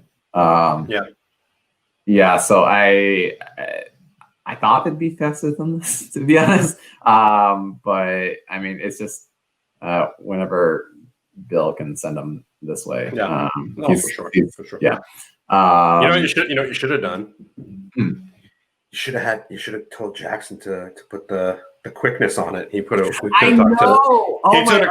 talked to Kalush. We would have had him yesterday. Like I didn't want to say anything. I gave the estimate based on how much praise Jackson was giving in the Diamond Awards to Bill of like how fast he was, and I'm like, oh, okay, like it's 5 months, 4 months, like that sounds fine. And like still, I technically don't even have. Are you shipping them by sea?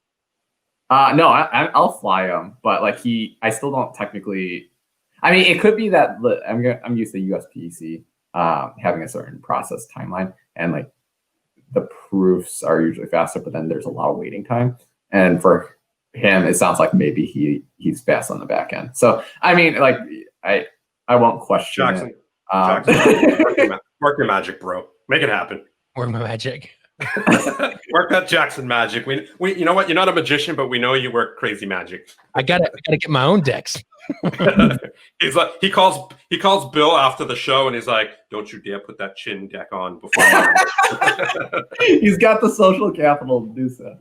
Right? Yeah, exactly. He's like, "Yo, bro, I have 12 decks in with you right now. You better finish them before that chin deck." Oh my god. Yeah, no, I've been trying to.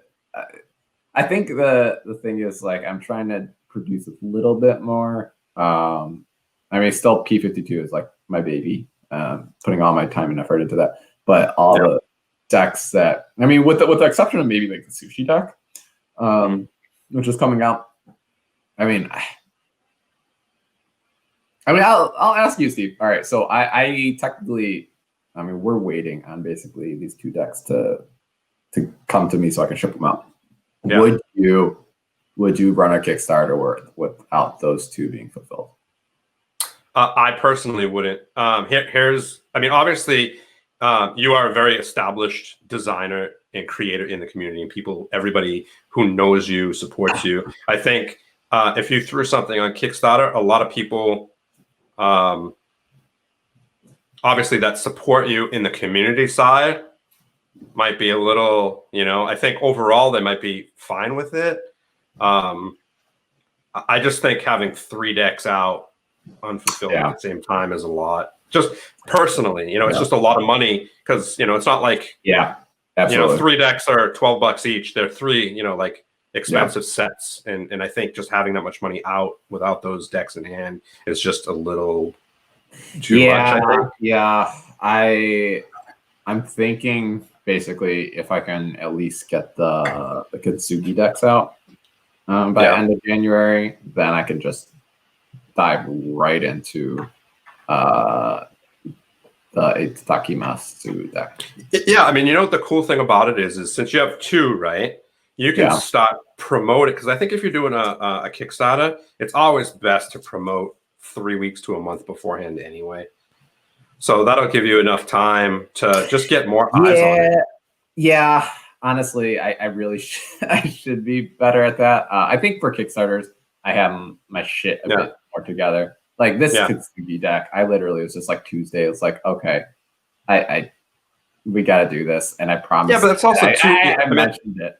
But 200 decks, that's easy for you to bang out like super. Like people are gonna buy that in but 5 minutes. I mean, the number of decks is irrelevant. It's the number of decks I have to design, and it's 200 different designs. So it's like right. But what I'm saying is you have that time, right? When you do a Kickstarter, you got to have that shit like on like people have to know what it is right off the bat. Otherwise, nobody can, So I think just to get more eyes on it for more back on the Kickstarter side.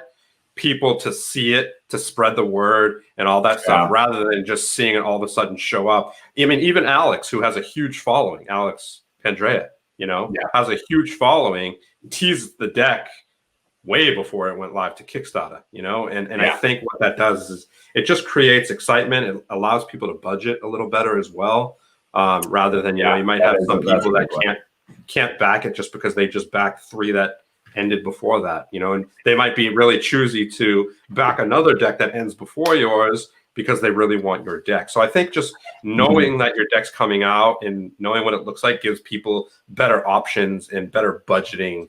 Yeah, that is true. I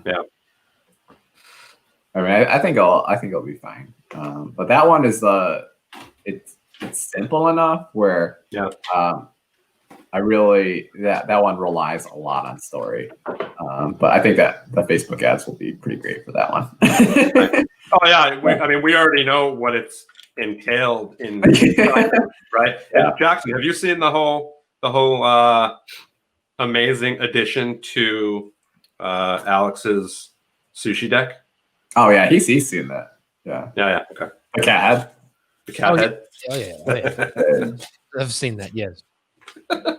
So I good. watched the show the last time. Oh, you know what? Jackson is one of our. You know what? We love you, Jackson. He's like one of our. Birthday, bro.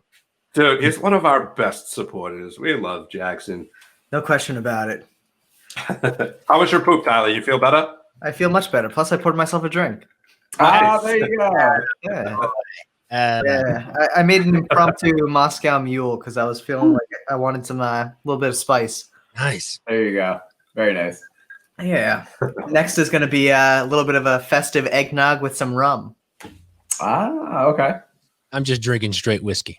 I'm gonna get there eventually, but I wanna coat myself a little bit with some eggnog and some ginger beer. Coat. Yeah, nice. I love ginger beer. Are you having cock and bull? What kind of beer?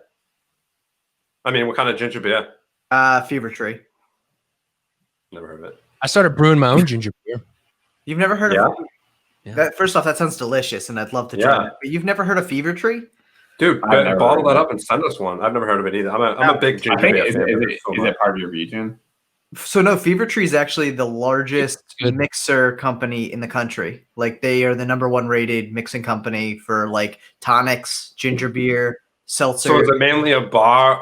It's mainly a bar thing, yeah. That's probably why. I mean, I drink normal ginger beers. But their ginger beer is one of the best I've had also because it's very much very ginger heavy. So you get a lot of the ginger spice. Whereas like one I had not too long ago, Fentimans or something like that, it's a little more mellow and a little more candied flavor, like a little sweeter versus the spice you get from like the Fever Tree. Yeah, I want the beer to burn. Yeah, definitely. Cock and bull's dope. Cock and bull's dope for that. But however, my ginger beer is also 10% alcohol. Oh well, can't do it. Can't do it. Jackson, make me a baby ginger beer. I can baby ginger beer. I want to try this. Is this going to be a KWP ginger beer? No, actually, I also brew mead. Mead. You see what my mom wrote? Look what my mom wrote about Jackson. Where's it at? You give him a big head, Mom. Jackson, you're the man. I love Janice. She's awesome. No, I'm doing. She's just trying to butter you up so you send her more decks. That's all. Okay. But I'm doing mead as well, and I've got the name for my meadery called Declaration Meadery.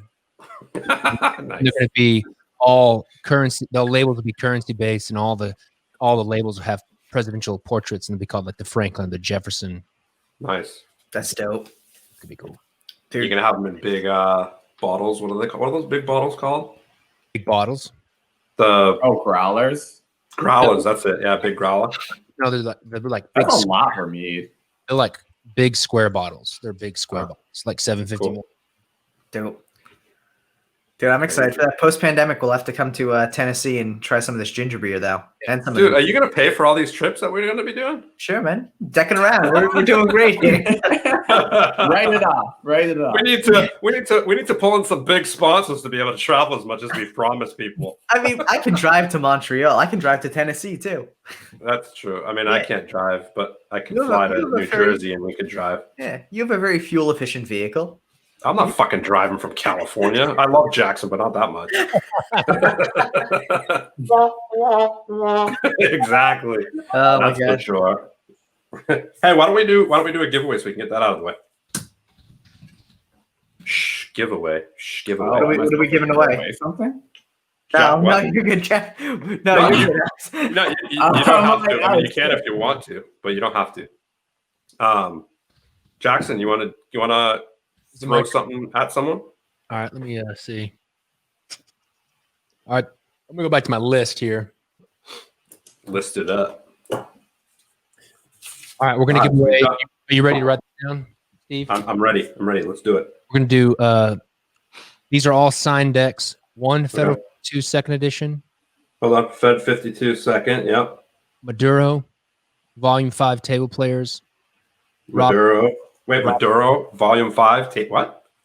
Maduro, table players. Volume 5. Oh, so that's two different. Okay.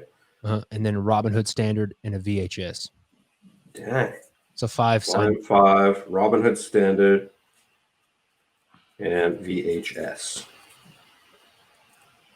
All signed. Okay. All right. Let's. What do we want to do for it, buddy? If the first person, I'm going to go ahead and write it down in the private chat. Okay.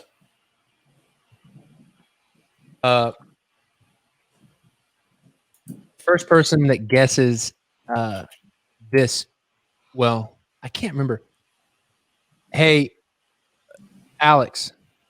Yeah. What is that? What is that drinking game we always play at the 52 plus Joker convention? Don't type it in the chat. That's the question. Oh, okay. What's the name of that? What's the name of that drinking game? Yes. So the first person to guess the infamous drinking game that we play at the 52 plus Joker convention, which is worth the trip itself, honestly. The first person that can guess it gets it. And I'm going to go ahead and give a hint because obviously there's a multitude of drinking game. The first word of the drinking game. Tippy cup. Someone says tippy cup. What kind of drinking game would say that sounds like a 6-year-old game. The first word of the drinking game, and it's a phrase of words, is called circle. Uh-oh. Battle to the death. There we go. Circle. And it's not, and forget, I'm not going to say it. We got some decent. A lot of people guessing quarters, quarters is a solid game. Yeah. Spoons, beer pong. King's Cup is also a solid game. Yeah. Now is King's Cup, Flip Cup, and Tippy Cup the same game, just on different names? Tippy Cup and Flip Cup are the same game. Technically, Circle of Death. There's Scott and Barnaby. And a Barnaby. So we actually had it come in on Facebook. Okay. Like a second sooner. Okay. Sorry, Scott. Okay. Close. From Neural. From who? Neural. We'll give it to you, but you won something earlier, so I'm gonna have to. You can't win twice. I'm gonna have to next year. So yeah, Scott. Yeah. Saved, and dude, honestly, like this is okay. Scott, you win it. Congratulations. DM us at Deckin Around on Instagram. Send us your address. We'll make sure those decks get out to you. Congratulations. Sorry for the pause there. I then saw Jamie's answer and had to laugh a little bit. So that's what I was gonna say, but I was like, I'm not gonna say it. So just so you guys know, you can only win once. So yeah, we're gonna keep it to one win per. But Neural, nice job there with the guess on it as well. So good job. You get some free clout. Here you go. There you go. I love the motion. It's just like, all right, we get so much of this clout. That was good. So Alex, what's next? Well, actually, we have Sushi Deck next. You know what? Do you have anything in the pipelines that you're? I got quite a few. It's just whether or not. So basically, I've started to frame all my decks around features of P52 as a way to introduce, sort of like, it's literally educational of like, we got to figure this out on this new feature for P52. And by the way, this deck helps teach you. Because I think a lot of seasons decks have introduced new concepts, and for better or for worse, it does require time for people to adjust to learning that. Whether it's like, oh yeah, hey, by the way, you know, the same back design but in a different color isn't going to cut it. Let's at least add some variation, and now it's a set, or all these things. But so there's a few things in the pipeline. I mean, quite literally, I have like 10 different decks that I'd like to pursue. Whether or not I can get them out in time is a different story. Like, I think I understand the concepts I want to do and how to do it. It's just, I'm no Jackson. I'm a snail. I'm a sloth at the DMV, and it's just like, nice. Oh yeah, sushi deck. I will do that 4 years from now, like kind of thing. So like, it's just like, I mean, like, I know what I want to do. I think there are a few things that I'm really excited for. So this one is the Kintsugi deck that came out and did well and all that. That one was a test for the back end printing process and like figuring out how that works, but then and also for the P52 stuff. But it's a underlying goal of a larger deck, which was and I've been sitting on this one as long as the sushi deck, in the Arms of Morpheus, which is a dream based deck that will, in theory, make a deck based on your dreams. So Freddy Krueger? I mean, I would love that. That'd be dope. No. But that's a whole different ball game. But that's so that one is one that's been on the queue for a while. I gotta do the one that was intended for this year's 2020 deck. That's a Blind Tiger deck, which is sort of based on Prohibition. And then I think once I get through those two, I think then this one I'm really excited about. I'm not sure if I should say it. Fuck it, I'll say it. We won't tell anybody. I own the idea. If I say it right now, and then no one can take it. Basically, it's called Soulmates, and basically it's to introduce the trade function again back on P52. Nice. Nice. There's a lot of privacy problems, and by that I mean not really. Like, two people said, "Hey, let's not have this feature," and just took it down and never really thought about it. And now everyone's asking about bringing that feature back, which we already had for the longest time. And it's like, well, how do you reconcile, like, oh, hey, Tyler, like up here, wanting something, and then also Steve. There you go. There you go. Wanting something else. And it's just like, how do you appease both sides? And that, well, obviously that's through settings. And so that's something that's like, this is something you got to learn. And something I didn't really think about is just like, oh, okay, well, if we are going to provide this experience, we do have to have ways to customize and personalize and all that. So that's funny. That comment is so funny. You laughing at what I'm laughing at? Yeah. That's funny. No, it's you know, honestly, it's imitations.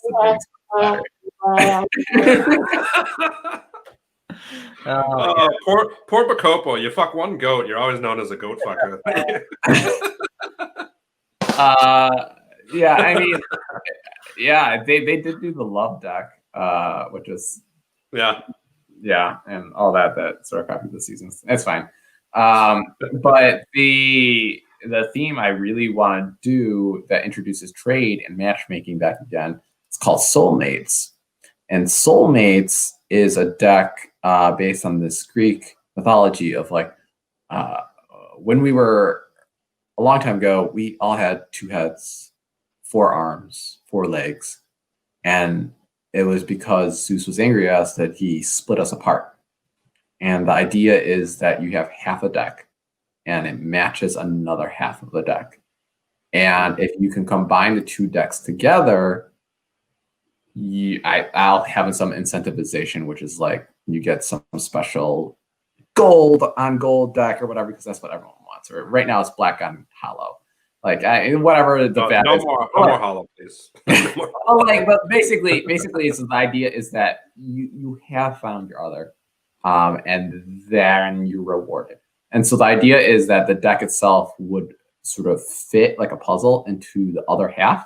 And so one, you get that completion feeling of like, oh, I finally fit together. But two, it also encourages you to find and use P52 to find other people. And that sort of brings in this community aspect to the site and start introducing that marketplace.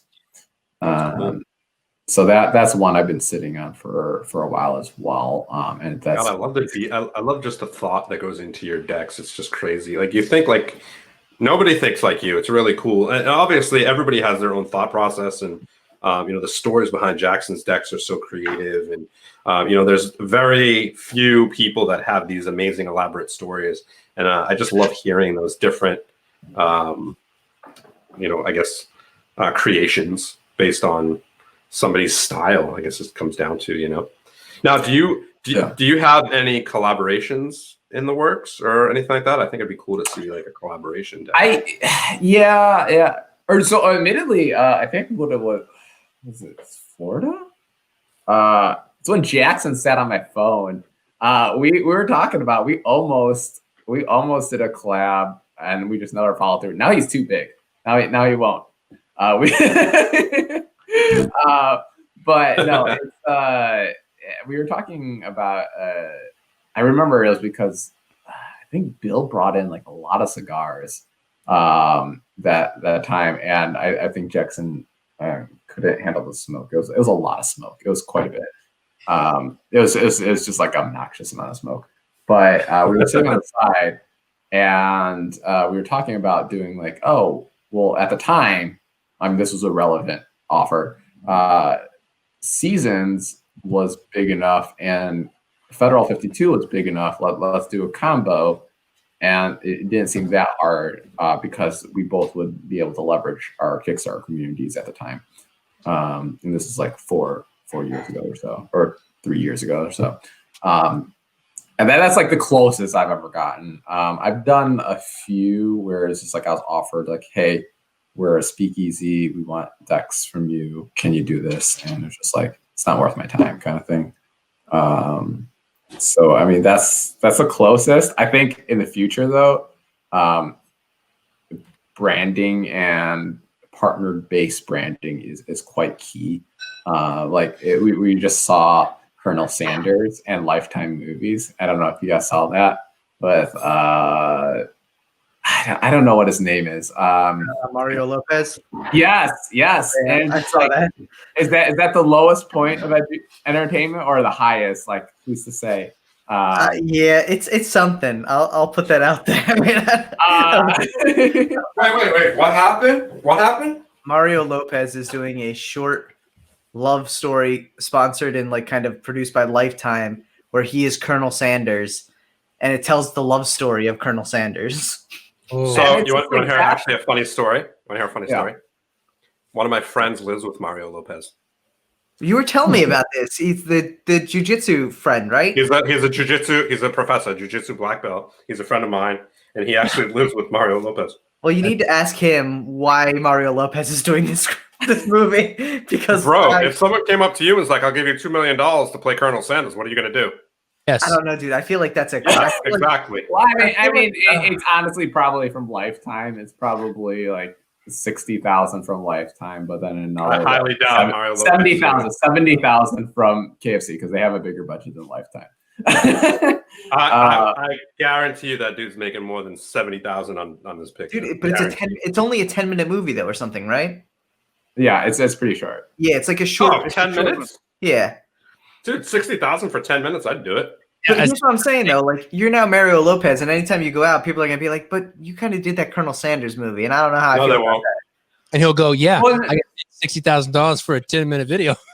Yeah, you know what he'll do? He'll be like, "See that car right there? I bought that with my Colonel Sanders video. My Colonel Sanders money, my chicken money."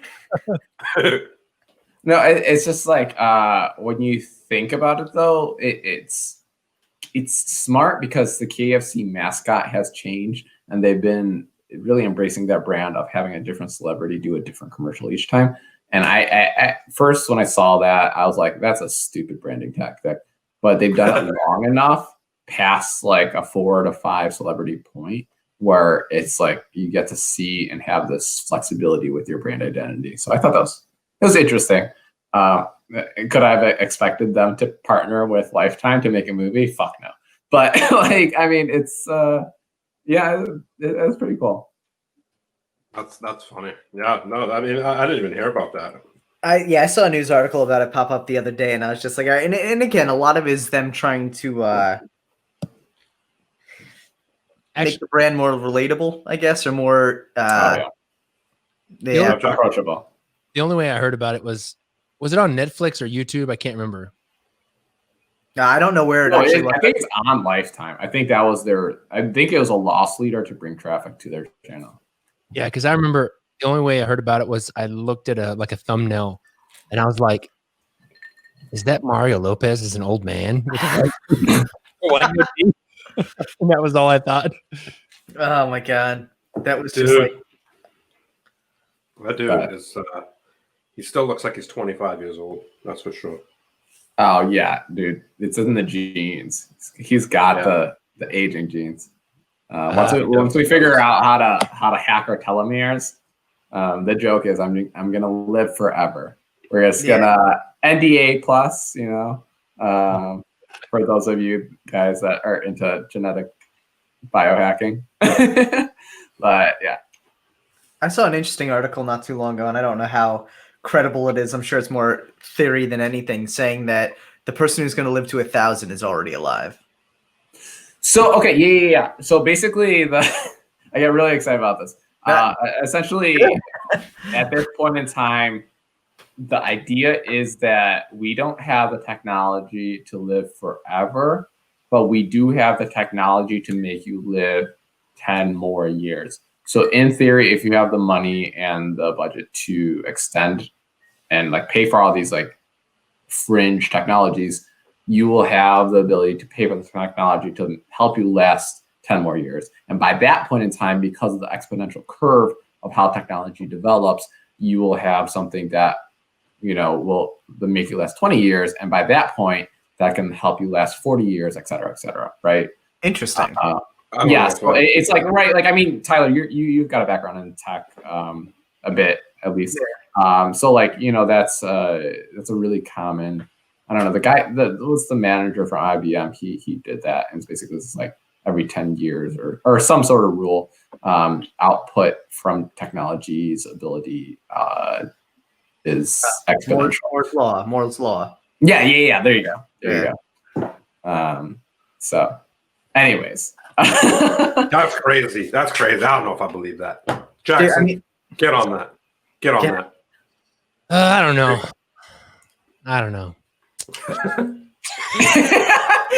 That's like the sigh from someone who had to work too much already. He's just like, right. Do I really have to do this 1,000 more years? Oh my god! Right?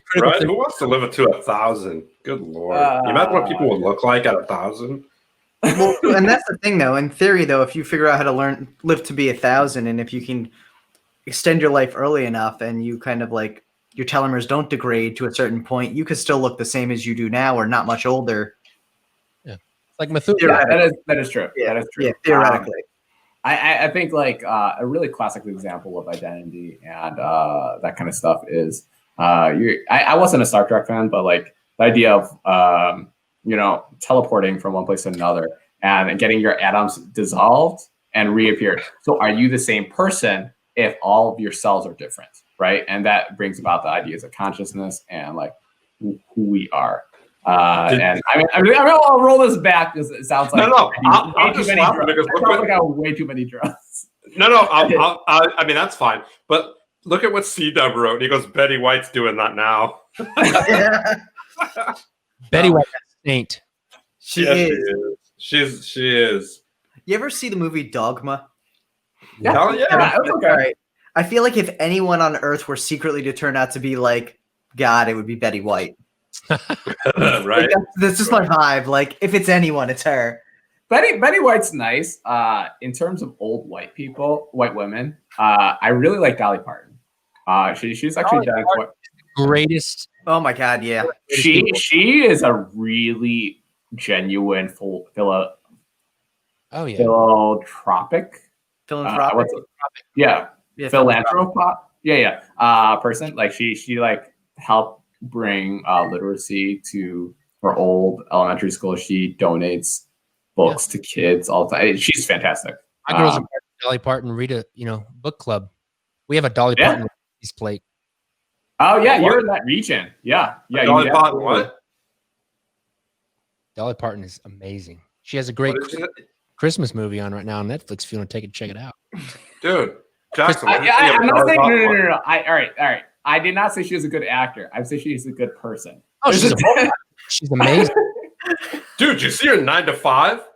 Dude, that was a dope movie. Oh my god. That's funny. So clearly, Dolly Parton, big fan right there. Jack in the bottom right box. Heck yeah, I would do a Dolly Parton deck for $5.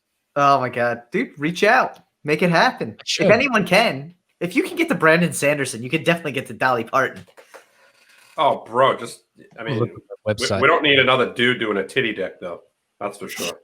Gio's got that nailed. Oh my god, I would love to see a Dolly Parton deck. I think that would be phenomenal. Like looking it up, trying to get her contact info. Do it up, man. Make it happen right on the show. Yeah, I actually have a family member who swears by the fact that Dollywood is one of the best amusement parks. Absolutely. In the world. Yeah. Absolutely. Especially at the time. They actually pre-COVID spent the past 6 years there for Thanksgiving. Oh, nice. Because they get all the holiday stuff set up. Oh yeah. For the park around Thanksgiving, and you get you can basically sneak in around Christmas, pre-Christmas time, and see everything. It's like an hour and a half. Dude, that's awesome. Dude, yeah, I don't know. That's She's how did we even get Betty White? Okay, I was like, how did we even get on that? Betty White, and then from there it was from the genetic biohacking. So Dolly Parton, but that's what happens when you have a short attention span. 1,000-year-old Dolly Parton. There you go. Yeah, could be much worse people to live to 1,000. I'll say that. So, I mean, you definitely don't, because you don't want. I mean, that's a big problem. The people that have lived before to make the decisions now. Yeah. Because And that's the thing. Yeah, like you said, if you have enough money, that's the problem. If you have enough money to get there, it needs to be something that becomes a little more available to the masses. But at the same time, everyone can't live forever, because then the overpopulation problem we're already starting to develop becomes. Well, no. So overpopulation used to be an old economist's fear, and it sounds like now because people aren't doing babies as much anymore. Literally, it's not going to be a problem. The problem is mostly climate change. But that's basically it's just they're have you seen the campaigns? It's actually really cute. Of Japanese, Japanese people in that region, they have campaigns to encourage people to have babies. It's just hey, have sex. It's just it's a very odd thing. But the ideas of idiocracy as a satire slowly becoming more realistic view. I mean, you strip the absurdity layers. It's quite true that there's a very weird discrepancy in how population is shifting. But anyways, interesting. Someone said you should do a TED Talk because you're brilliant. I hands down. That'd be pretty dope. I don't know what it would be on, but make it happen. Dude, does it have to be on anything? He could just stand there and be they do have to be a topic. They do have to be a topic. That's the premise of it. Yeah, of course. But he could talk about probably dress shoes and people would listen. There actually already is a TED Talk on the best way to tie your shoelaces for anyone who hasn't watched it. I'm dead serious. It'll change your life. Your shoelaces will never come untied again. You won't have to double knot them. Go check it out. My shoelaces never come undone anyway. It was one of the first TED Talks, which is weird. But yeah. I feel like that sounds like degradation of the TED Talk brand when they start like featuring. Hence, it was one of the first ones, exactly. There was something more to it, I'm sure, but the value I got out of it is I figured out you tie your shoe a different way and it never comes undone. So if you're tying dress shoes, which laces for dress shoes inherently are smoother than like running shoes, so they're more prone to come untied. If you tie them a specific way, it actually works where when you press against it, it tightens, and so they don't come undone.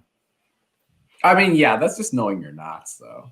And if you have shitty shoes, you have bad laces. Normally, better shoes are because most shoe replacement laces are the same no matter the cost of your shoe. Shoelaces, for the most part, even if you're buying Gucci shoes versus dollar store shoes, are using very similar shoelaces in them. Mm-hmm. I don't know. Yeah, I never have a problem with untied shoes. I mean, shoes and bed and house are like your three biggest investments. Because like they're the things that you spend the most time in. Yeah. And like the house thing is something that really didn't happen until COVID. At least to me, that was my favorite one. But shoes, it's like you spend a third of your day or more if you're American. I don't wear shoes in the house, but like I get it. It's just weird. And then like weird. you sleep on it for ideally 8 hours a day. And so those things, like in theory, if they're bad for you, you're eventually gonna fuck up your feet, your gait, and your gait affects your spine. Your spine affects your posture, or your bed, which is essentially the same thing. And it's just like, but Alex always dropping knowledge, man. You know what? We need to have like another episode of Alex. Just like we should actually have our own segment with Alex. Dropping like. Alex teaches us random stuff that we never knew. Yeah, we should just have a segment. I'm your with little Alex. paperclip on the corner. That's just like, hey, let me tell you a little bit about your deck, and but dude, it's amazing. Yeah, dude, Matt, I totally agree. I'm all about no shoes in the house. Yeah, the things that people step in is ridiculous. I have this thing, especially when I'm watching TV and I see motherfuckers with like shoes on their bed. I just want to just drown them. But like, here's my thing: shoes are not comfortable no matter how good they are in comparison to bare feet. So like that's why I don't wear shoes in my house, because my first step to getting comfortable is shoes come off. Like it's just also well, I mean this is also more of a Japanese and Asian thing. You wear slippers. You like I'm wearing them right now, like really comfy. Like you're walking on pillows. Just, like, so I do not wear slippers Jackson because Jackson got the K-Mod. It's really then everywhere in the house you can have essentially carpeting without actually having to carpet, and then you can have the nice hardwood floors while still walking on carpet. See, I don't mind the feel of like hardwood floor on my feet. I don't either. I find with slippers my feet get too warm because I keep my house so warm all the time. So like it's just a problem. Okay. But that being said, anytime I get like an LL Bean catalog, I immediately go and look at their like fur-lined slippers. I'm like, these things look amazing. So I can't be bothered spending money on slippers when I'm in the house. It's like I'm in the house, I'm either on the couch. I don't need to wear slippers when I'm sitting in a chair on the couch or walking to the bathroom. It's like if I walk to the bathroom, I'll just walk to the bathroom. But I do wear socks though, so it's kind of a cheap, weird version of slippers, kind of. Well, you also got your track pants, right? Or your I remember we talked about this. Your joggers, Alex. Alex. I'm fresh off the boat here, clearly. Right. Whatever. No, dude. You know what? You cannot know about joggers as long as you know about everything else you know about. Dude, Alex, we need to have you on again, obviously, because you're amazing. Always a pleasure. Thank you for having me. I'm very excited to see all the other content you guys put out and all the lovely guests you guys have coming after me. Dude, we're excited. Not as good guests as me, but close. Different in their own unique ways. Yes, exactly. No, dude, honestly, we absolutely had a blast having you on, and obviously we love what you're doing. I was pumped to see the deck. I know you kind of teased it prior show and talked to us a little bit about it post show. and I think it came out beautifully. I think you did a phenomenal job with it. Hopefully, I'm sure it sold out. Hopefully, everyone really appreciates it, and hopefully, the underlying drive to kind of get more activity on P52 works with it. But yeah, dude. I have a quick question before you go. Quick question. Yeah. So we won't go into the whole entire story. We'll just say last time Alex, Tyler, and I were on after party show between the three of us, and we had Alex on for like another hour and a half or something, and he ended up breaking his lamp in his house. Oh yeah. Now, did you end up putting that lamp back together with gold glitter glue or whatever? So I legit looked at the pieces, and there's a base minimum. I did not. I have a mini version of the lamp that like essentially has the same lumen value. So it still lights as much, and it's on a giant stand. All right, just wanted to check. I also have your lighting setup. It's very nice. It's on camera. I did not use it though because it feels like I'm in a stadium, and there's like a diffuser. There's like but it dims, and you could put I gave you the whatchamacallit on there, right? The filters. The filters I gave you, right? It didn't come with filters, but I could probably pop a scarf on it or something. Wait, are you sure there wasn't 2 filters in there? There should be. Yeah, I looked online to figure out how to use technology, and I was like, I felt like a grandma. And I was like, okay, But did it come with the 2 filters? I know what you're talking about, like the orange one and the white one. They were not in the case. But no, it's fine. It's totally fine. It's totally fine. But for context for our viewers out there, Steve was very, very kind, and he gave me stadium lighting so I can look very pretty for you guys. What did I do with that? Why would I keep that? I don't have that light anymore. Why would I need it? I don't know. Weird. Are you sure? Too, they also could have fallen out of the box. I've had things like that happen where it gets through the cracks. They're pretty. Yeah, I don't know. It's fine. Weird. But anyway, Alex, we appreciate you being on. We really had a fun time. This will definitely happen again if you are on board, whether it be a plug to talk about your sushi deck or any future decks, because you are always more than welcome to come on for a plug episode. But we should definitely do a Deckin Around episode 2 with Alex as well at some point. So for sure. We actually talked about your giant cat head earlier today too. So did you? Okay. No, it made an impact. Yes. Yeah. Thank you so much, buddy. We love you. All right. Drink some coffee. Soon, man. Bye. See you, buddy. So for this hour here, we are bringing on Brad and Ito again to take a look at their designs and see where we've gotten on the slot machine theme. So bring in Ito. Brad and Ito. Burrito. You know what? Hold on. This is going to be a fun collaboration here. Ito, so guys, just so you know. Guys, we're going to be doing a collaboration here with you two, and this is how it's going to go. We've been having our guests name Jackson for the hour. But seeing since there's 2 of you, you guys can collaborate and create a name for Jackson.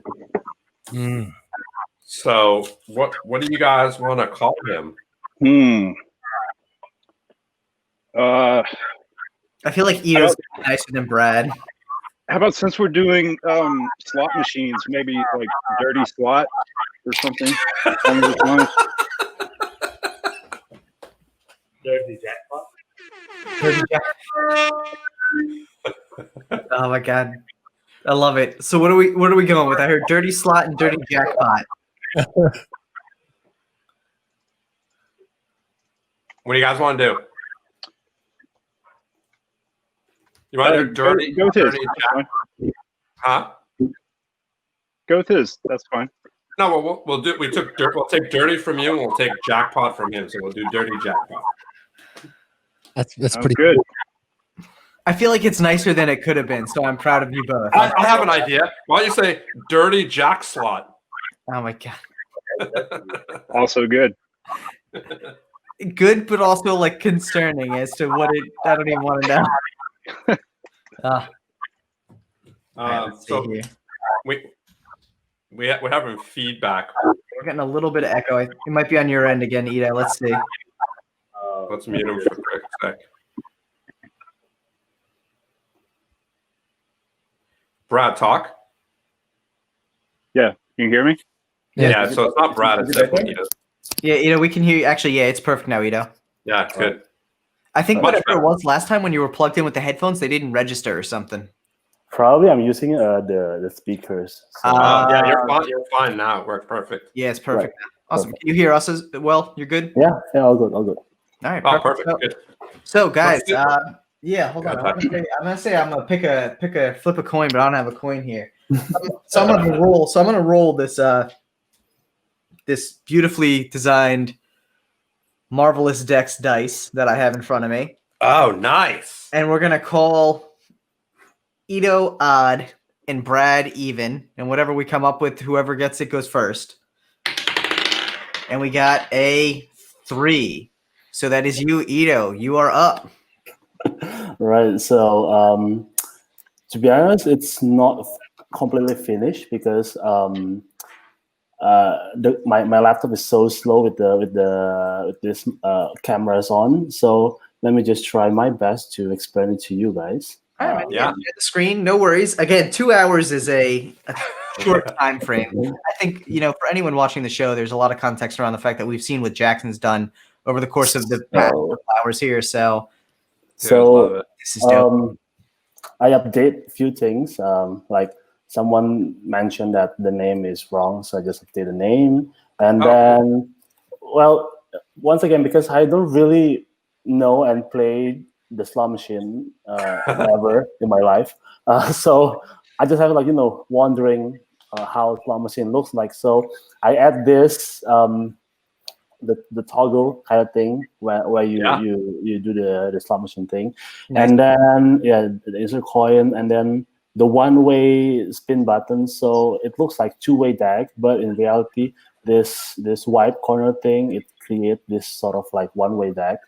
And I guess that's it. With the 2020 into 2021 goes. I guess I do it wrongly. It's supposed to be like 1 on top and 0 on the bottom, but well, it's done. And honestly, it makes a lot of sense like this for some reason. Because I think if it was the 1 coming down and the 0, for some reason it looks like the motion is going up to me instead of down. Oh, okay. It worked well, yeah. All right, okay. and for the box, I'm not really, I like the whole thing on the side. That's nice.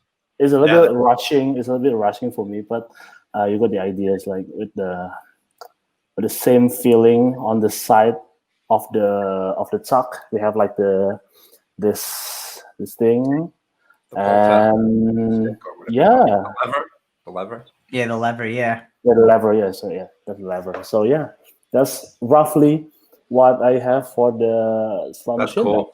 I dig it, man. I think it's cool. I really want to change the color last minute. I want to add this kind of retro red colors, but well, once again the laptop is so slow. I cannot make it on time, but well, maybe I'll show it to you later after I update everything. I finish everything. So yeah, that's it. This is absolutely an amazing design. It looks so cool, and I like the incorporation of that change of year into the slot. I think it really gives such a fun vibe to it, because now it makes it even not just a slot machine deck, but a 2021 new year. All these different aspects into it, and especially with this year being such a crazy pandemic. The weight behind the year changing from 2020 to 2021, this is probably the most impactful New Year's we've had since Y2K, Oh, jeez. And that was a joke. Yeah. It's also like, are we going to win with 2021? Yeah, right. The subtle messaging in this is so phenomenal. It's really cool. And not to mention, it's an amazing slot machine. It's the Deckin Around slot machine. There you go. Right. But I like the depth to it as well. Like a lot of the texturing around the number reels and around the machine itself adds this kind of like bezeled feel to the outside and like this depth to the reels themselves, which I really like. Pip Chick says this is the decade deck. you should have done for podcast.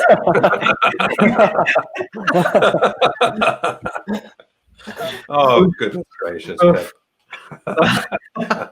This is no holds barred decking around at this point. So no, that looks dope. You know, I have That's to say cool. I'm thoroughly impressed. And again, like I think 2 hours is a short time frame from anyone's perspective from what we've seen, unless you know are the amazingly talented Kenneth Wayne Preston. It's tough to throw together. Yeah. We have Griffin. Griffin says he'll buy a gross, produce that deck. There you go. Dude, it's a sick looking deck. I love the coloring to it. I'd love to see which, like you said, with the more retro red to it. I'd love to see what that looks like. But this looks, I just love the kind of almost the colors that there are now. It almost has like a little bit of an industrial feel to it as well. Like a retro, like aged in the sense of like the color wore off almost, you know? Jamie's just out of control. You know, Jamie is. I love Jamie. We miss having you in chat, man. I'm glad it's not Thursday and you can come talk instead of watching football. But no, you know, this is amazing, man. How did it feel? I mean, I'm sure it's been a long time since you really had a deadline or a time frame that was that close. How was the process for you to get it? Well, it's a challenge, especially when you guys woke me up early in the morning. Finally, the coffee helps. So yeah, basically, my process is like when I have, you know, when you guys shoot me an ideas, should ask me and Brad ideas. It's like, you know, for me it's like filling a blanks. So it's like first thing first, the slot machine, how the slot machine looks like, and then you just add the slot machine in the center, and filling blanks. What the elements of the slot machine should be inside the design, what things that appropriate, what not really appropriate. You know, after finishing everything, normally this is like for me 60% of the finishing product. So sometimes I like, you know, give time 1 or 2 days later on. I just like take out things that I don't really like it, and then put things. Updated a few aspects of the design, and yeah, it's a good thing, you know. Yeah, you know, like this kind of challenge with the deadline, with 2 hours deadline. For me, it's not really tough. It's fun, to be honest. I rarely do this sort of things, especially early in the morning. Yeah, no, I mean, we appreciate you coming on so early, man. Too. Yeah. I'm always down with everything. Like I said, I can do this like all day, and you know, anytime you guys name me, I'm in. We appreciate Awesome. That's good to know, man. Thank you. It's definitely going to be a part of the annual holiday extravaganzas. So we will definitely keep you in the loop with that. But dude, you know, this is awesome. This looks so cool, and I think. Again, I love the style to it. I just think it has such a interesting kind of little bit of Art Deco touches here and there with some of the geometric angles and everything like that. It has just a very nice, like, old school vibe, which I think is just cool. Yeah, definitely old school Vegas. Yeah. Vegas and again, style. for having never really played a slot machine, I think you did a phenomenal job with it. So. No, that's so awesome. Very cool, you know. All right. Yeah. Brad, you ready to share your design? Yeah. 1 second here. All right. Brazad.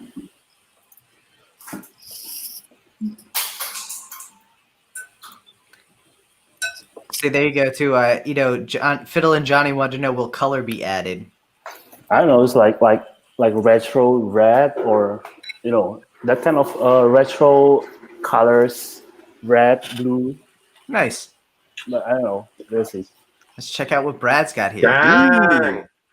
So I actually had a pretty hard time with this. Like I'm really not a gambler. I mean, I've played slot machines before, but definitely had to do some quick research. Dude, so good. I love it, dude. It's so cool. Yeah, I had really ran out of time. I had just started kind of playing with colors, and I actually love this like greenish teal too. It's beautiful. Yeah, dude, such a clever back design too, eh? Yeah. Yeah, I wouldn't have even thought about that. I really like the fact that it's like got the casino style vibe to it. Yeah, for sure. Different with the lines and the actual like lever arm on it and everything. It's very cool. Yep. Yeah, and again, I mean, I would really like to put more detail into the back here, but 2 hours was pretty quick. Yeah, no, for sure. You guys both crushed it. Like, Sarah, and it's, you know what the coolest thing about it is, when we brought you in last time, I didn't see where you were going yet, you know, and then all of a sudden, but that's what I'm saying. Then all of a sudden you created this, and I think you know, like Tyler said, that back design is so cool because it's a casino deck, you know, and to see literally a casino style deck that obviously has these levers in it. It's just so cool. Yeah. I love how creative you guys are. It's I mean, obviously you guys are designers, so it's a little easier for you than me. I'm so bad at I don't have design skills. 2 hours. Been like, we would have come up with nothing. We would have a piece of clip art with a slot machine on it. Actually, you know what I would have had? I would have had Deckin Around on there. That's about it. But not in that font. In like Times No, definitely not in that font. Mine would have been in Comic Sans, and I would have been happy. Dude, and I love that font though, because it also, you know, gives that kind of old school 1920s vibe to it, which is interesting. I don't know why about that font, but it reminds me of something like, I feel like the Great Gatsby was in it, you know? Pac-Man. It's like Pac-Man. There you go. I was kind of like the first, I tried to grab a quick reference photo, and the first one I grabbed kind of had some of the same elements on the slot machine there. And that's then, cool. Like, thought the font kind of looked like the numbers here at the top. Dude, that's so cool. I love how you transitioned into that. Dude, I love it. Dude, now that's a dope. And again, I love the coloring. Like, I think that green, like you said, you were trying to play around with color style. I think that green is just so like relaxing. It's a calming color, which is cool. Yeah, I think I actually clicked on that on accident. Yeah. It's a happy accident then. Trying to like unselect something else and clicked on that color and just stuck with it. Dude, I dig it. Yeah, super dope. Got to be honest though, I am regretting not. When I called you up with the idea, I'm kind of regretting not saying like 3 or 4 hours. You know? I know. I mean, it's funny because originally you were like 1 hour. Yeah, no, originally this was going to be 1 hour, and we were like, all right, like that's fine. And it ended up just because of scheduling that we're like, forget it. It works better as 2 hours. We'll give him 2. So yeah, thank God. So maybe next year we make it 3 hours just so everyone has a little bit of the extra time there. But yeah, I think this looks so cool. It really does have that kind of like vintage vibe to it, where like Dude, look what Pip said. Look what Pip said. That's genius. You should do that, Brad. That'd be hilarious. That one. Casino with the Jetsons. That's pretty cool. That the Jetsons would go to. Yeah, that would be cool. Like a futuristic but still vintage casino. Yeah, that's so cool. Dude, I dig the look of it. I think it's got and that back design is clever as shit. Like, not what I would have expected at all, man. That's awesome. Yeah, no, that's dope. Really not like anything I normally do either. Yeah, I think it's a little different than a samurai deck. Yeah. A little bit. Well, and it was funny too, because my first thought with like the whole this whole like idea of like the slot too, I was like, all right, like I feel like Brad's pretty familiar with that casino style. So I was like, is there an unfair advantage to it? But I think you really stepped out of your comfort zone for this for sure. Yeah. Yeah. And I mean, here's one of Brad's decks that he just created recently, right? Which still I love that deck. I love the little skulls on the back. Yeah, the Tough Luck. You know, obviously I'm not a skull fan, but this one I can deal with. Yeah, there's a new one coming on the way too. It's borderless. Looks nice. Oh, nice. That's gonna be fun with that back design. Heck yeah, borderless. But yeah, I absolutely I just love everything about how this comes together. Just the color and everything fits so nicely, and then that cream contrast is really cool. I think Ito and Brad should collaborate on a slot machine deck. Yep. Should be great. That should be great. Yeah, that'd be fun. That'd be a lot of fun. Sounds good to me. Guys, this looks absolutely phenomenal, though. I have to say, Brad, like you said, a little more time probably would have made it a little easier. Do you feel that like 2 hours for where you got to? Are you happy with what you got to in 2 hours? Yeah, I mean, to be honest, I was kind of sweating it there for a while, and it kind of came together right at the end. So. And so, how much different is that than you know your normal work process? I'm assuming this was probably a little more. I don't want to say stress inducing, but a little more like adrenaline pumping versus like probably a farther out deadline.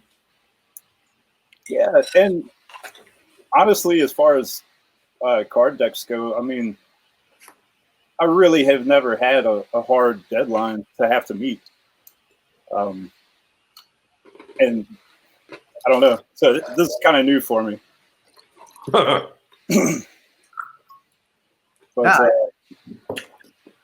I dig it, man. I definitely dig the colors. It's funny, too, because there's two vibes I get from this just based on the colors. The one vibe, and I think they both kind of fit just with some of the shapes on it. The one, obviously, is the casino vibe here. The other, though, reminds me of like a bowling kind of thing. Like, I imagine this being like a slot machine you'd find in like a bowling alley. Yeah, like a diner. Yeah, like something. Yeah, like it's not like an on the strip casino. It's like definitely like the off the beaten path, but that makes it have so much more character. Yeah. Yep. So cool how you guys both have the same topic, but created two totally different designs. Yeah. That's what I love about the creation of the same thing. Kind of like when photographers take a picture of the same thing, it looks totally different. Yeah, I think it's really cool. Can we put both of them up at the same time, Tyler? Is that possible? I cannot. So that is because of the screen share. Yeah.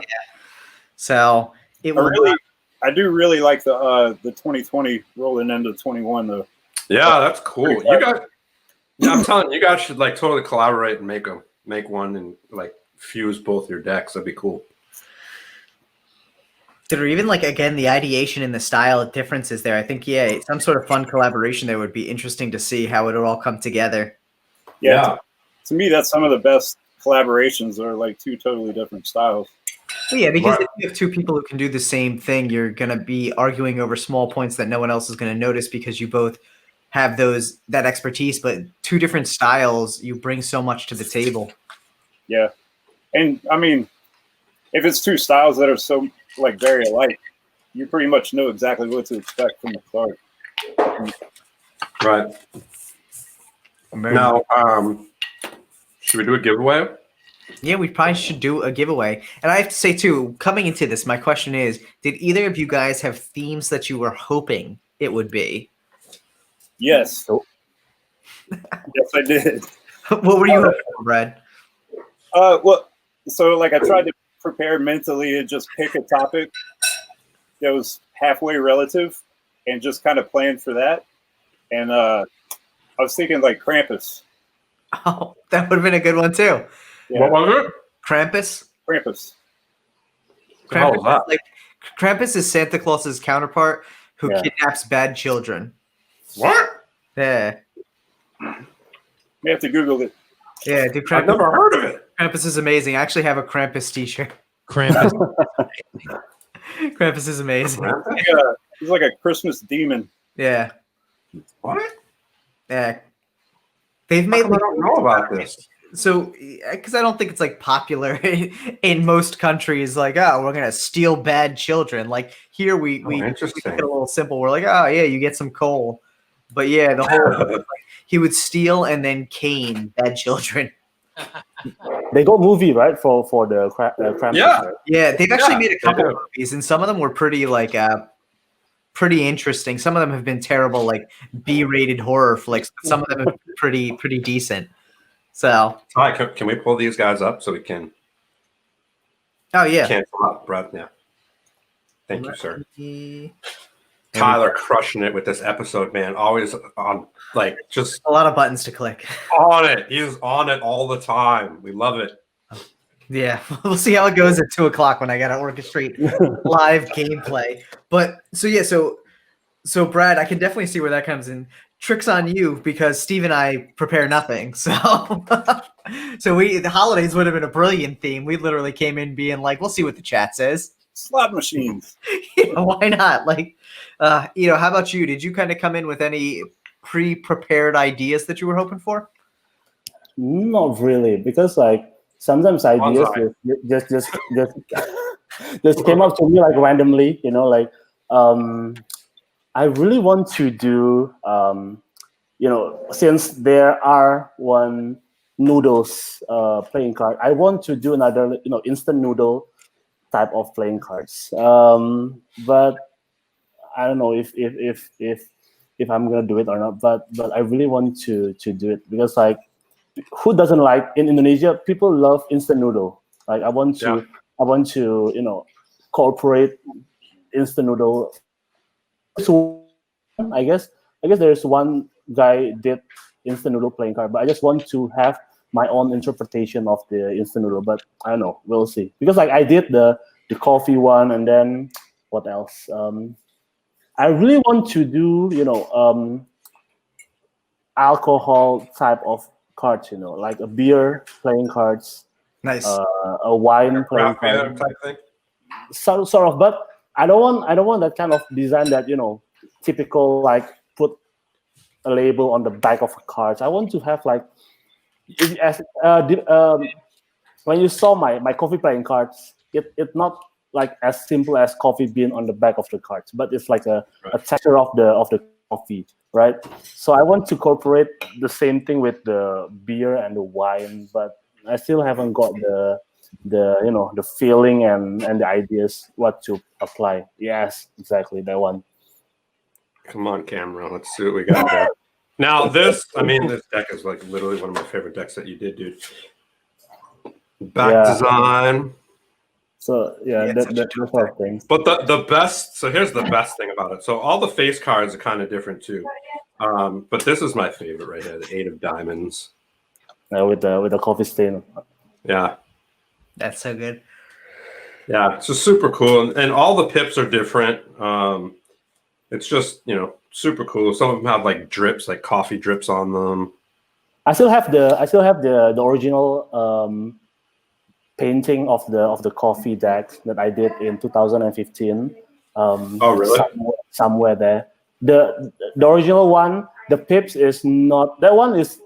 I'm using the standard pips. I modified the colors, but the original one it's much messy than the one that I print. But I'm thinking like if I'm using the original one, people gonna have a hard time to see the pips, so I have to use the standard one because I really have to like print all the card in the bigger size, then cut one by one, and then try to paint the card with the coffee with the espresso that I brew, and then it took I think almost 3 months to finish everything. So yeah, and then I decided to like replacing the pips so people can see it more clearly. So yeah, that's the finishing product that you saw. Dude, I love that, I love that whole like thought process there, and I think obviously Steve and I are in the minority right now because we have 3 designers on and us who couldn't design our way out of a box. So hey, I did design the poster for this show. You did. Yeah, it was good. Well, it was good. Technically, I didn't design it because everybody else did everything. I just compiled it. Yeah, there you go. But no, it was Steve and I are by far not the artistic ones on this show right now, and I think it's really interesting for me to see the differences in the thought process between 2 designers again with different styles, but also the similarities. Like I think there's a lot of kind of Brad going for the reference, same thing, going for that reference idea. It's obviously always helpful to know how you want to design something by taking visual inspiration, because without it, you're kind of just aimlessly wandering down a path that you don't have a goal towards. And I really love that idea that like, even though art is very free form and, doesn't necessarily have a specific path to get to the end goal, you all have that similar end goal in mind of what you want to build out. And the journey and the skills you use to get there are what really make your style so different. Yeah, I kind of like the idea when you guys like shooting an idea and me and Brad translate it into our own language. That's what I like about designing cards. You can have like 1,000 of one ideas, but we can translate it into 1,000 ways. The way we did the design. Yeah, no, it's definitely something where next year we're gonna have to figure out how to make it maybe a little more challenging, maybe more time, but we throw something else in there like an ace of spades as well, or Sure. something else that would be interesting to see. I think this was fun though, guys. We really do appreciate you coming on and taking time out of your day to do this, because I think again, this is not your normal work environment. It's not something where you don't work with such sharp deadlines usually. And again, Brad, late night by you, Ito, nice early morning by you. So we appreciate. You know what we could do, Tyler? You know what we could do? What's that? This is what we could do. Next time we could do it longer, right? Yeah. But we could have the however many parties do the first. Let's figuratively say 4 hours, right? For the first 2 hours, we have them do their own tuck box back design or whatever, ace of spades and tuck or whatever it is. And then for the remaining time, we give the other person the tuck, like whatever the first person designed, and we swap it, and they have to add to it and make it more of a collaborational effort. And I think that would be pretty dope. And if, let's say we have 4 designers, right? We can have two teams do it or whatever. Not that they're teams, but do it evenly. That way, there's always 2 people working as a team, but they don't know it. I mean, obviously, I guess they know it now, but they won't know what the design is and kind of what they have to build off of, which would be kind of cool. Like every hour, it all shifts down. Like that'd be a good idea. Yeah. Make it like an assembly line of pieces. And so, I guess a question I have too, not being familiar with the design process, and I think Steve always asks this of designers, where they start. But I think my question more so is, what part of the deck do you find the most challenging? Is it the ace of spades? Is it the courts? Is it the tuck or the back design? Right. For me, I would say the back. And really, the 2 decks that I put out in the past have both been like patterns on the back. Right. So I kind of gravitate towards that in a casino style. But it doesn't mean I don't go through 100 iterations of trying to do something different. Yeah. I usually get to the back and kind of slow down.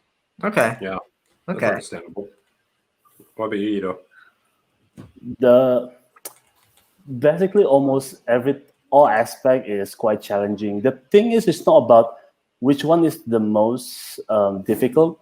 The challenge is how when you see the back, the box, the ace, the jokers, all like connect all together. Yes, you can have a very badass ace of spade. When you look back, when you look into the back design and it doesn't match, for me it doesn't work.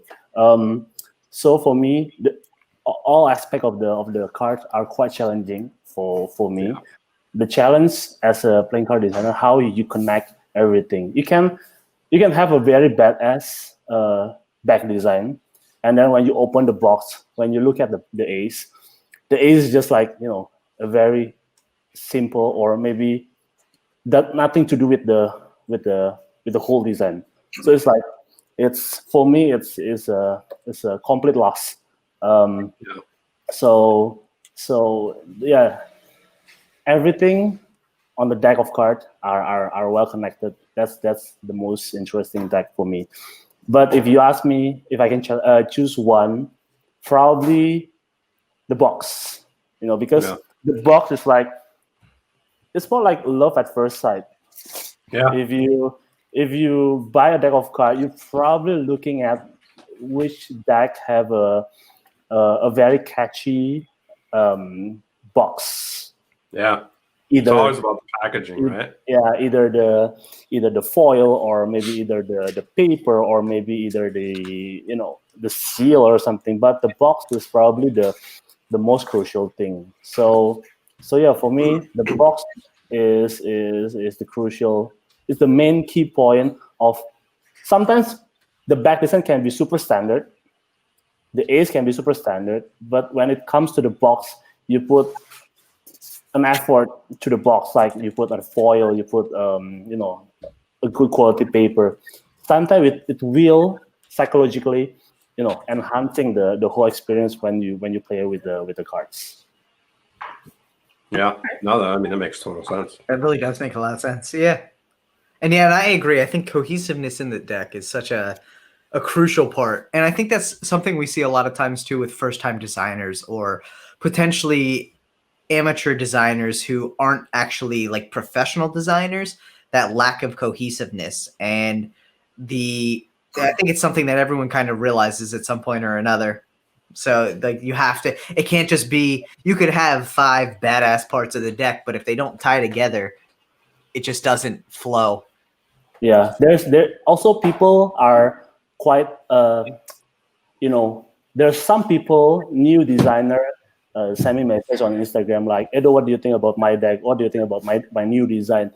They are too comfortable using the same style, like the 2 logos on top and the bottom with the flat colors. Well, it's good if you can make it interesting, but some people are too lazy to think more deeply, and they just simply like adding 2 things and then pretend like this is like the most badass thing that they create. For me, it's you have to go through all the process until you can say to yourself like, this is it, this is the one that I want to produce. Sometimes I can come up with 10 designs before I can finally decide which one I want to go. Like for the Svengali number 1, the Forbidden, I come up with, I think, close to 8 design until me and Alex finally say, yes, this is the one. So maybe for like people who just entering this sort of like playing card design world, you might want to like challenge yourself to like, think harder and don't settle on one style. Try to explore more. Perhaps you can discover something that you never discovered before. That kind of aha moment when you create something.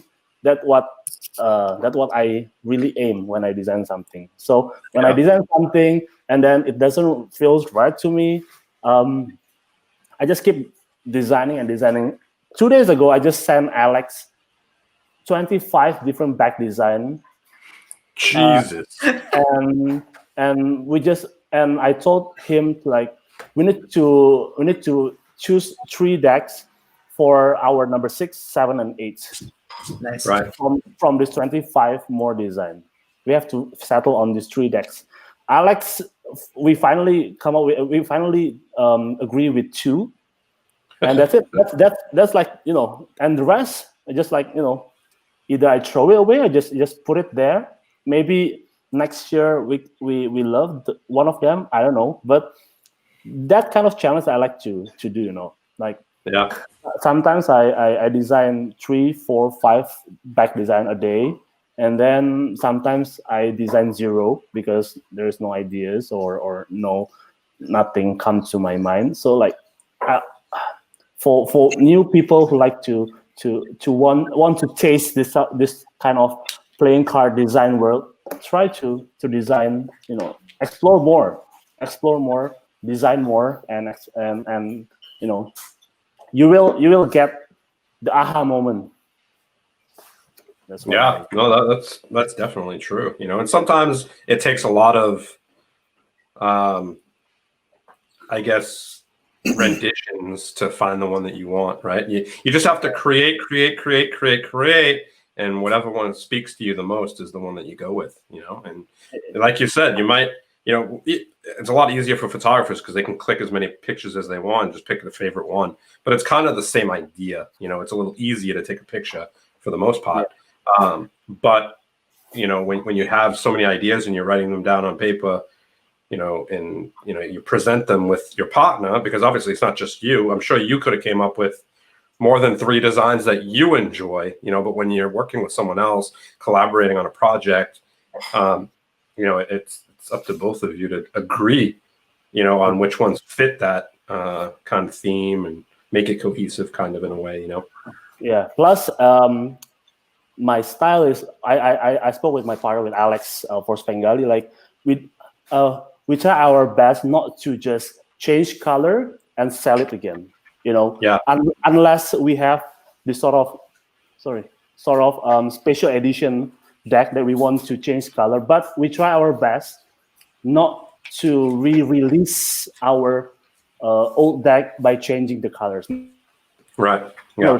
We like it, but I want to challenge myself as a designer to add, more design into my portfolio. Like the Sky Island, we did change the color of the back, but the face, the box, the jokers, everything are changed. Yeah. Right? We probably changed the back. People say, "Oh, it'll just change the back design and then sell it again for the Sky Island." But if you look closely on the back, it's totally different. The A is totally different. So if you guys can, I don't know, it depends on how you want to achieve. By the way, like I told you, I'm not here for the money. I'm here to, producing good stuff. Money comes second and not really priority. So yeah. Yeah, no, that's cool for sure.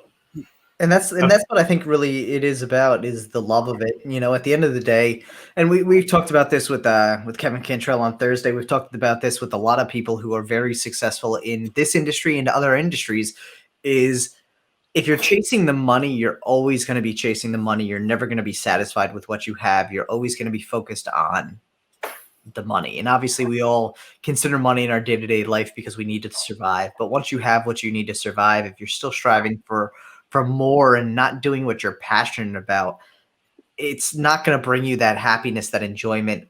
You really have to be doing something that you like to do, whether you make enough money to survive or whether it's a hobby on the side and you have another job that helps you sustain while you do that. I think very few people in the world today work jobs that they would say are their dream job. You do what you need to do to sustain, and most people find hobbies on the side. But in something where it's so creative and takes so much time, making it a hobby becomes a little bit difficult because it takes so much time. It eats into other obligations, and especially if you have family, kids, other responsibilities. Doing something solely for the money is never going to be satisfying. That passion has to be there. And I think that's something I love about creative designers, because you guys get into it because you're passionate. I think very few people go to school being like, I definitely want to be a graphic designer because I heard they make a ton of money. Like, I know that's not the case. So right. Yeah, nobody's ever said that. Yeah, exactly. And like that passion has to drive, and I respect that so much. I think what you guys do is just amazing. Heck yeah, I totally agree. I totally agree. Let's do this giveaway real quick. Yeah, which you guys are on. You guys have any thoughts as to what we would like to do? What would be a good first of all. Yeah, what are we giving away? Or what do you want to do? Jackson's sleeping. In the zone. Bro, I'm getting zoned, man. I'm getting zoned. Man, what? It's only hour 13. Like I'm getting like it's in the zone with the deck. Well, it's like actually now it's starting to get going for me here. All right. Nice. That's good to know. You're amped. So what are we giving away this hour? Are you talking to me? Sure. Yep. Sure. We'll do next one. We have to think of something what we want to give away, but a lot of the same decks. That's okay. Do whatever you got. They're all different people, so it doesn't matter. You can give away a freaking Christmas bulb if you want. Just sign it. A Christmas bulb, an ornament. That's a good. Well, it's too late for giving away an ornament because they won't get it by Christmas. They might get it by next Christmas. Wah, wah. I love how you still made the sound with your voice. I know, right? Just have it. I'll do 5 signed decks. All right. Okay. Wait. Your choice. Mystery sign. I'm gonna have to do 3. Just 3 signed decks. All right. Okay, 3 signed decks, mystery decks. Not mystery decks. I'm about to tell you. Okay. Fed 52 second edition, Maduro, and Table Players Volume 5. Maduro. I have to find an answer to another question. Let's see. I have one. I have a question. You can tell me if you don't want to do this one. All right. This one might be too easy though, so maybe we won't do this one. What was the name of Kenneth Wayne Preston's assistant? Oh yes, that's good. Even though Is that a good one? Even though you got it wrong, Steve. I like it. No, I got it wrong, but I know what it is. Yeah. All right. So what was Kenneth Wayne Preston's assistant's name? Yeah. I heard he was kind of a jerk.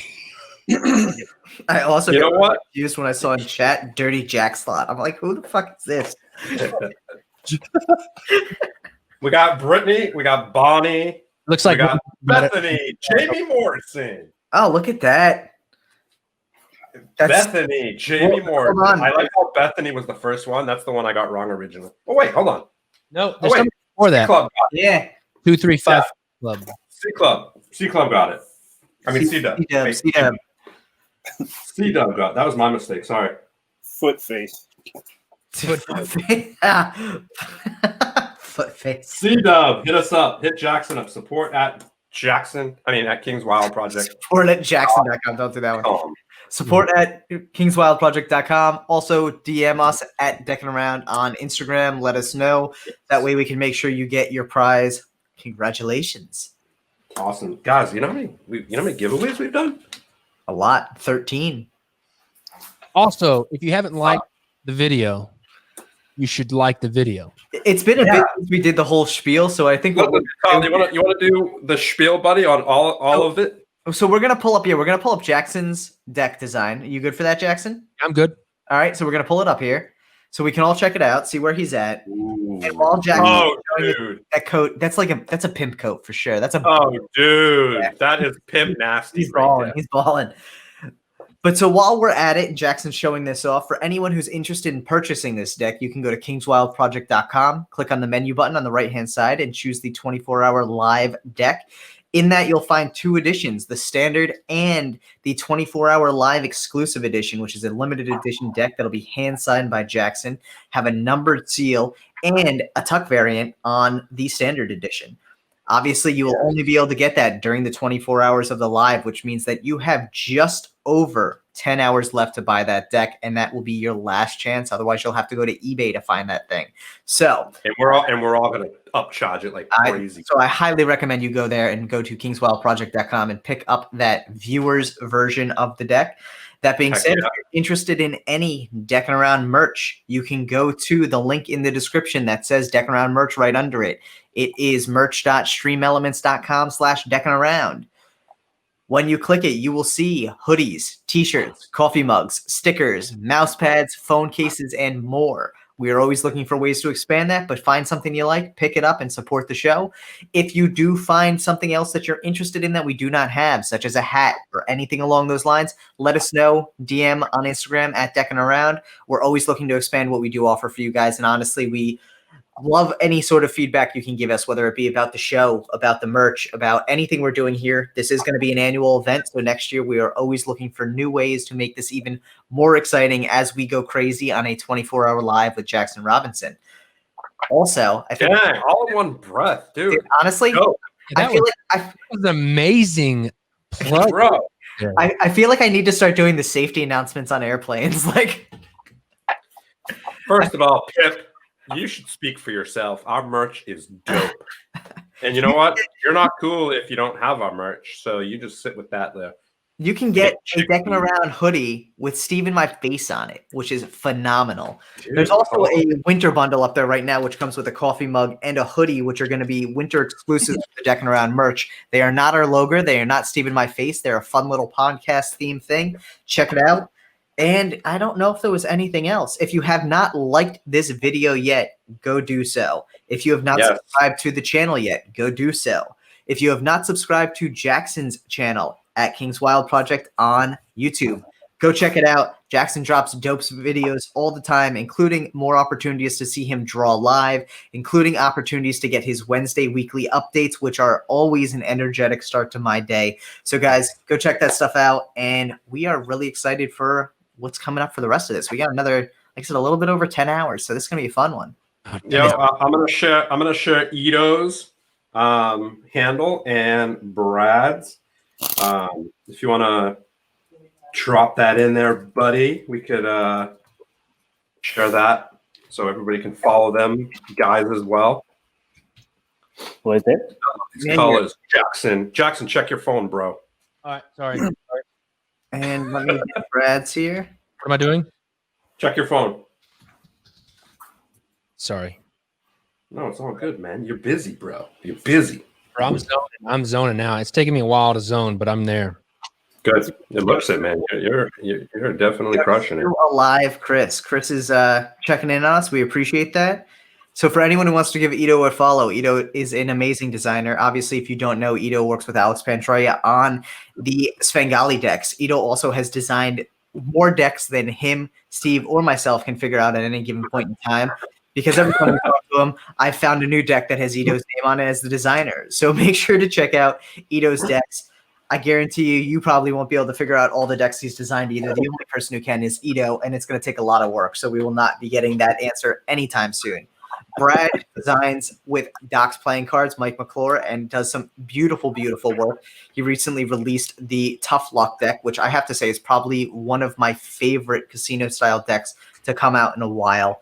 In addition to that, Brad also has an amazing Samurai deck coming out in early 2021, along with some other dope decks. So you definitely want to keep an eye out on Brad's Instagram page, which is _native_tongue_. So guys, check out both Brad and Ito. Give them both a follow. And again, guys, we really appreciate you coming on and actually taking some time out of your day to design these awesome off-the-cuff ideas around the slot machine. I think both of them crushed. I mean, I was impressed with both. I loved how stylistically different they were, but they both really gave such a fun casino slot machine vibe. So thank you so much. Hopefully they collaborate and create this thing. That'd be kind of dope. That would be dope. Yeah. Hook it up. Yeah. Thanks for having us, guys. No, absolutely. Oh, dude, thank you guys. Brad, amazing idea. Thank you for sharing it with us and making it happen. We appreciate it, man. Absolutely an amazing idea, Brad. Well done with that one. Next year, we are going to try and figure it out, make it even more challenging, maybe throw more time in, maybe even less time and less to do, but we're going to figure out what this is going to look like. I do like that whole assembly line-esque style idea. So we're going to figure out what 2021 24-hour Deckin Around designer showcase is going to look like, but thankfully we have a year to hammer out those details. So I'm sure come November 29th next year, we'll be scrambling to figure it out. Yeah. Thank you guys. You guys rock. We love you both. Thank you so much for having me. Thank you. See you guys. Ito, enjoy your day. Brad, get some sleep. Sleep it off. Enjoy. We appreciate you guys so much. Peace out, guys. See you guys. Bye-bye. Good. There we go. I pulled Steve out by accident. My bad. Nice. Really nice, buddy. Really nice. My B. Yeah, so look, we're all switched up here. Dirty Jack slot. And we also, I know that name is just like. You know what's the crazy thing? Go ahead. I got to say, I'm having a blast, actually. Oh, absolutely. Yeah. Absolutely. No question about it. No question. This has been a spectacular, and I have to say, I figured out if I get up every once in a while and just like walk like 10 feet, brand new energy. Oh, yeah. Yeah, no, it's perfect. So that's what I'm going to have to do every once in a while. I can't wait to see what Brad comes up with for a name for this guy. I know. I feel like there's so That's much. going to be no holds barred. Fulton's on, right? What's up? Yeah, Fulton's not next. Which Fulton's not next? I thought he was 10 o'clock. No, Fulton is on next. Yeah. Yeah. Yeah. I also literally forgot to update the pinned message on YouTube since 5 p.m. So it still says coming up at 5 p.m. Kenneth Wayne Preston. I think he sabotaged it. He sabotaged it. There you go. Yeah. Bethany got in here and fucked things up. That's Oh funny. my gosh. That's some funny business, dude. Put your little drawing up so we can watch it. Yeah, let's see this here. We got a couple minutes before Brad pops in. I'm going to take this opportunity to run to the restroom real quick. I'll see you all in a minute. Sounds good. Sounds good. How do you feel, Jackson? You digging the design or what? Yeah, I'm really digging it. I'm actually just now, like feeling like zoning a little bit. You feel like you're gonna finish it? I'm gonna good in time? way early. Like it's gonna be Awesome. It's 10 o'clock. I'll probably finish it in an hour or two. Oh dang! Really that fast? Yeah. Like it's Nice. it's moving now, so I'm feeling good. Nice. Are you gonna do both tuck boxes? Like tonight? I'm gonna make sure I do the seal first before I do cool. a separate tuck box, because I know that if I can't do a separate tuck box, I know I can change the color of the paper stock and then put a sweet seal on it. Nice. Yeah, for sure. It'll be the safe bet. Excuse me. It'll be the safe bet for me to do the seal of some sort. Nice. Yeah, I really like how you transitioned and put the full body on the back instead of the back design. You know. Yep. I like it as well. Definitely the way to do it. I think it's cool when you kind of put something that's not. I mean, it's not lazy. Obviously, it's just it goes with the theme of how decks have always been done. But I think it's cool when the back design is not on the back of the tuck. Yeah. Well, it's kind of if you look at it, it is kind of on the back, but yeah, it's got that pimp pose, man. I mean, he looks awesome. Dude, so good. The hand in the pocket is so legendary. Like, what's up, doggy dog? So true. What up, Benjamin? What up, Ben? Yeah, coming in from Singapore. For anyone who doesn't know Ben, Cardvolution. Which, ironically enough, Ito just got off. Ito designed their, was it the 10th anniversary deck? Which was a dope, I think it's either the 9th or the 10th anniversary deck, a dope design. Nice. So, nice. Jackson, I gotta say, man, this is coming along beautifully, too. Dude, it says it's gonna be done in like an hour or two. I'll be done about an hour or two. So we'll be able to rock it the last part. Holy shit. Nice. Sweet. Also, like, does this bit here, like this little, like, minute details, does this ever get tedious? No. This is when I do this kind of stuff is when I really start like zoning. I'll just like pump through it. I love this stuff. That's cool. Yeah, I dig it. Dude, I love the color for this though too. It looks so it's got a very like fall vibe, but in a very like bright way, which is interesting, almost like stained glass. I'll show you that center element reminds me of Tally-Ho. Yep, for sure. I'll show you the one little thing that I found that I pulled the colors from. Let me see. There's like this little soap. It was this soap thing. Oh, dope. Nice. The dope soap? I like that. Yeah. Dixie. Nice. Sweet. Yeah, no, those colors look so good. Yeah, I dig it. They're all almost primary, but they're all kind of desaturated a little bit. Yeah. Yeah, definitely vintage vibe for sure. Yeah, looks good.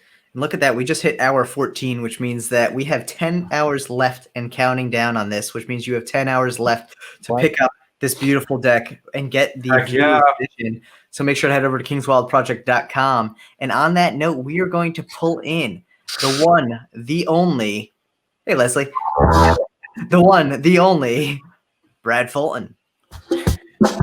Hey, how you going? Oh, dang.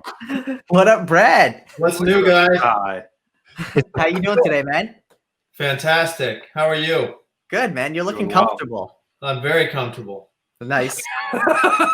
First question, the most important question. What are you drinking tonight? Water. Oh, man. All right. Fair enough. Nice. Legit, buddy. Dude, I drink a gallon of water a day. Nice. I have my motivational bottle right here. What's that? It tells Steve what time he has to drink. It has times on the side, so I have to drink a certain amount by a certain time. Oh wow. How you doing, Jackson? Brad, I love you. Hey, I love you too, man. But you know, you a lot got of a love name. here. You got Chris Orbit out there saying, "I love Brad." We got everyone is Hey, excited. Chris to have him on Brown here. out there. Yeah. Chris Brown, the Challenger man. He sold his Challenger though, so we can't be in the same club anymore. He was into Dodge Challengers when I was, like when they first, were reissued back in like 08, 09. But Yeah. Chris told me he sold his Challenger. Dude, he upped his game, man. He's Tesla. He's Tesla. Yeah, he's Tesla League now. He's got a Tesla. Yeah, Yeah, Model he's 3. He just wrapped it too. Drive a Tesla. I mean, that's insane. Nobody. They drive themselves. Yeah, I guess. I don't like that. Hey, Brad, we have some fun little game for you right now. Oh, okay, great. So we're having our guests give Jackson a name, no holds barred name. You can name him whatever you want for the entire hour. What name do you want to give him? Let me think for a second. All right. The Okay. previous name you can see down there was Dirty Jack Slot. So You can't talk to Jackson Robinson like that. This guy's a legend. He's So you I guys- live in Texas. Obviously didn't see Kenneth Wayne Preston talk to him. I live in Texas, and when you go to the Capitol building, they took Sam Houston's statue down, and they have Jackson Robinson's statue there. I would never call him that. I'm going to call him 72 ouncer. Yes. 2 ounces. Because he's the Amarillo steak right there. Big Tex. Hey, isn't it 72 ounces, Jackson? Yeah, 72 ounces, but you got to eat the mashed potatoes and the sides. Yeah, I mean 72 ouncer. I mean that's what Yeah, Jackson yeah. is. What's the sides? What's the sides consist of? Do you get to choose them, or Mashed what? potatoes, like two dinner rolls and a salad, and I think some kind of other vegetable. It's a salad and then some kind of like a potato. I mean, I've never been there, but I've watched a million shows with it. But it's like the great roadside attraction, and that you've never been to, right, Jackson? Nope. Yeah. Locals don't go to places. It's like I don't know. That's just the way it is. It's a place in Amarillo where it's close to where I grew up when I was a kid. You ever seen it before? It's like it's called like the Big Texan, right? Texan, yep. that's a lot of meat, Yellow man. Steakhouse. It's That like is. it's been covered by every news outlet in the world. Like how many people can actually eat 72 ounces? Then in the Great Outdoors, John Candy did like a parody of it, but they were in like Big Bear Lake in California, and they had to eat that. And he said, all that's left is gristle and fat. And they said, you got to clean your plate. And then, he vomited. Remember that? Yep. Oh my god, dude, that's I mean, like we have like a food challenge around here. It's like eat a 2-pound burger. Like that's a significantly downgrade from 72 ounces. That's 2 pound. Yeah, Where do you live? Where do you live, Tyler? I'm in New Jersey. You can't expect big food challenges here. Come on, like yeah. New Jersey has the Ripper. That was the original diner state was Jersey, and they had the Ripper, which was the deep fried 12-inch hot dog. That sounds. From was that Johnny's Hot Dogs? I don't know the name, but it's a coastal Jersey spot was called the Ripper, and they'd fry it until it like burst, and then they'd serve it. Oh man. Let's see. I love how America is so disgusting. It's great, especially down well, south. They have yeah. amazing fried food. Oh yeah. Jersey's good for diner food and hot dogs and stuff like that. But yeah, steak wise, you won't find like big challenges like that. Like I said, the best we have around here is like a 2-pound burger, and that's still a good amount. 72 ounces of meat just makes me Crazy. And I cannot do it on my best day. No way. I mean, what sort of time frame do you have to eat it too? An hour. I think it's an hour. It's an hour. And they put you up on this like elevated seat platform, and then everyone's looking at you. It's totally built in for you to fail, but people win. I mean, people do it. If you win, you lose though. Yeah, no, you don't come out of that healthy. Like that's not feeling good. But it's America. It's what America's known for. I can't even imagine. Gluttony, man, at its finest. Aren't you from Mass, Steve? I'm from Boston. Yep. Yeah. No. Now you live out in California now, though. Yeah, I'm in the Bay Area. Yeah, Boston had really lived up to its name for me with cantankerous people. It really did on the street. It was terrible. I mean, I love Boston. Hey, fuck you, man. Hey, fuck you. Yeah. No, just like, but in like, if that's kind of funny. I mean, that's kind of like New York, but the Boston people would get under your skin on another level. Like, I had a photojournalist job back there, like when George W. was president, and I was covering this rally they had, like in Cambridge, where the train I think took you to Boston. and these protesters were going to kill me. They were ready to lynch me, and we were fighting back and forth. I was just taking photos from far away, and they're like, "You can't take my fucking photo. What are you? Are you a Bush supporter?" I'm like, "No, dude, I'm a photojournalist. I'm paid to take your photo. You have no right to take my photo." Dude, that sounds like Red Sox fans. Yeah. Well, hey, do you remember when the Dodgers went to the World Series? The Dodgers complained that the Red Sox fans were so gnarly that there should have been some kind of interference on that. Oh, dude, don't mess with Boston sports, man. You'll get a whooping. It's true. It's a religion. Man. It's in their blood, dude. Dude, that blows. That's why I'm in California. I don't fit into that mold. My buddy Roberto was from Boston, and he told me when he moved to California, he had to stop being negative because people called him out. And I said, "What do you mean?" And he said, "Well, in Boston, we say it didn't suck." He said, "When something's good in Boston, you say, well, it didn't suck." And he said, "So when I moved to LA and I said, yeah, the spaghetti didn't suck," everyone just turned and looked and said, "What the fuck did you just say?" You're supposed to say it's freaking great. It's amazing. Everything's amazing in California, whether it is or not. So he said he had to learn that. Yeah, I still haven't learned that. That's a lot.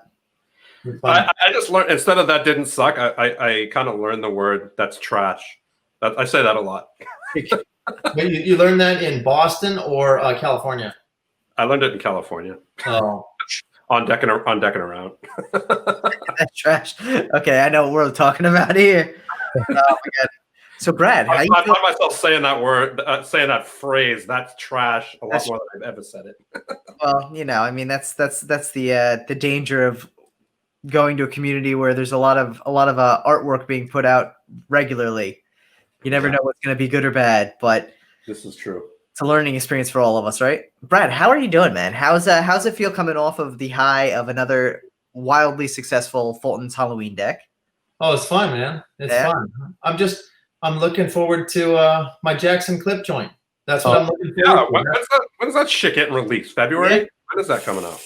Not February for sure. We got to celebrate. See, Jackson's really into astrology, so I'm gonna fly out. We're gonna do because Jackson and I are both Pisces, so we're on I'm a Pisces too. Yeah, March 7th. What are you? March 5th, bro. Yeah, that's John Frusciante's birthday, and every time I would bump into John Frusciante in LA, because I used to talk, the Chili Pepper guitarist, but I like his solo music. He would say March 7th, and I would say March 5th, because that's John Fru's birthday. So that's a good day. Nice. When's your birthday, Jackson? February 23rd. Oh, so you're a fake Pisces. No, dude, he's on it. He's after the 20th. The controversy is the real Pisces are in March, bro. The controversy though is the February 18th, 19th, because some years it's a Pisces, some years it's not.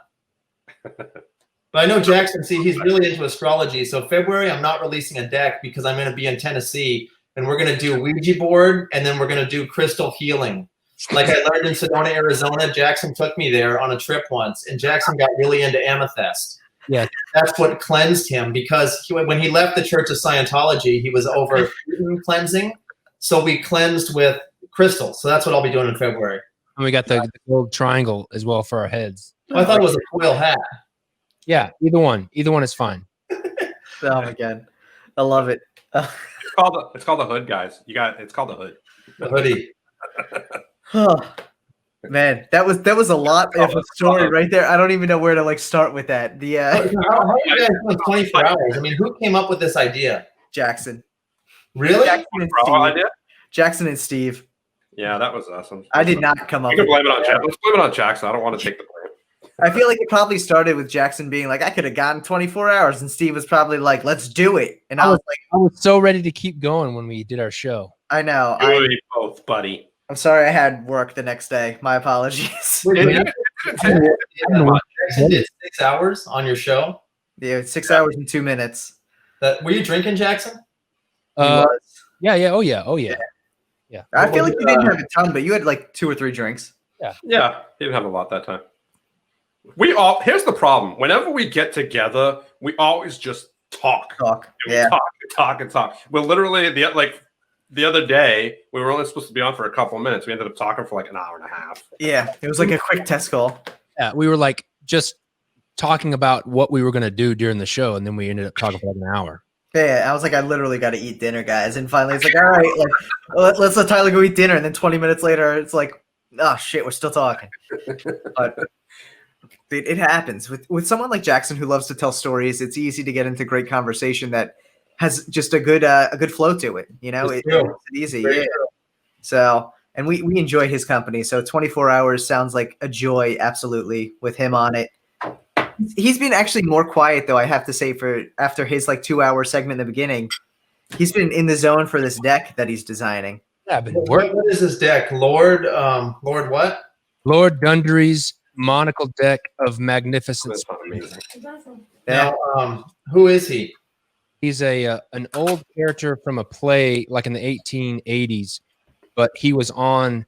I'll show you the Joker. Well, while you're doing that, all I have to say is, Tyler, we have Brad on the freaking show. Yeah, finally, we've been trying to get Brad on the show. We've been trying to get Brad on the show for freaking ever. The dude's like the president trying to schedule. I don't know. I don't want that title nowadays. There you go. That's the Joker from a Congress deck from 1881. That's Lord Dundree himself. Here's the back. Is he American? Yeah, he is. I think he is. Yeah. He seems like he'd be English, though. I think. I don't know. I probably should have done more research. It's a character from the 18. Oh no, it's a British play. This is just my favorite Joker. It's old Russell and Morgan deck from 1880. That's beautiful. Who drew that? I have no idea. So good. Does anybody know who did Congress decks? Lord Dundree is a character from the 1858 British play Our American Cousin by Tom Taylor. He is a personification of a good-natured, brainless aristocrat. I saw the box. It seemed like he was enjoying some testicular action there. Right? Who doesn't enjoy some testicular action? Come on now. All right. Isn't that what the hole in the pocket's for? Yeah. Oh my god. I don't even know with so first off, I just saw the name 72 ounce, so we're back to the meat thing. This is throwing me. So hold on. So you're obviously excited for the clip joint, but you've been teasing a lot of things lately. You know, obviously you just came out with your book. Congratulations on that. Oh, thank you. Hey, 2 books in 1 year. So we had Helder's book, you know, that I did with Helder. I don't know. You guys magicians or cardists or collectors? I don't really know. A little bit of magic in collecting primarily, yeah. Magician collectors, yeah. Oh, okay. Because we had Secret Language Volume 1 come out at, I don't remember when that came out, the beginning of the year maybe. And then City of the Angles now. And then I got Dan and Dave and I are working on 2 different books now for next year. Nice. You know, I mean, one of them, we started it in 2005. I think 2005 is when, I mean, I have receipts from renting camera gear in like, 15 years ago. And then now we're getting ready. You know, it's the California way. Dude, that's awesome. It's definitely, you know, at least it's in the works now, and it'll definitely be coming out, you know. Well, it's funny because Smith had the book at one time because Ricky Smith was going to be writing like part of it. And then I talked to Ricky like last week. He's like, oh, I never seen it before. I'm like, Ricky, we were waiting for like a year to write the stuff up. And Ricky's like, no, I think you're talking about Cardmen because I've never seen this book. And I'm like, but you had it for a year. He's like, maybe I did. That's like the trajectory of the book is just 15, years. So it'll be good. That's awesome. I mean, now what? Yeah, that's funny. I was gonna say that's gonna just be seeing that finally come to fruition at some point in the near future is gonna probably be a nice weight off your shoulder, but also very satisfying to see it finally get to that final stage. Well, I mean, it's funny because like it started off as like a what is cardistry, almost a how-to cardistry book, like just almost a step-by-step instruction, and then it morphed into something else because like Dave Buck was like 18, I was like 21 when we first started hanging out, so I was like just testing camera stuff, photographing cardistry. It had never been documented. It was never known. It was just us 3 in a field. So we wanted to do an instructional booklet. And then over time, it got so big. And then part of it turned into the trilogy and then some. But there was never like a book component released, which the book was supposed to come first. Nice. So, I mean, that's been a lot of the things we've done, though, like with D&D. It's just, it was going to be done in 2007. And then now it's done in 2015. It's been a weird ride. I don't know. Yeah, that's how those big projects work, though, right? Like take them back to the drawing board, and they're designed in 2005, and then it's 2015, and then 2019, and 2020.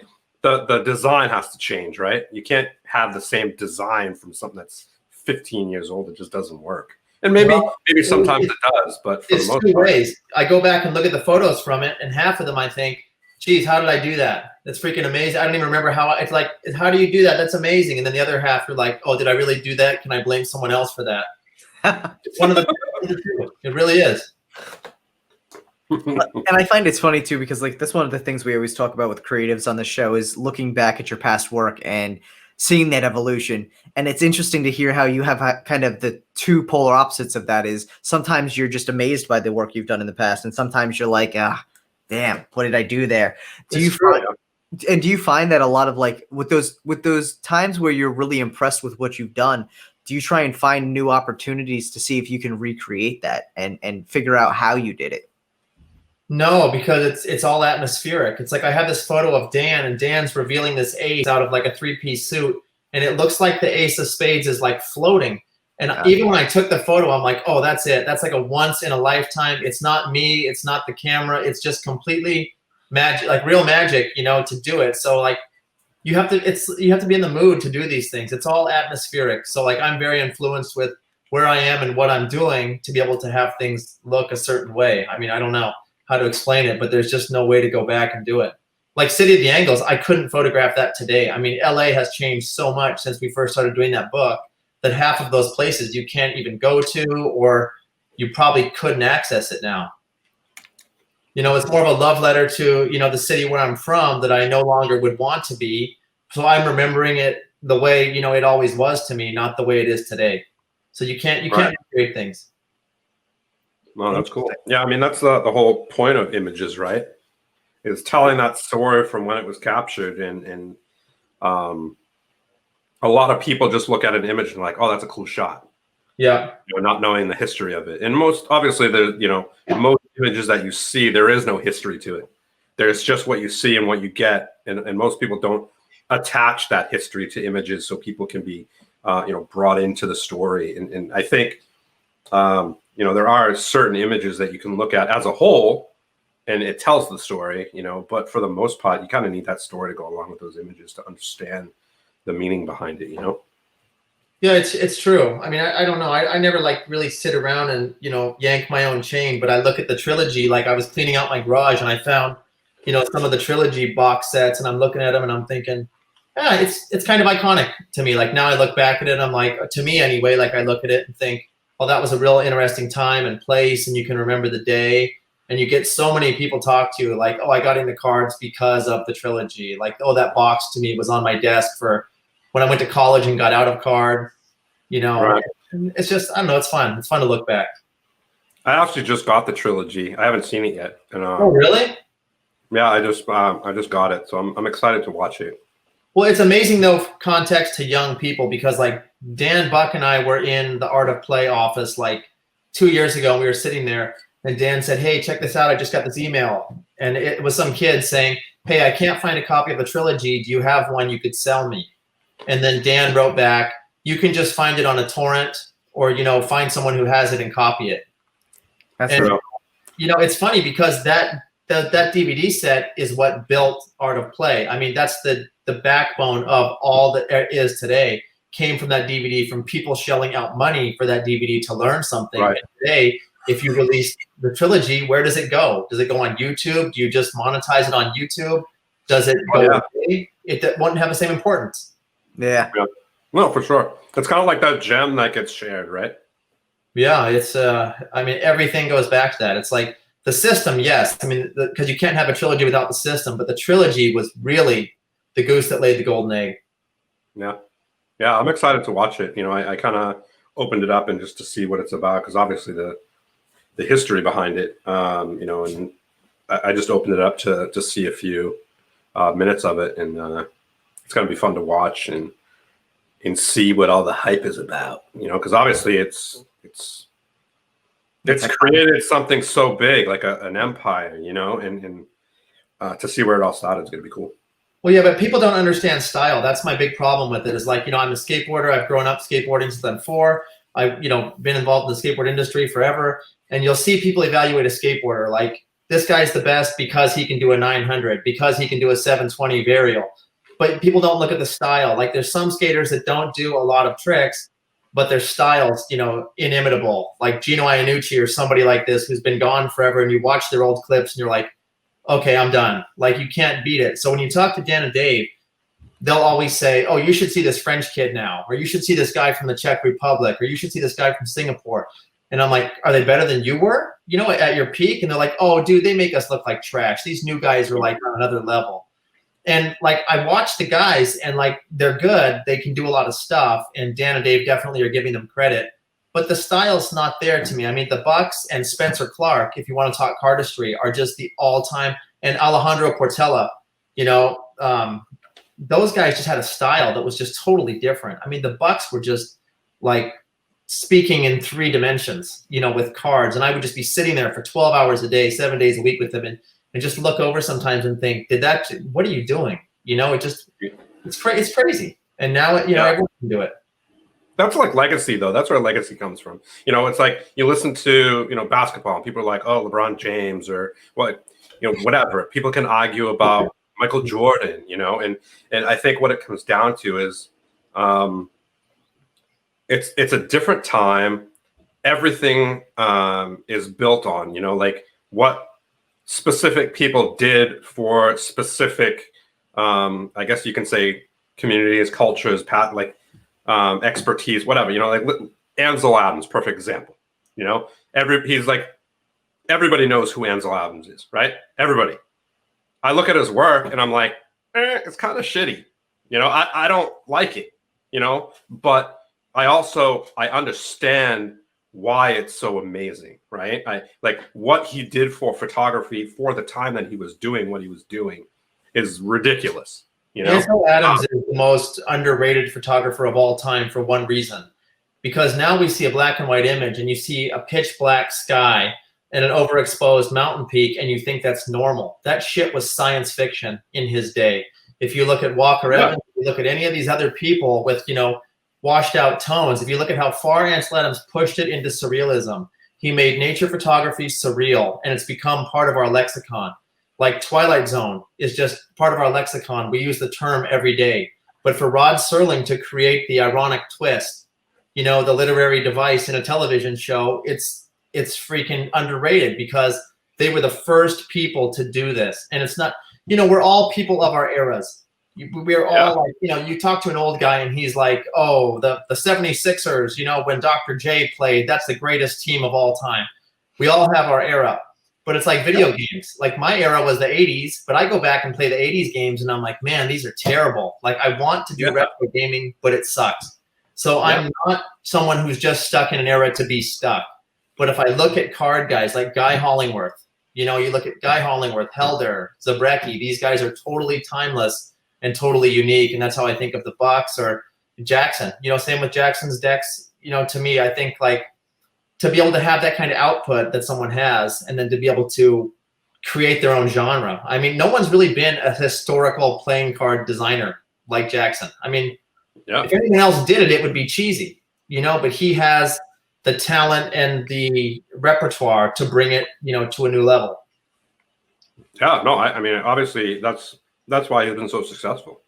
He hit an area that nobody hit before, and he's really fucking good at it, and he's kind of a cool guy, we'll give him that one. But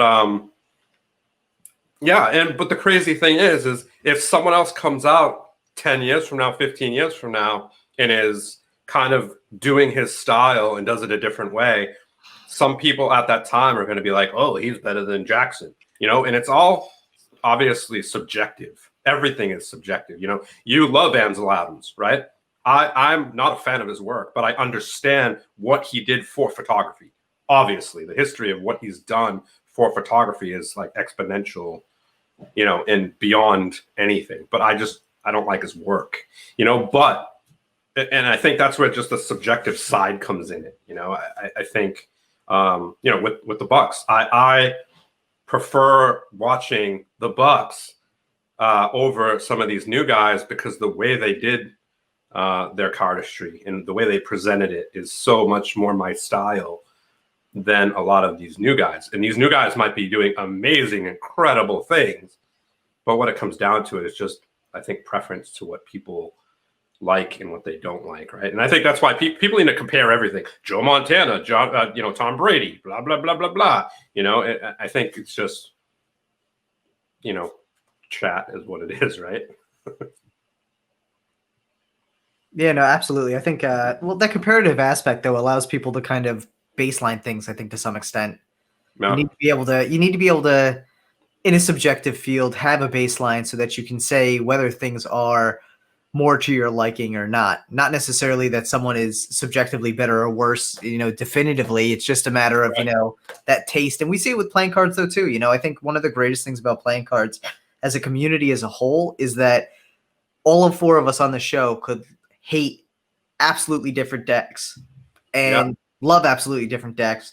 And our tastes are completely different, but we all share this bond over playing cards, which to the rest of the world is such an innocuous item. But at the same time, like, that bonding between playing cards hopefully forms a mutual respect there, where if I like cardistry oriented decks, Steve's likes vintage decks, Jackson likes,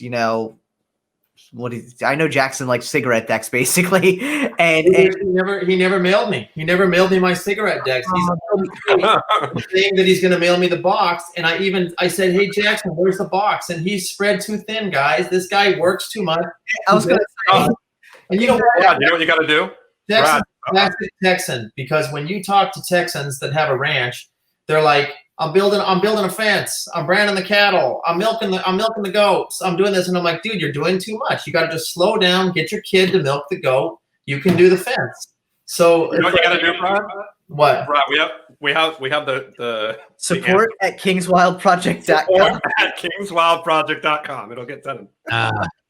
I'll drive down there and they'll call Jackson and say there's this big giant lunatic at the door who will not leave until he gets his clip joint 1 and 2 by you and his cigarette decks, and he'll smash the whole thing down. And Jackson will be like, "Post-paid, all done tomorrow." Over. You better get to it quick before he moves the shop. I better. Hey, when's it moving? Is it moving for sure? Yeah, for sure. I've already got a new space here. Oh, don't do it. Who's coming? Who's coming along? Nobody. Oh, what a bummer. What a bummer. That's a great crew you got. It is a good crew, for sure. They're all great. And I like the fraternal twins. Yes. Delaney and Parker. Yep. They're very nice people. Yeah. My mom. I'm still waiting for my Jackson signed deck. Mom, you got to give him a couple days. That was a couple days ago, Mom. Jackson does too much. He's doing too much. Yeah. Well, that's what happens when he agrees to design a deck in 24 hours. I like that, though. I like that. And we'll be done in like 2 hours. Yeah. Well, maybe next time we'll give you 12 hours instead of 24. And we'll give him 24. We just want 2 decks at the end of it. We'll have half of the blocking, etc., for the new clip joint box and back are already done, and they were done in like 2 hours. Yeah, he's a legend. It's amazing. It really is, and I mean, I think from my point of view, because I'm not necessarily artistic in any way, shape, or form, I'm impressed just by you are in your own way. But not like I can't draw. I can't create things in like I can figure out how to draw like a mandala on Procreate because it has the symmetry function and it still looks like ass. So at the end of it, like I don't have that ability, but the amount of time for me to gain that skill and be able to draw anything even resembling a deck of cards would take me forever. I'm astounded at how quickly Jackson and a lot of these designers can really churn these things out and how amazing they look, how great they tell the story that they're trying to tell. You know, it's impressive. Same, I mean, and Brad, you having that creative aspect too, like it doesn't click for me. It's one of those things that I respect and I wish I could understand more, but it always amazes me. Well, thank you. So how did you, my question I have for you, and this is a simple one just because I have it on my mind and I really enjoyed the Halloween Fultons. What through that process made you decide this year was a purple kind of year? Well, Halloween's a very important holiday for me. I mean, it's my anniversary. It was my growing up. That was my day. I mean, my family background, we're all of UK heritage. We are the inventors of Samhain, Halloween, whatever you want to call it. We have a long history in my family of celebrating Halloween. My grandma was very into Halloween. I mean, even when she was in her 80s, she would sit at her door and wait for children to come just to see what they were doing. You know, she loved the spirit of it. So I always loved the history of how purple kind of became a Halloween color. Like if I grew up going to Disneyland. And so if you look at Minnie Mouse's outfit around Halloween, it's purple with the orange moon on it. And I always used to say, when did purple become a Halloween color? It's always just been black and orange. But then if you look at it, there's this whole kind of movement to purple. And there's all these different reasons, and you can get all philosophical about that it symbolizes the sky at the time of the harvest, these kind of changes. But I started to just really think back about, I don't know, Halloween. And I just thought, yeah, let's just do purple. I mean, I got really into it, like just how it changed. I like collecting, old Halloween memorabilia and stuff. And I don't collect a lot. I'm not a big collector, but I have certain pieces of it. And that's it. Dan and I were just sitting around, and I said to him, I'm like, I'm going to freaking do a purple one this year.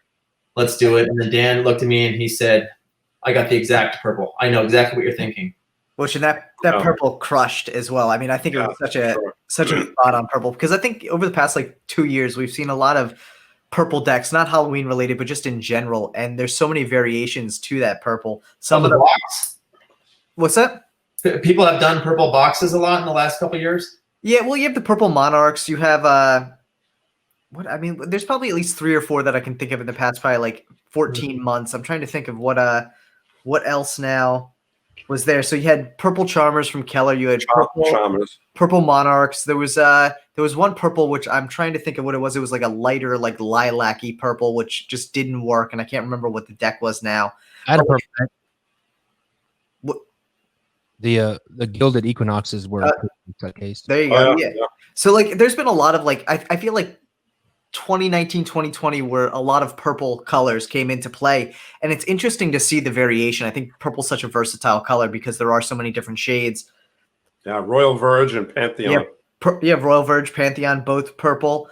But something about the Fulton's Halloween purple was just so rich for the deck. It really that deep color, that really deep purple, which and it was the box too. It was the stock on the box that really, I think, made it deep like that, because I mean the color of the Monarch is really deep, but the box stock is not as the last Monarchs I saw were the original Navy ones. That was 2011. Yeah, it's been they got a slew of colors now, and none of them are. I don't know. I think that the Navy is still probably one of the better colors on that whole series. But yeah, they just did the yellow and red not too long ago. They have a red, a green, a purple. They had a couple different variations that were limited. You had the white and gold, black and silver, black and gold, all those. But the purple they used, it was a little bit of probably a couple shades lighter. And on the matte paper that they used the same paper as they did for the Navy. It almost made it look washed out. Oh. And for something where you have a deck series that's built around royalty, monarchs, you expect a royal purple to really come through and pop, and it kind of fell a little flat. And that was one of my first purple decks that I had seen in the community at that time, and I was like, all right, it's all right. Let's see what else purple comes out. And I think of all the purples I've seen since then, this deck really just hit that mark of what you expect in a purple color. It was rich, it was deep. It had the right amount of shine to it, and it fit the theme really nicely. So thank you. Well done. Yeah. There's a lot of I mean, it's all those kind of things are just fun, really. I just like colors. I like to look at colors and think about them. The reason I even knew about Monarchs really was because my decks were in a vending machine in Vegas 2010, 2011, and then I used to drive to Vegas and look at them sometimes, and just I'd be with my wife and I'd be like, hey, look at that. Isn't that funny? I wonder if anyone even buys it. Because they were super marked up, in a vending machine. They were, I don't know. This was before decks became so expensive. So Clip Joint was $7 retail maybe. And then it was in the vending machine, it was $15 because, it was on the floor at the Cosmopolitan. And then one day I went there and there was Monarchs in there. And I'm like, oh shit, what's that? And I was calling Dan and he's like, oh, that's a Theory 11 deck. And I'm like, why are they next to me? But I don't know. I've never. I like the deck because what's his name? The neighborhood studio guy did that. The Drifters guy. Curtis Jenkins. Curtis. Yeah. Curtis did that. No, and I always loved them. 311 always had great boxes to me. Even that Provision box I thought was really good. And it's just funny. I've been in the industry like since the beginning, and I've never talked to anyone from 311. Never in my life had one conversation. I've talked to almost everyone in Magic, everyone in cards, but for some reason, I don't know. I've never talked to anyone from 311. Oh, John Riker's an amazing dude. He's the wholesale guy and the marketing guy. He's like operations guy. Yeah, he's a rad dude. I remember when it started because we were with Chris Kenner and Dan and Dave. I mean, it was almost like an A team. Remember, like when 311 came out, it was like the A team. They even had Dan and Dave on it, like on their website, and the photos of like them that Chris Kenner took for the system. And it was like Dan and Dave, and then what's the guy's name? He's like some Euro guy with 311. He does like financial videos now, I think. Oh, Andre Gique. Oh, Andre Gique. Or maybe he came later. I don't know. But it was like the other 311, and I'm like, oh shit, Dan, this is like the A team, dude. You're up on a box car and stuff, and it was like pick your expertise, and it was awesome. And like it looked like they had big buck funding back then. I mean, this was so long ago. This was like had to be 07 because I remember they helped distribute the remaining Smoke and Mirrors. That's so cool. Which there was only 1,000. People always, want to know, oh, how fast did Smoke and Mirrors V1 go? They didn't. I mean, there's 1,000 of them, and they sat around forever. Which I feel like nowadays people wish they bought more. Oh, yeah, who else is with Theory 11? Like, what's his name? Bame. Yeah, Jonathan Bame. He's the owner. And then where do they live? Vegas.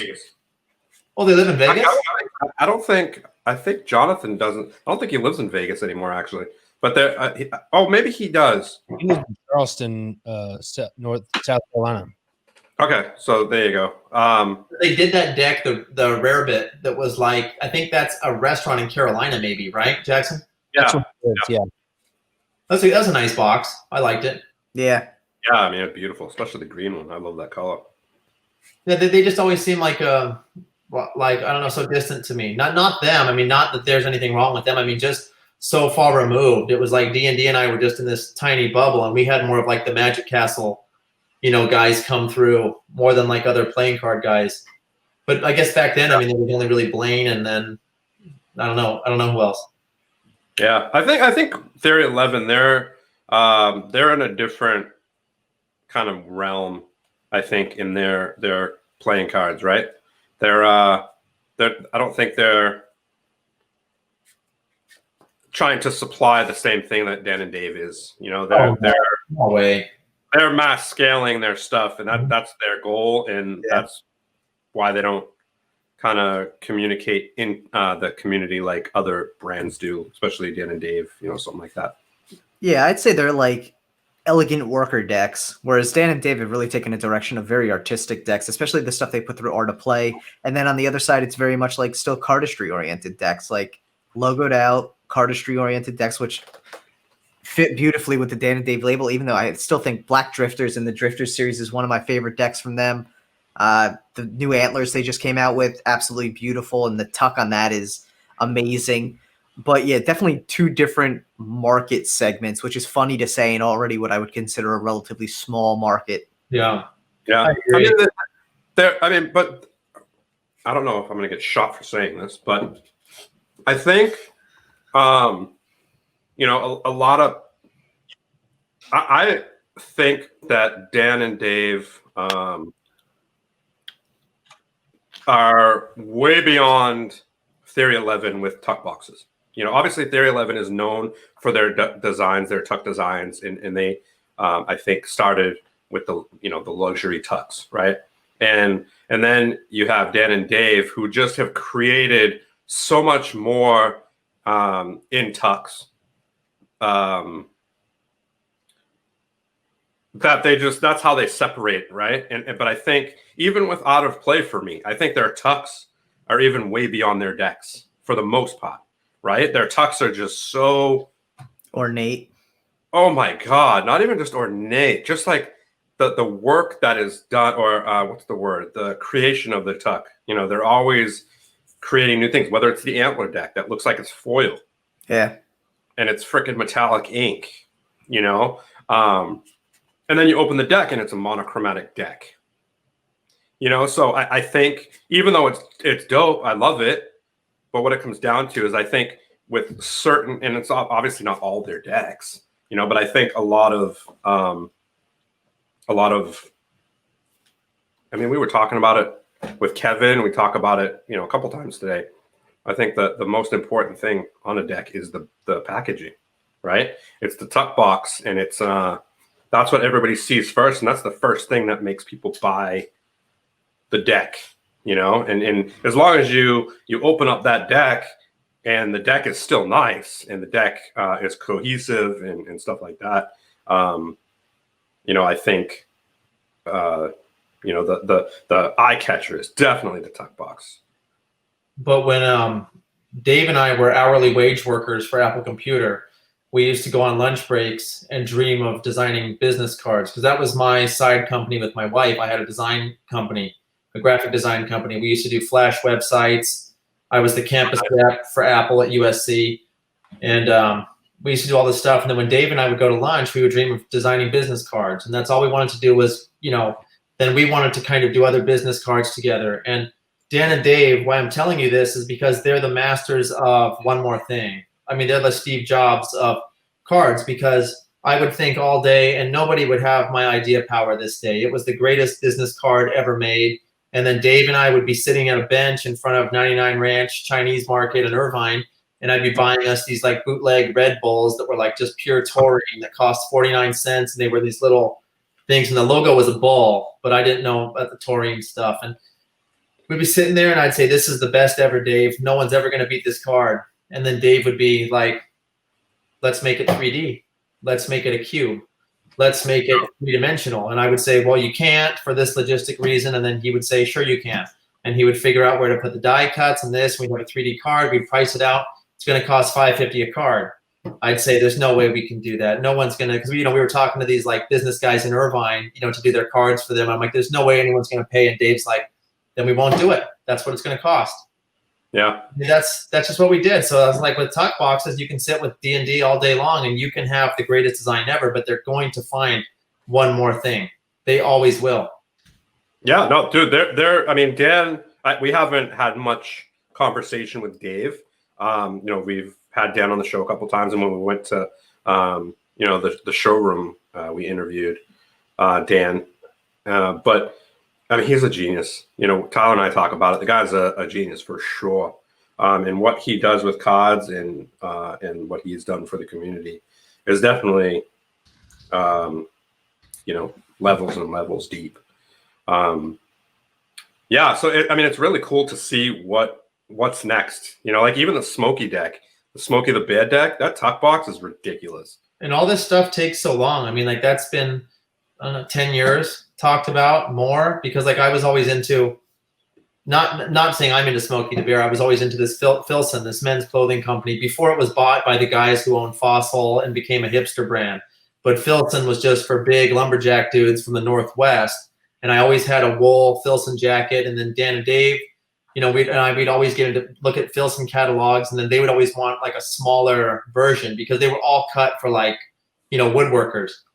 And they did a Smokey the Bear collaboration like 10 years ago. And then Dan was like, why didn't we? I mean, all this stuff's like so long out. You know, like when I saw Smokey finally released, because some of our releases were delayed, really. Like my deck Noir was delayed. It was supposed to be out on Black Friday, but for other reasons, it's coming out next month.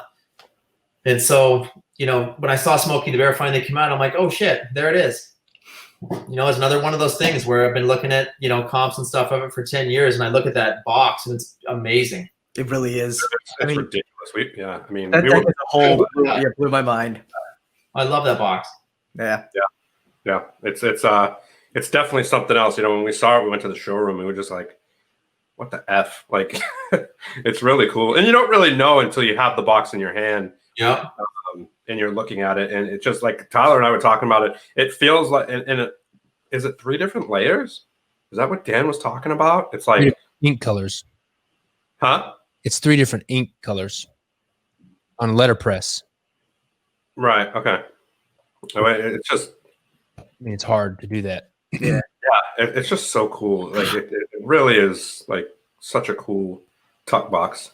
Well, see, all these ideas for boxes, we had these in 2007, 2008, 2009. We couldn't do it. So at the time, USPCC was doing all of our boxes, and then they were outsourcing to somebody in Kentucky. So we had very little control. I mean, you could comp it up and this stuff and that, but when you got the box, we were always like, oh, we wanted it, a deeper embossed. We wanted more foil, but it was very limited. And then when, Dan Buck is the discoverer of Dan at Clove. I mean, there wouldn't be Clove in the card industry without Dan Buck. I mean, Dan just told me one day, he's like, I'm freaking sick of it. I'm going to find the greatest box guy.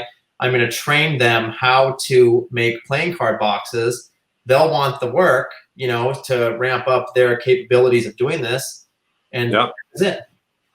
That's awesome. Al and I always joke around saying Dan owns Clove Street. Unfortunately, no. It's like Dan and I always joke and say, I always say to him, why didn't you freaking sign an exclusive?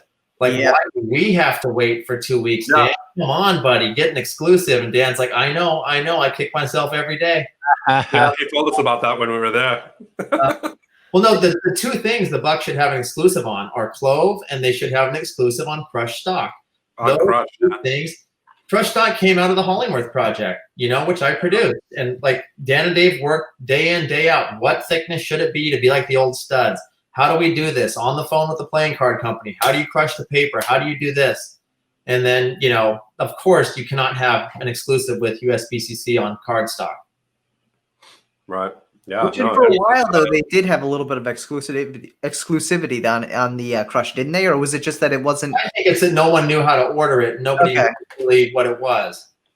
Okay, and that makes sense. And I mean, it's great that I think the things that they've brought to the industry for innovation for playing cards are amazing. Will outlive all of us here. I mean, I think especially with the evolution of it, and it was always interesting to see how those innovations came about. I think it's cool to hear that that came from the Hollingsworth project and really just trying to mimic that old school style feel. Well, Guy likes old studs, so his favorite deck was the old. And it's funny because you look at Guy and you're like, well, of course you need to rub it in our faces and use the stud deck guy, but he had these old studs and he would always have and they became thicker over time. He would always say they were never as thin, and so of course Dan and Dave were like, why is that? How do we figure it out? And if you look at the Hollingworth, the green one, it's like 3 cards thinner than the burgundy one. And like we were on the phone with the playing card company, they're like, nope, it's crushed exactly the same way, same machine, same everything. We're like, no, trust me, it's way thinner. And if you use them, you'll know that. And they're like, nope, it's the same thing. So like there's no definitive answer of why, but crushed stock is thicker now than it was with the green Hollingworth. That's crazy. That's really interesting. It is. I mean, I have both decks, in my drawer, and I look at them and I'm like, why? And sometimes I even message and I'll like text Dave and I'll be like, Dave, did you ever figure out why? He's like, no, supposedly they're the same. That's supposedly the same. I wonder if it was just a different stock that day or something, that run or something. Maybe like the stock was cut thinner, but just by default, and then it got crushed. Who knows? I don't know. I think it's almost impossible to replicate decks. Like we've had decks that were redesigned but replicated twice, and they're totally different. And the same exact order number, we'll go over the PO number. Everything's the same, but those decks all on the day, maybe it's humidity, maybe it's who's operating it, I don't know, but they're never the same. Yeah, no, I mean, it's paper, it's humidity, it's, where in line they were printed, I mean, it all goes into the mix, And if you look at, like geographically, like Cincinnati and Erlanger, Kentucky, I mean, that's like 7 miles or 5 miles. I mean, it's literally across the river. It might be even less than that. What do you think, Jackson? Yeah, it's not far at all. It's like, not. I mean, it's just right across the river. I used to hypothesize maybe the move, maybe the weather difference. Yeah. It could be the temperature in the warehouse is different. Like all that is definitely something. I mean, you can, get on a deck and literally play with it in a room that's warm, and the deck feels totally different than if you walk out into another room and it's 10 degrees cooler. Absolutely true. Yeah. No, that's definitely, you can take all that into consideration. Yeah, it makes for interesting postulation as to it, because again, we will never know, and you know what, they probably don't know either. Like it probably is true, because they're not. while I want to believe somewhere deep down that they care enough to measure all of these things and have all this information that, oh, today the humidity was X% and we printed at this time, at this temperature and this and that, I'm sure they're not doing that. You know, they don't know the surrounding variables any more than we do, which is crazy. That's almost any industry too, because like, you know, like I talked about skateboarding, like if you go down to like, you know, PS Sticks down in Tijuana, or if you used to be in Costa Mesa where they used to press them there, if you talk to the guys who actually press the boards, they know nothing about how the wood wears, the epoxy, anything about it, or even care. It's just, you know, it's a day job to them. There are definitely guys there that do skate and are into the wood, but the manufacturing guys, I mean, it's just a different interest. Yeah. Yeah, no, for sure. What do you want to give away, bro? I don't know. We're coming up on the hour mark. We got about 9 minutes left. Is my other Santa Ana guy up next, Jeremy Griffith? He is. Yep, he is. he Jeremy. You know, my whole life lived like 2 miles away from me, maybe, and never knew him. That's crazy. Oh, that's a shame. And it's funny because I always say we must have been the 2 only white people in Santa Ana, California, and he said, "Well, 3 because I'm a twin." Right? That's for sure. That's funny. That is too funny. You know, Jeremy's gonna be rolling on after this. Steve, I don't know. What do we have I have a couple decks over here we could do. Okay. What are you feeling? Yeah. I have another good. You wanna what do I have? So what you have a couple decks? And this I have a couple making me nervous a little bit. What's up? Make me nervous a little bit how quiet Jackson is. I mean, dude, he's in the zone. In the zone. Once He's we do this zoning away, out. we're gonna pull up. I see him working on the Ace of Spades there, and it looks badass. So sourdough in the oven, nothing to distract you. Any follow-up? Any moonshine above your desk there? Oh, it's in the glass actually. What flavor is it this week? This is a new experimental whiskey by Chattanooga Whiskey, and it's a fig infused Amoro, 85%. No, it's 42%. It is delicious, actually. That sounds good. One that you said you go through 2 a month or something. It was something not vanilla, but what was the other flavor you had? It's this one. This one is the coffee infused. Yeah. No, there was one more though. There was a different one than that. The honey, the mead barrel aged. Maybe that's it. Oh, I would rock. I went through like 4 of those in like 2 months. When's the last time you've been really hungover? Like hungover? Probably. Yeah. I mean, 52 plus Joker. No, probably. I mean, it's got to be a decade for sure. Are you still on the vegan stuff? No, I actually. We need to get some more like omega fatty acids or whatever they're called. I introduced grass-fed, grass-finished beef like a couple of weeks ago. Well, what made you decide on the omega upping? Just some. My wife went to the doctor and got some like blood work back, and just because we were not eating any kind of meats or any kind of plant-based, we weren't getting. We weren't getting like all the fatty, whatever it's called, the omega. Yeah, omega-3 fatty acids. Omega-3s, yeah. But have you got? Do you have Bragg's nutritional yeast? Oh yeah. You have that? Oh yeah. Sure.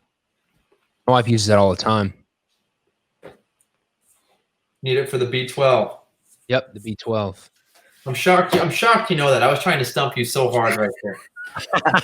Awful. Why didn't you just pretend? Why didn't you at least give me that? Why didn't you just pretend? Now, what are you talking about? The B12? What? Jackson, I'm gonna send you a link. It's an important vitamin your wife and you need. It's called Bragg's nutritional yeast. You can put it on popcorn. It has a mild, kind of cheesy flavor. You can thank me later. I'm glad I brought that to your attention. I appreciate that. Oh my God. I have the perfect thing for the giveaway. What are we doing? Yeast. He's gonna give it a yeast. I have to say it before I forget. That's why I'm like chiming in. So Brad said, so what are we giving away? 2 decks, you said? Yeah, I have 3 decks in the drawer we'll give away. Okay, and I'll give away 3 next time. Okay, so we Brad said he has a deck coming out next month, and he named it. What's the name of that deck? Noir. Bradley. That was the answer to the giveaway. Bradley. You gave the answer, bro. I don't even know what you're talking about. It's all good. It's all good. All right, now we got to think of another cool way. Okay, that would have been a cool way, dude. That would have been a good one. Yes, he was paying attention, but Yeah, I'm so proud of that one, Brad. Brad was paying attention. We appreciate that. So, yeah, what are we gonna do for this other for? Let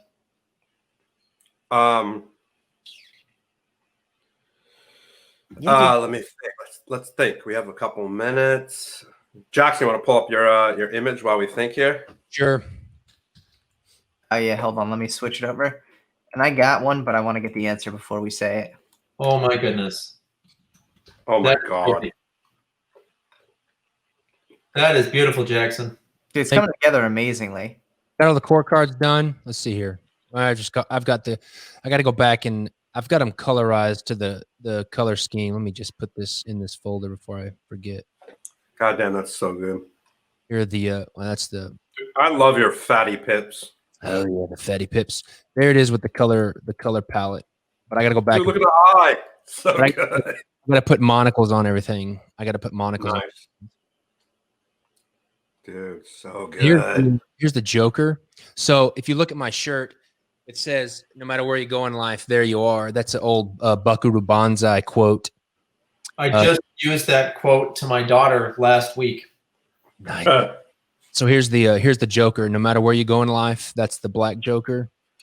Nice. The red Joker is there you are. So cool. So good. Dude, this is looking so good. So guys, gotta go check this out on Jackson's website and pick it up before it's too late. Let's see. So here's the question: what year was the system released? Since this came up a little bit earlier. Oh, Brad, don't you answer that one now? I don't know. All right. So first person who can correctly identify what year the system was released in the chat will win the 3 mixed decks that I have in the drawer over there. We'll ship those out. I know it. Yeah, I had to hunt for it, but I figured it was a good one since it came up earlier in discussion. Dude, brilliant. Brilliant. Let's see what we get here. I'm waiting for people to let's see. 1986 no. 2007 no. 2013 no. We got a wide spread there. 81. Come on. Now. Yeah, come on, guys. Think about how old Dan and Dave are. God, they're not that old. Oh my God, we're getting closer with some of these. There we go. Evan with 2004. Where did it just go though? There we go. Evan G. 2004. Evan. 2004. Yeah. Mm-hmm.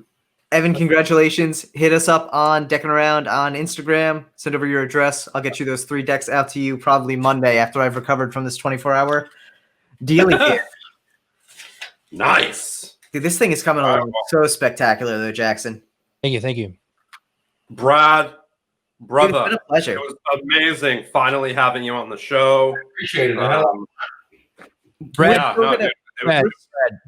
you're one of my favorite people on the face of the planet.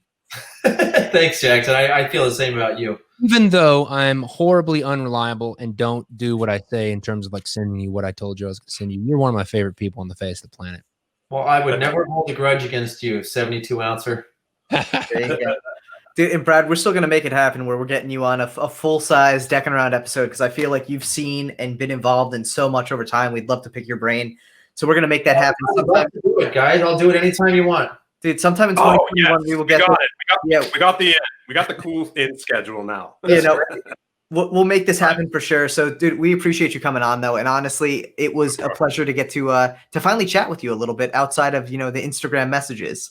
Oh, yeah. No, of course. No, I appreciate this. I have a lot of fun. So make sure you tell Jeremy that I really, really like the guy, okay? He's probably if anybody's right now. watching me, tune into Jeremy Griffith because he is next level in terms of intelligence. And you know what? Get into a theological debate with Jeremy Griffith. Get into a theological debate and have him No, he is fascinating philosophically. He is absolutely fascinating philosophically. He is so deep. Go for it. The guy's a genius, and I'm not getting in any debate or argument with that guy because but an eye-opening extravaganza. I have sat with Jeremy for hours at Mimi's Cafe in Tustin, and I just say, "Go," and he always has a way of thinking that I've never thought about, and I like that. That's something that's important to find. Someone who can give you that different perspective when you're trying to have a conversation is always important. If you surround yourself with people who sound exactly like you when you're trying to have, deep discussions, you're never expanding the way you think about things. No, I like people who vehemently oppose how I think, and I like to listen to them. And then I either drive home and say to myself, what a moron, or they had a point. It's one of the two. Yeah. Jeremy, we sat down with him for a few hours back a while ago, and he's just not only an amazing genius, but he's like literally the nicest dude. He's the only guy that I've heard of or seen literally randomly video call people, random people, not people that he like talks to all the time, just like random people who find him inspirational. He'll just video them and give them his time, which is huge, and that says a lot about the person that he is. And we have nothing but like crazy respect for him. No, his quest for knowledge is deep. Like he'll sit with Ron Connolly, who's one of the original, like the real runner of real clip joints in Southern California, the real underground gambling, one of the few people who held a license to run a gambling establishment in California. And Jeremy will sit with him for 3 hours just to learn more. Somebody who wants knowledge that bad, you can't disrespect them. But anyways, guys, thank you for having me on. Have a good night. Thank you. Brad, it was an absolute pleasure, man. We will definitely be in touch about the full episode. Yes. And dude, if we don't talk to you beforehand, have a wonderful holiday. Hey, you too. Have a great Christmas, guys. I'll talk to you tomorrow. Hey, buddy. Hey, Brad. Hey, Brad. Well, not tomorrow. You won't be up, but on Monday. And talking about this guy, he's coming in with a smile because he heard it all. Well, hi, boys. making me all blush and everything. Jeez. You have one of my favorite people on, like Brad. Jackson. I love asking this question. Jackson, do you know Jeremy? Oh, I love Jeremy. He's awesome. Jeremy, Tyler and I were talking about this the other day. Jeremy is so cool that Jackson sent him an intaglio. I did. Just sent it to him. Here's $1,500. Here's $2,000. You can just have it. No, okay, so I didn't even know like what I was getting, but like my wife tried to surprise me and like just get something from Jack, because she said like, okay, what's something special that I can get you? And I was like, cards. She's like, you already have cards. I was like, I know, but there's like certain cards that I don't have. There's like certain people who they give a damn about like the art of playing cards and everything. So like Jackson Robinson, right? If you could get me something from Jackson, I'm good. And then she tries to reach out to Jackson, and Jackson's response was, your money is no good here. And at first she thought it was like a slap in the face, and then she realized it was the biggest hug that she'd ever gotten from that side of the world. So yeah, that's amazing. It was pretty good. How much did you sell that deck for? Yeah. You're like, oh, you're gonna send it? Could you make it out to eBay? Small E, big E. I give you an address. Can you just send it directly there? Oh my god! It is literally the only deck that sits next to my bed. Like it's right there, like a treasure. Like the robbers can take the TV, they can take the PlayStation, but you're gonna have to fight me for that deck. Like I've got just a big sword just waiting to cut you. Meanwhile, keep calling me the nicest guy in Magic as I talk about cutting people in half over a deck of cards. I mean, listen, we get it now. It's only taking your cards. They deserve it. That's right. Yeah. And I genuinely think in this chat, you are probably not alone with the amount of people in here who would fight to save a Jackson Robinson. Yeah. Oh, you mean like these guys? Yeah, that's talking about. It's so good. It's so good. Can I just acknowledge the player series? That's my jam. That's like those guys all day long. I'll just fiddle with them. I don't care how much they're worth. I'll just crack them open, and I'm sure I'm totally insulting some beautiful collector who's like got a damn glass. So I couldn't lick these. It's like you should show us so we can Google over it. Yeah. I just have to acknowledge my girlfriend in this moment. I don't know if she's listening. She might be able to hear me through the doors. But oh my God, she brought me in the most amazing dinner. It is macaroni and cheese with, dude. No, you have crap. Oh no! Actually,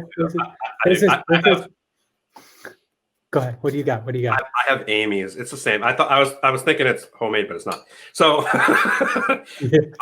she gave me macaroni and cheese with homemade buffalo chicken. Oh man, that does sound delicious. Bro, I'm gonna go to sleep after this bowl. Yeah. You're gonna fall asleep like mid sentence. He's like, "Wait, don't leave me alone." Right? Jeremy, how's the macaroni and cheese, buddy?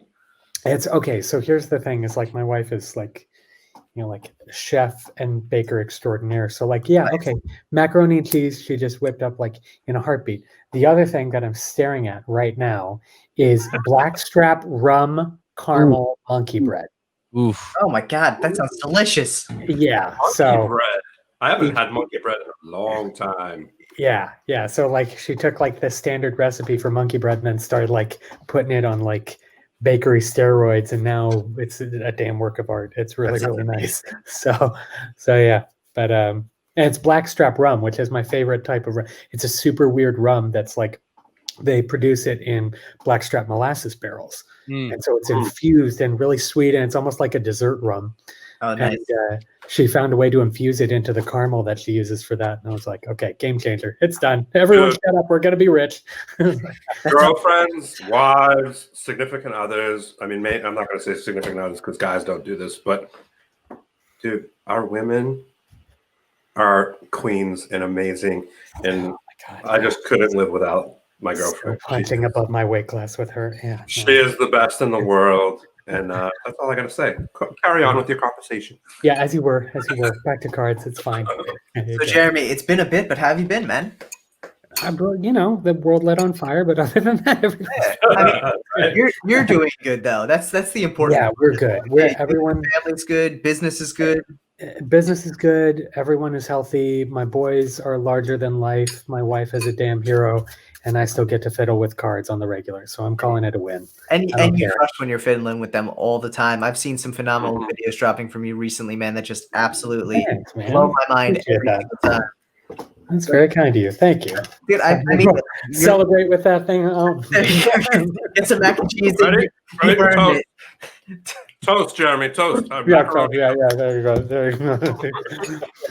But no, dude. Honestly, your videos are some of my favorite to watch, just because of how like fluid your movements are. And every single time, I'll zoom in, I'll slow down. I can never see what you're doing. It's so clean. It's so amazing. I love it every time. Thank you very, very much. I can't see it because it's real magic. Buddy. It is real magic, probably. Yeah. Now, we can't have you on the show. Like, obviously, this show we haven't been like really bugging anybody other than Casey, because she's amazing as well. We wanted to see her do some amazing magic. Can you show us something? Just to yeah, anything. Yeah, show us something, man. It's always such a treat. I can show you. You always have this pad right in front of them, ready to go. That's right. Okay, so I was obsessed with card spreads for a really long time, and I wanted to sort of find a cool way to do like a revelation. So we're gonna have to sort of do this happenstance. So just someone yell out, "Stop!" Stop. Okay. So nice. Stop at the tune, guys. 4 cards. Yeah, right. So the idea would be you could mix that in, give it a good shuffle, and then take about half and then spread them. Jeez. And if you get it balanced just right. And what was it? It was the 4? 4, yeah, 4 of hearts. Okay, so I'm gonna go right here and right here. Let's see if I can release it. Yep, there we go. Oh my God. So stupid. Hold on, wait. Oh, there we go. Jeremy. Oh this my is god. the best compliment that I could give anybody right now is you're stupid. Okay.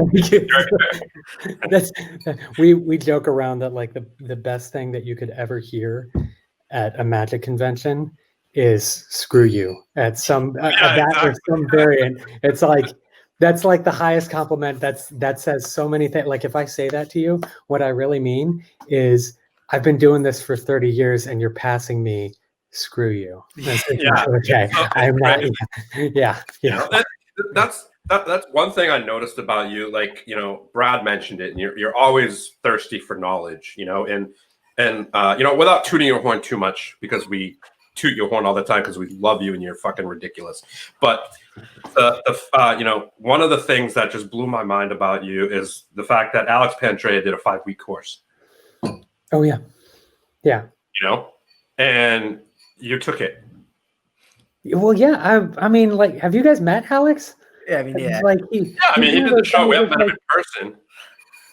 Well, but like that guy, he's brilliant though too. Yeah, I mean, but the fact that you're at such a high level and you still, I mean, obviously Alex is at such a high level too, but like the fact that you still took that course is just, it says so much about you that you're still willing or feel that you can learn from such, you know, people like Alex as well, you know, and I think that it just says a lot about you, and I respect that. You know, that's very kind of you. Yeah, honestly, it was. Yeah, it was be like, no, it's because he gave me a discount code. No, I haven't. Dude, I have the discount code too. It doesn't matter. No, well, you know what it is? It's the fact that like, so my magic ecosystem shrank drastically when I stopped being a performer. Right, it became Instagram, which meant I was trying to fit my entire magic style and career into a box that big and into, you know, a time amount that long. And so as a result, for 7 solid years, I became a technician, but I lost a lot of the ability to do like routining and presentation and all those other things. I mean, when I do it, you know, the 23 years that came before it start to kick in, but it's all the stuff that I learned 23 years ago. It's almost nothing that I've learned from the past 7 years. And so, I don't know, probably about a year or two ago, I sort of stepped back to like take care of my son and be there present as like a husband and a father. And I stopped trying to be an Instagram star.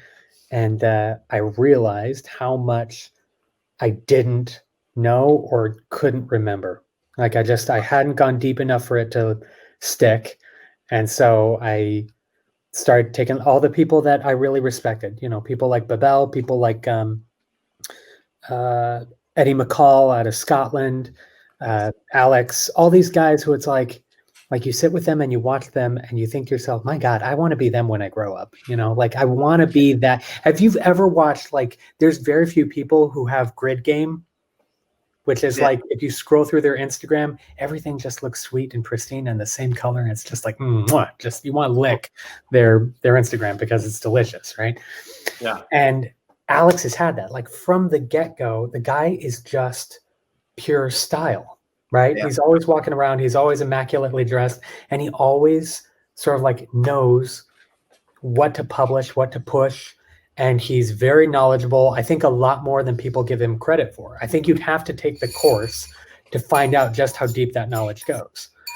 And so it was like, it was the chance to like, like, and I gave you in that course was ridiculous. Insane, right? Setting up a whole Discord server, like doing everything he can to try to add as much value. Like I would cannonball into the middle of that. Like even if I got banned, I would set up a fake email just to cannonball again. Like I would just keep hunting that guy. Because every time $200 for a 5-week course, $200 for 60 hours of footage. Yeah, for like a short bachelor's degree in card handling. That's really what it was. Like unreal from one of the best magicians that are, you know, it's crazy, just crazy. But yeah, so I'm a big believer in like seeing you take part in that. It says a lot about you, and I respect that. Thanks, man. It's very kind. For sure. Right, I'm a big believer. Like you keep chasing it. The second you start to, I've got a phrase that all hubris will be remembered and eventually punished. Right. So the second you start to buy your own PR, like you are the be all end all, that's exactly when fate, chance, and circumstance will have a meeting and knock you down a couple steps. So Absolutely. Yeah. I'm we see it all the time, right? We see it, especially on Instagram, you know, when people are posting crazy things and they get knocked down a notch or two, whether it's by someone or something. And yeah, I mean, we see it. And it's a very easy thing to do. It's a very easy mistake to make to think that, you know, having a big following means you know what the hell you're talking about. And the truth is you may just be visually appealing. And that was sort of the thing that I had to contend with, because I went to go make a few decisions after I got like a few thousand followers or 10 or 20, and I tried to get people to do things, and then those things didn't pan out, and now I'm the guy that made them do it.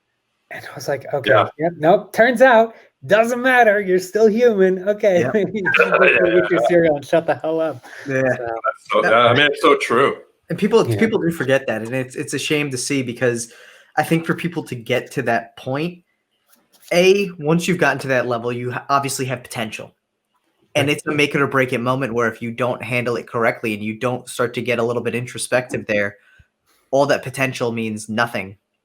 Yeah, and you almost waste it, and it's always a shame to see that. And I think, for you to realize, and for thankfully so many other people to realize too, when they get to that point, like, hey, this is not the right move or not the right decision, or I need to remember where I came from. I mean, even the kind of saying, you have to remember your roots. Like, you have to remember that journey. People sometimes forget, and I get it. In the social media age, it's a lot more prevalent and a lot more transparent as well. You see it much more, and it's crazy. Yeah, I agree. I do have I was like, having a big follower count is like being rich in Monopoly. It just, you can buy exactly 0 hot dogs with those followers, right? Yeah. But let's be honest. When you're playing Monopoly and you have a lot of money, you might have stolen it. You might. Yeah. Come on, Grandma. You might have stolen it. If you're the banker, chances are you stole it. No, I really think that I really think this next generation that comes after us is getting a lot more savvy at picking out this is obviously a personality that was built around a social media profile, not the other way around. Yeah. And you watch that, and those guys, they may get huge followings and everything, and hell, they might even make a whole bunch of money, but what they put out into the world doesn't last that long. It's like, and they're not remembered. People. Yeah, and like, I am a big believer that you are remembered for what you contribute, right? To what you add to people's lives. And it could be entertainment, it could be a product, it could be a class, it could be a course, right? Whatever. But whatever that is, if you are willing to invest in it, I feel like that's so much more valuable than getting famous. Like, famous is just like, that's one tool that you can use to make moves, whatever the case may be. You could kick off a company, you could build a product, whatever, fine. But I've watched people who have half the following that I do some incredible and very meaningful things in the magic world. And they've got people like me going, God damn, I'll be the first person in line. Just seriously, shut up and take my money. Just ship it to me. I swear I will sell everything I own to just get a piece of what you have, because there's so much deeper, right? They've invested. I had to float along the surface a lot for those early years because everything was moving so fast, right? I got married, we had kids right away, company, COVID, all of it. But there were some people who I feel like they slowed down to speed up. So they slowed down enough, created something super meaningful, and then the world recognized it and they blew up. And those are the type of people, if I spend the rest of my life just hanging out with those guys and just rubbing shoulders with that kind of greatness, I'm good. I don't really need to do anything else. I'll write my memoirs about them. It'll be fine. I'm good. So. Yeah. And I mean, we talked about it last time you were on the show, just hanging out in the basements, that you've hung out in, and hanging out with the guys that created it all, that didn't need to name it, didn't need to get recognition for it. They just fucking did it because they did it. And that's what you did to survive. That's what you did to make your money and not die. And I think, not have your thumbs broken. Yeah. Those are the people that you want to learn from, and you're going to learn the most from, because they're not the ones on social media being like, I created this, I'm the best, you can't touch me. It's like, everything's secretive. It's, you know what I mean? I'm better than Erdnase. Yeah, I know. That's, well, again, like that's the thing is I really do think like I've got a friend, Garrett, who the way that guy is able to study human nature and everything and utilize it to create very intricate things to happen, because it might be a product, it might be a release, it might be an idea, it might be his articles, whatever.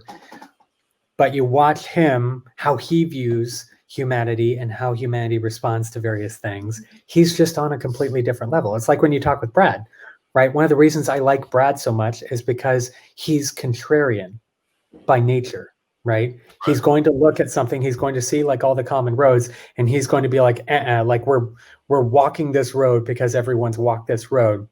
I'm gonna go this way. And then he does it and he explores it. And then he's like a completely different person than anyone else you're talking to.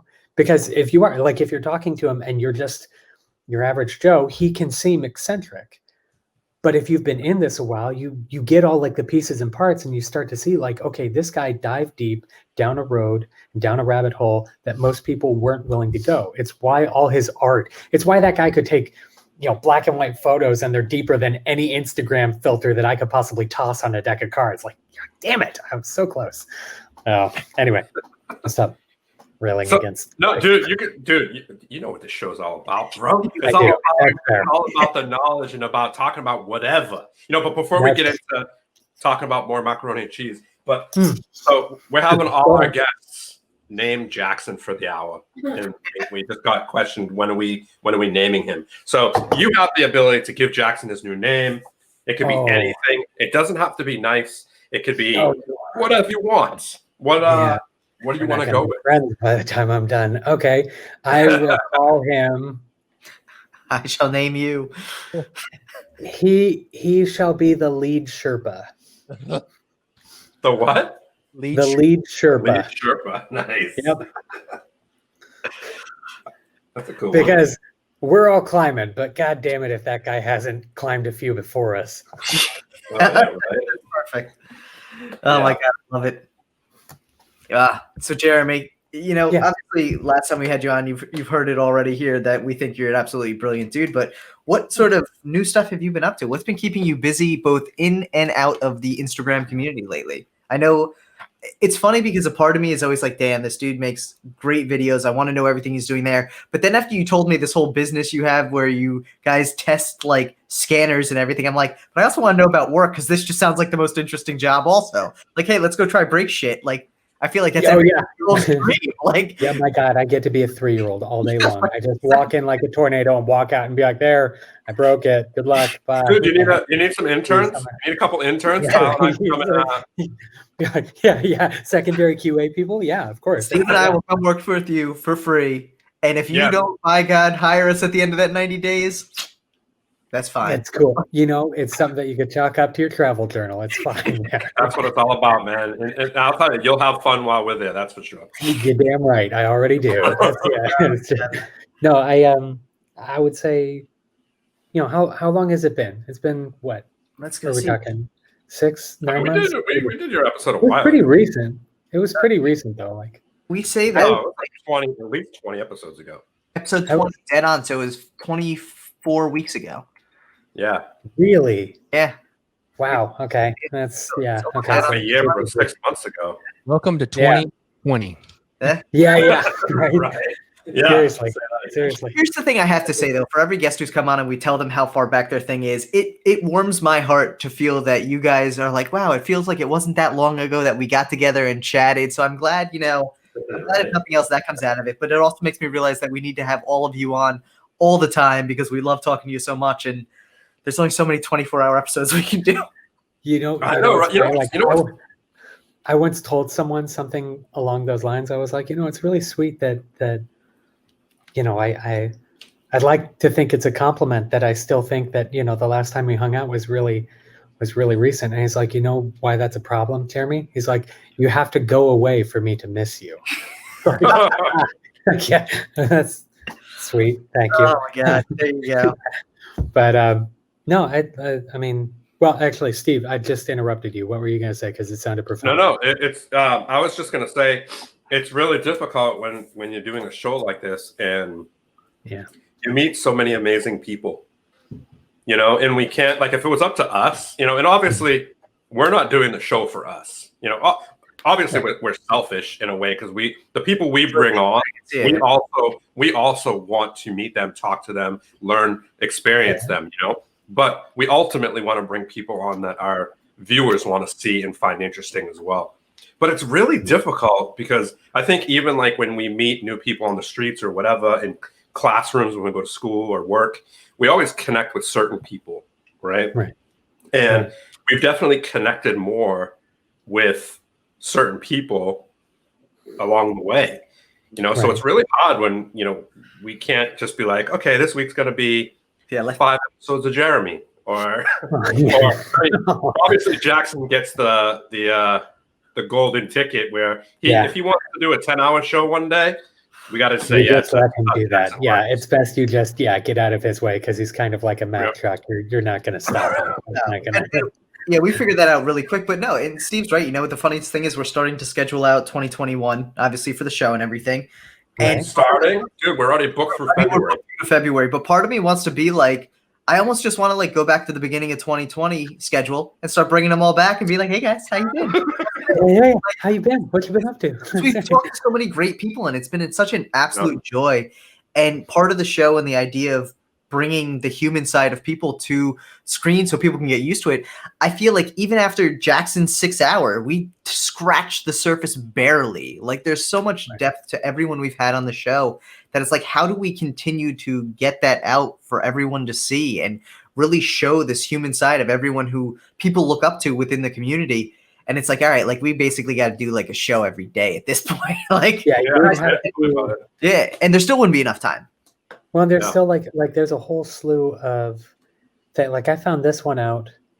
Well, a perfect example, right? Couple of my mentors, right? So Ron Conley, I took that guy with me to In-N-Out. I would bribe that man with hamburgers every Saturday for like a solid 3 years. And by the time, like you'd think it's like, okay, you're out of card moves. It's like, okay, I'll catch you next month. Like I ain't coming back. But he was so intriguing. And we ended up getting into theological discussions, photography. Like he was massive into bird photography. Of all the things that you'd think someone who is like one of the premier knowledge bases of poker and gambling protection, you'd think like, oh, that guy's super into cards. He's like, no, it's birds. Like he's just like Sibley's is just where his life revolves. And I didn't know. And then David Malik. David Malik is one of those caricatures of a man, right? Like you meet him and he is so different from anyone else that I'd ever met, ever. And at first I'm thinking, okay, like he's one of those guys where it's like the magic is always on, right? You know, like the stage presence is never turned off. And then I got to know him and it turned out like he had been a restaurateur. And he, like, yes, there was the gambling side, but also he carries a long line of legacy that you would never know unless you were willing to, first and foremost, treat him like a human being. But that took years.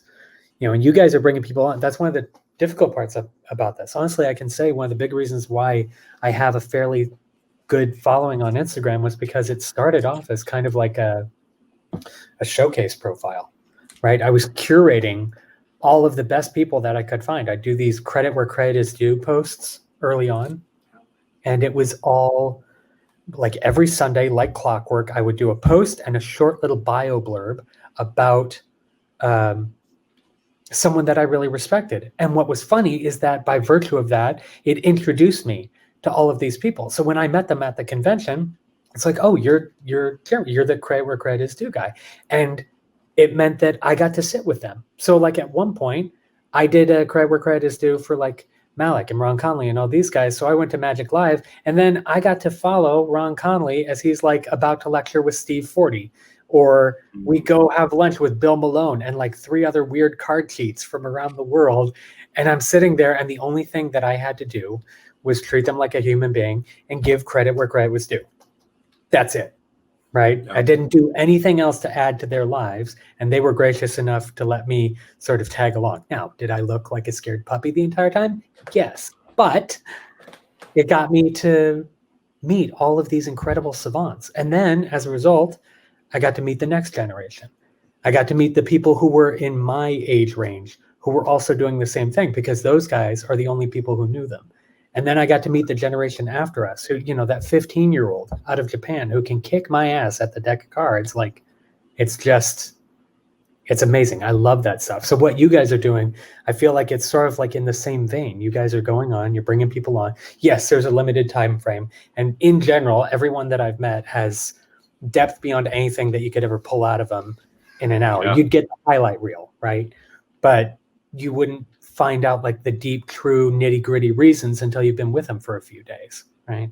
Yeah. So No, I mean, I that's do so understand the challenge, but you guys are doing great so far. No, dude, Oh, thank you. we definitely feel like it's funny because as much as we're coming up on episode 45 next week, so 45 weeks, we're still so much in the infancy of this journey, and it's been such an amazing trip so far. But yeah, it's going to be like I said, this is a lifetime thing. I think you could, like you said, you could spend a lifetime figuring out the depths of one person. We all spend a lifetime figuring out the depths of ourselves.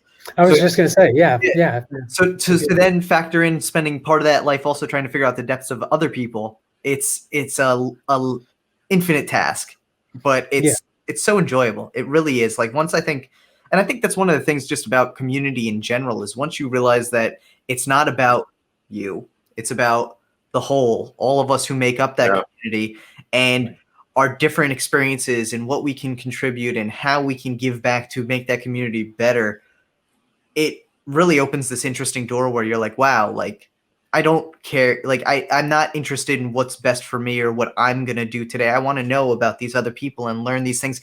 And by doing so, you probably learn significantly more than if you selfishly focused on yourself. There's a perfect example. The first Magic Live that I ever went to, there were 2 lectures. One was Steve Forty, or it wasn't Steve Forty. It was Steve Valentine, the magician who's also a crazy famous actor, doing a lecture on cards to pocket, right? 10 cards to pocket. And you wouldn't think there's going to be a lot going on. And then there was another guy giving a lecture about the business of magic. And the way Magic Live worked was that you had 3 lectures and you had 2 slots. So you could go to this guy, he was going to give 2 lectures, right? So you could either catch his first or his second, and then the other thing, but you were going to miss at least 1 lecturer. That was just the way it was going to be, right? Right. So I go see Steve Valentine rather, and it was great. And ever since then, I've been studying Steve's work, just hounding him constantly, like texting him for no good reason, like, hey, how do you do this? And hey, can I steal this from you? No big deal. And then I go to the other guy's lecture, and basically the entire lecture was other magicians are not your friends. They're your competition. And I don't know what you're doing.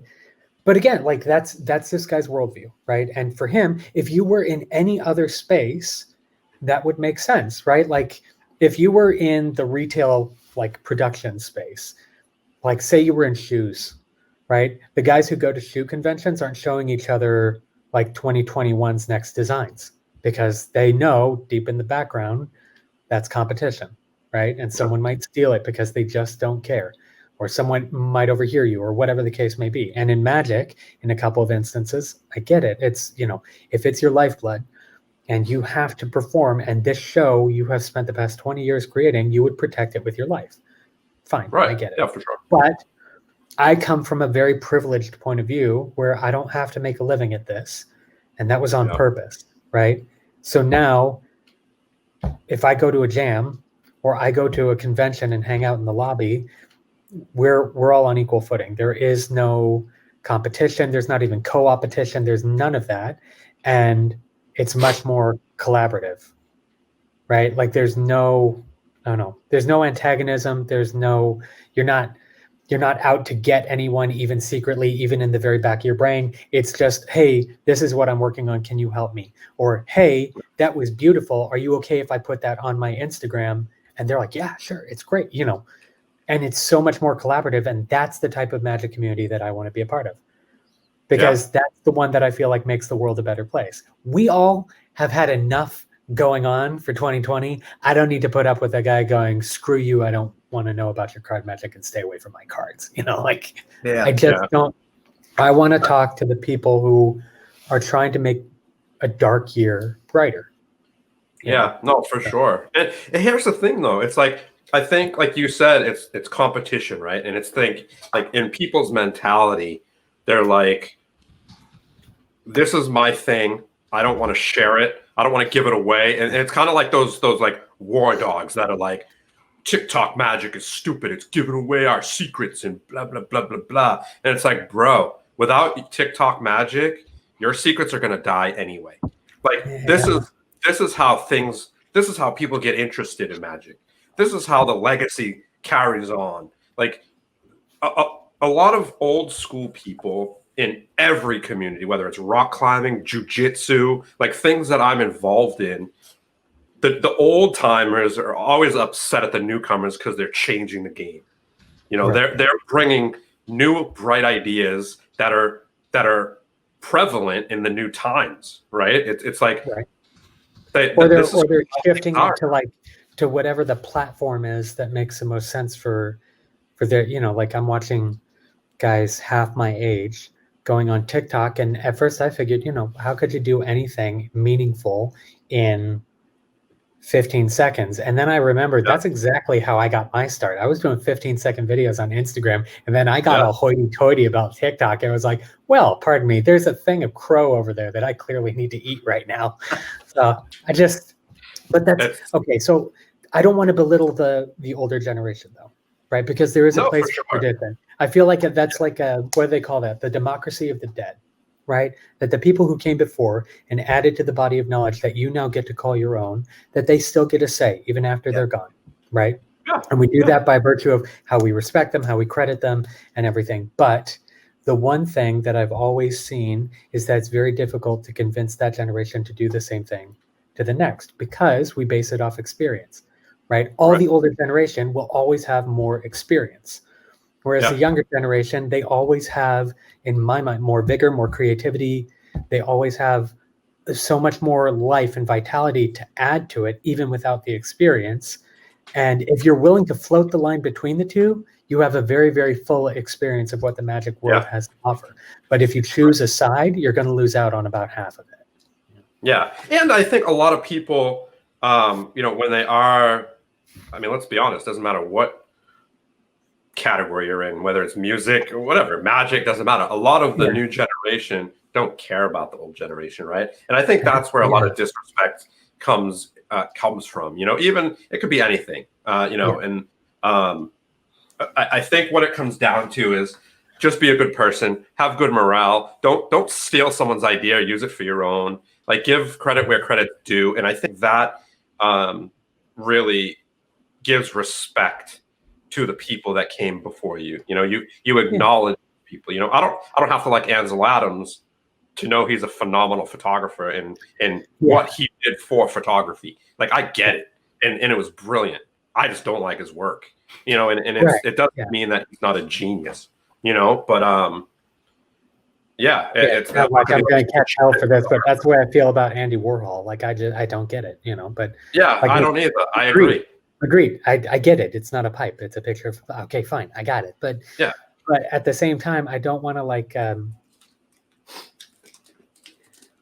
it's a careful line that anyone has to tread by preaching how it should be, because sooner or later, I feel like 5 years from now, you're going to be proven wrong by chance or circumstance or whatever the case may be. So the one thing that I can say, especially in the magic world, seems to work the best, that we can all seem to agree on, is respect the generation that came before you, but do not take what they say as gospel, right?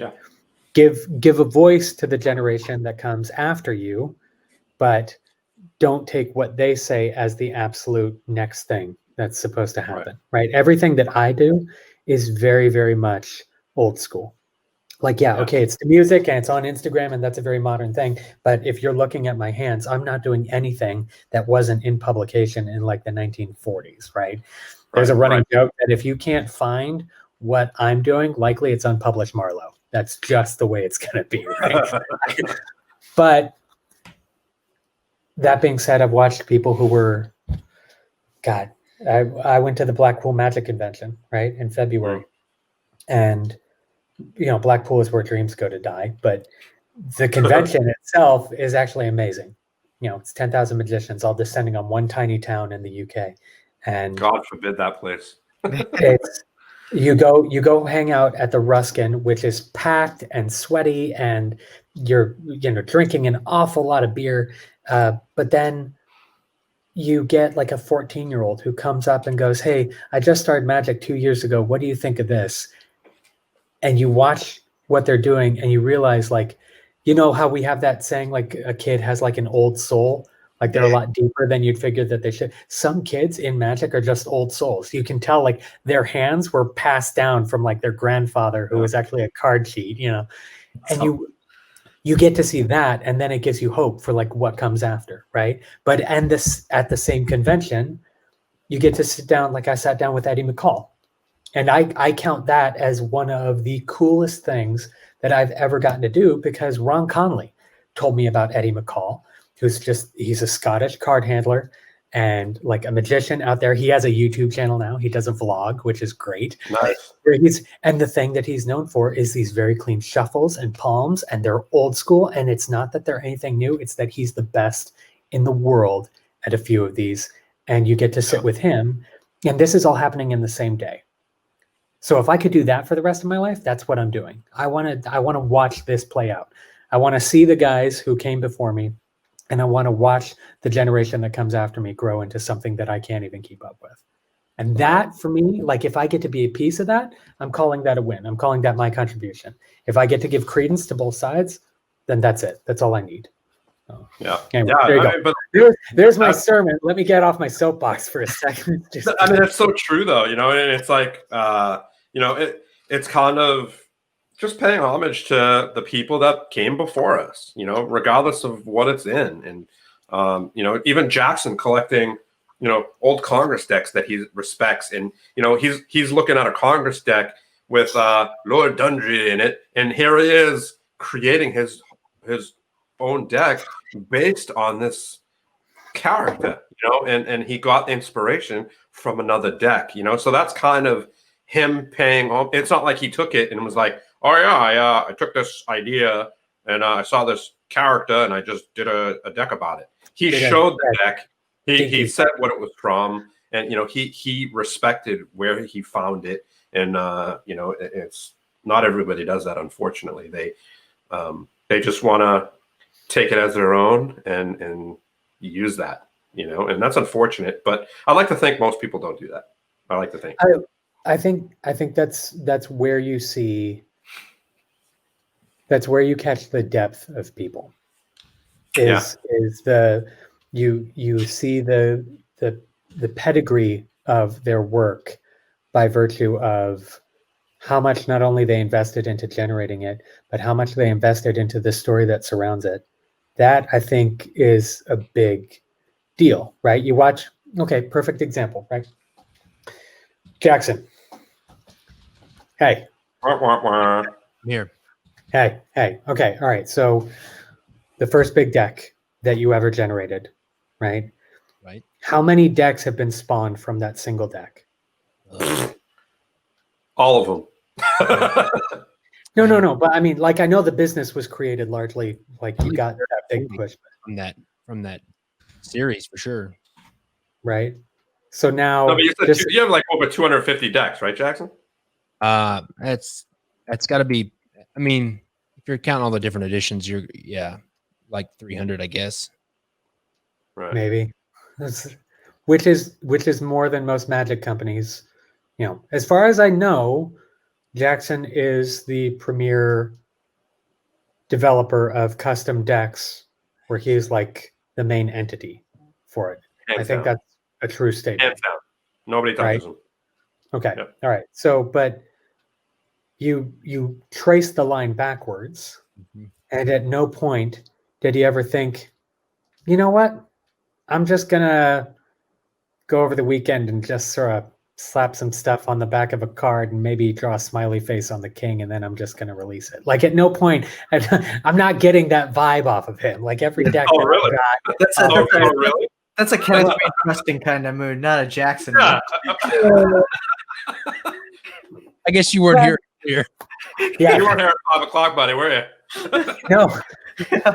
No, but I've watched all the guys who it's my favorite deck to use, right? And it's not just that it was like, okay, it was produced well, like manufacturing process. It's that you could tell like the detail and stuff likely didn't come from like a bad night of tacos and you're stuck on the toilet and you just had nothing better to do, right? Like it came from like you sitting down and thinking, God, I just want to like, if I could just express that emotion that I get when I watch my favorite movie, you know, like that's why I like Brad's stuff is because you go there, like you open a deck and you can smell like the cigarettes and the stale coffee and the noir music playing in the background that you know he just wanted to infuse in all of those decks, right?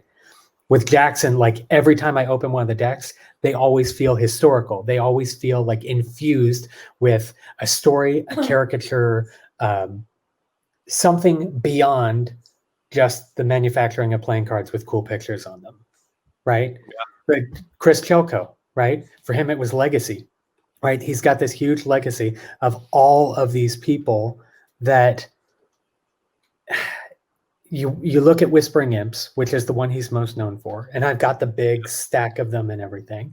And you look at that and you're like, if he stopped today, it's a beautiful summation of a beautiful piece of work. Those are the cards that I want to open. And it's stupid because everyone's all like, no, you can't open that. It's worth $400 on eBay. Meanwhile, I'm opening it with my teeth. And I'm like, oh, I'm sorry, I should fix that. Well, and that goes to the whole, like, I think that kind of almost like, in a way, touches back on the idea of like, followers and fame being what people aspire to. The same thing of people putting a value on a deck of cards of $400 because it's on eBay, but the real value you get out of it is your enjoyment. That is worth exponentially more than $400 at the end of the day. But people don't see it that way, and it's a shame. Like they don't appreciate what they have in front of them because of the potential. And then I also get this guy who sends me $2,000 decks every once in a while, and then out of nowhere, not kidding you, the first time that I got introduced to Jackson, out of nowhere, I got a giant, like we're talking this big of a box at my office, and it was chock full of his redo of the Tally-Ho, right? When he modernized the Tally-Ho decks and everything, and then with like a hand-carved freaking mahogany box that carries perfectly 3 decks, and it was the nicest thing that anyone had ever done for me at that point, like up to and including my parents. And I just like, it was like a single tear rolled down my cheek like a French film, and then we were besties from then on. What French friend? Amelie or what? Yeah, mostly yeah, it's The Professional. Okay. I don't know if you've seen it. Yeah, definitely Leon. Yeah. Well, okay. Just checking. Yeah. Thank you so much, AJ. Yeah, that's up to Jeremy. We don't know. We got asked if you could show the K-Hein Truffle Shuffle. I don't do the Truffle Shuffle. I actually don't. I like. There's a few shuffle. The thing that I do. So I do stock controls.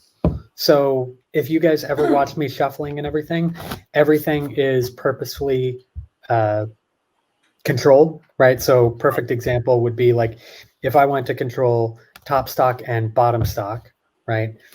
As I'm like going through and I'm peeling all these out and everything, I'm taking account of all the stuff that's happening, right? And I'm peeling, like in this case, I'm just going for like the very last card, right? But I have a brief right there, and then I break that, and that sets a little step right there that I lift.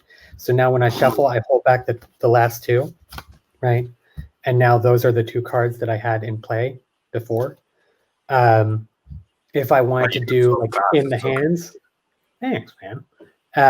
If I'm ever overhand shuffling, I'm setting bookmarks for everything that's happening in the deck, and then I'm controlling them to the different parts of the deck, so that way I could undo the shuffle, and now it's back in the original order. Now, do you do it? You do it on the top side. You don't do them on like in jogs. So briefs and in jogs are sort of the same thing. It's just it depends on the world that you came from, right? So jogs, because whenever you do it you're on the like, top side, which is weird.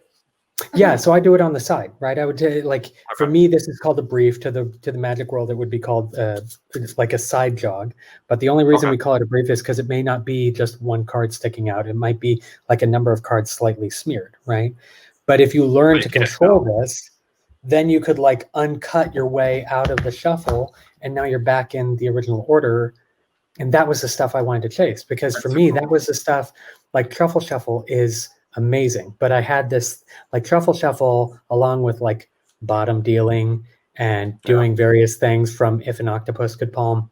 I feel like you get a choice. You can either learn to do those things and be the best in the world at it, or you get to have a family, but you don't get both. Right. So, and if you start off with a family, then you either get to do that or you get to know your kids. Like you might be the best at that, but your kids don't know you because that's all you ever did. Because that's what it takes, right? In some of these moves, you're chasing it your whole life. You're chasing. There's some moves that they're not gonna settle in, and your hands will change, or they'll slow down, or they'll tighten up. Like for me, they tighten up and they still shake. And so everything that I do has to adjust to the fact that if I keep my hands still or I try to hold something at my fingertips, it does. So it means that whatever opportunity that I had in my early 20s to do this super high intricate things, in a lot of cases I may have lost it. So I have to focus on the things that I can do now, which is very heavy-handed. It's all just bending the cards and just angry and but it gets the job done. It's raw though. It doesn't look like you're really. It's so fast and so fluid that it just flows. It's kind of nauseating. Yeah, you're like, oh, dude, and by the way, screw you. Yeah, right. I'm like doing Alex's like DPS to like in jog with the pinky, and I'm like, it's taking me like I'll practice it literally for hours on the couch while I'm watching TV, and I'm like, do I have it? Am I doing it all right? And it's like this easiest, tiniest move, and it's those tiny like little, and that's what I mean. It's like the pedigree of people's work. You can tell how far they chased an idea, and sometimes, like I think it was Teller who said, sometimes magic is just someone working at something longer than anyone would ever think to ever do it, right? Or some phrase a lot like that. And I think that's true. I think in a lot of cases, some of the best people that I've ever known were the guys who were willing to chase it to the point of absurdity, right? Yeah. Breaking it down. There's Andrew Frost, right? He's one of those guys, right? You watch him and he'll break down every single move and try to remove any of the extemporaneous motion and just get down to the bare bones of it. And then he adds on all the motions that are natural to him. And I would never think to do that. I would just I'd read the book and be like for the longest time, I thought the top change you did like this because that's how the drawings worked. Like that was nice. So I really want, where was that? I got some motions from, hold on. Xavier's on, and now it's a problem. Okay, wait, hold on. I need to read some of these comments. How do I do that? In the private? Just so you know, that's the private chat, brother. Yeah. Oh, okay. Yeah, I'm seeing Xavier's up after you, so that's the private chat. Got it. Well, okay. All right. So let me edify that jackwagon for a little bit.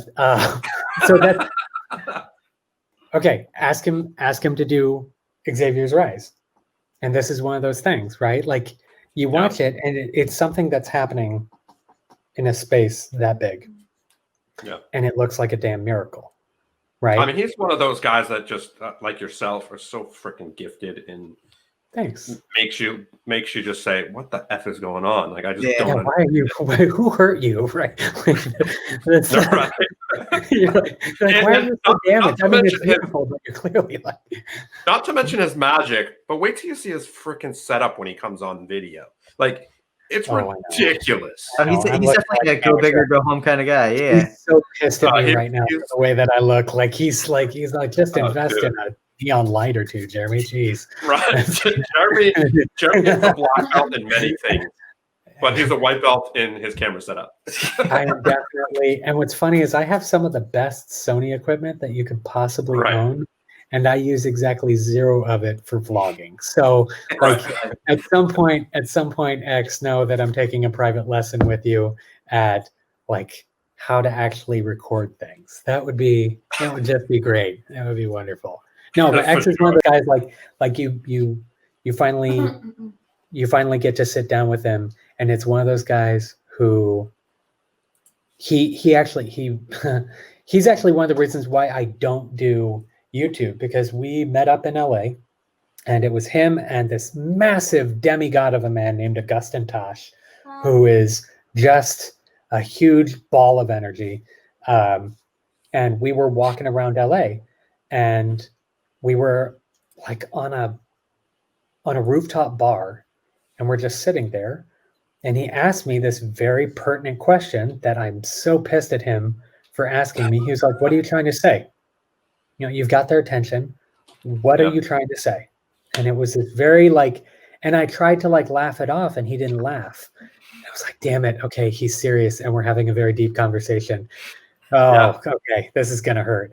And ever since then, that's been the question that I've been trying to ask. What am I trying to say? What am I trying to contribute? What is the main thing if I had to sum it up? And so far, as best as I can tell, the thing I've been trying to do is community. I've been trying to create an ecosystem where we're all trying to build each other instead of break each other down, right? Yeah. Where I'm trying to get all boats to rise instead of just a few select people and everyone else be damned.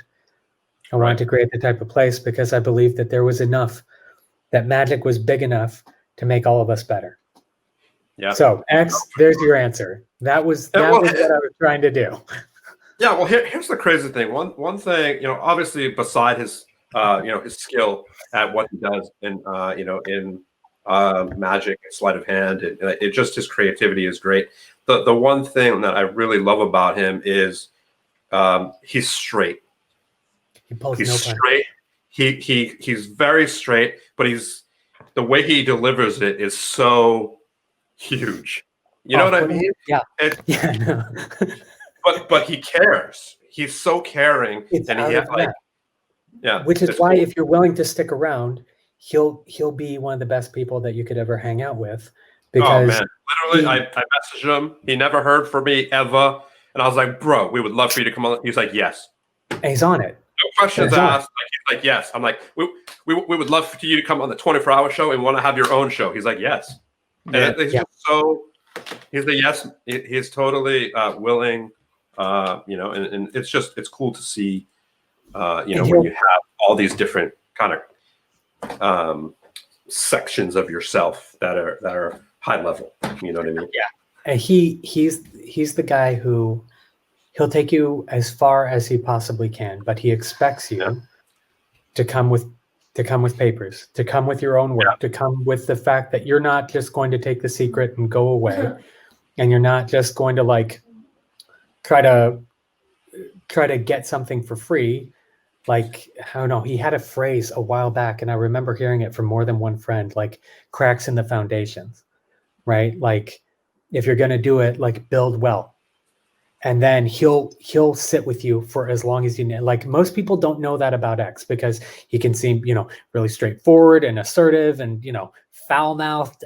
But I've also watched him at my jam, sitting with people who never thought they'd be able to talk to him, and he's taking all the time in the world. That's the X that I know, right? Yeah. So if you guys are going to bring him on, X, know that I love you. He's coming on. He's coming on, but before he comes on, we have to do our 11 p.m. giveaway. Steve, I'm gonna let you run that because I'm gonna hit the bathroom real quick. Okay, I'll give away 3 decks. Let's see. What do we want to do? I have an idea. Jeremy talked about 2 magicians that were doing seminars at what was it? Was it Magic Live? What was it? Magic Live, yeah. It was Magic Live. Yeah. He talked about 2 different magicians. Name the one magician I guess you could say talk or speech that he went to. Yeah. Yeah. Name the one person that I walked away with a positive aspect from. If you can name that guy, and there's your hint. It was a guy, not a girl. There you go. Yeah. Guy, Go not a for it, woman. Sorry, that was disrespectful. That was- Let's get the whole name. Let's get the whole name. yeah. Anyone? We're close. We're close. Penn and Teller. Penn and Teller. Yeah. What's Valentine's first name, guys? We've had a couple Valentines. You gotta get the full name. Quick. Yeah, gotta look it up. Sebastian Lopez got it. Sebastian Lopez. There we go. All right. Valentine. Sebastian, reach out to Deckin Around, and we will make it happen for you. Good job. There we go. Well done. Very good. Good job. I'm gonna go pee. Ty, you can outro Jeremy. Jeremy, I love you. Love you, brother. Thank you for coming on. Dude, Jeremy, thank you so much for coming on, man. We really do appreciate it. And honestly, like we said, even though it's been 6 months, it doesn't feel like it's been that long. But we've had such literally feels like a couple weeks. I know, it's crazy, weird. Right? I must like you guys or something. That must be it. Well, the feeling is definitely mutual, man. We've had a blast every time we've had you on. We really do appreciate you coming on. We're going to, at some point or another, get together in person once this pandemic all ends. Gotta happen. And we will definitely have you on, even if it's not until next year's 24-hour extravaganza. We were going to have you on the show again because, dude, like I said, I love getting to see the depths of everyone we have on the show, and I think you have so much to offer just based on the experiences you've had. I mean, Thank you. It really is spectacular, man, and we do appreciate you taking the time today to come on and chat with the four of us and get harassed by Xavier in the private chat there. Like if I weren't, I'd think he didn't like me. Honestly, if he left me alone, it'd be a problem for me. So, so he also did share this. So before you go, I just have to show this off real quick because I dug real quick to pull that up. It is. I'm not kidding you. That was when we were all in LA, and that is the ex that I know. Is that was that for me? That's a relationship. Like it's a very like little brother, big brother type thing. But yeah, that's dude, I love that. That's actually that's on my wall in our bedroom. Just know that, X. Just know. Just to make it extra awkward.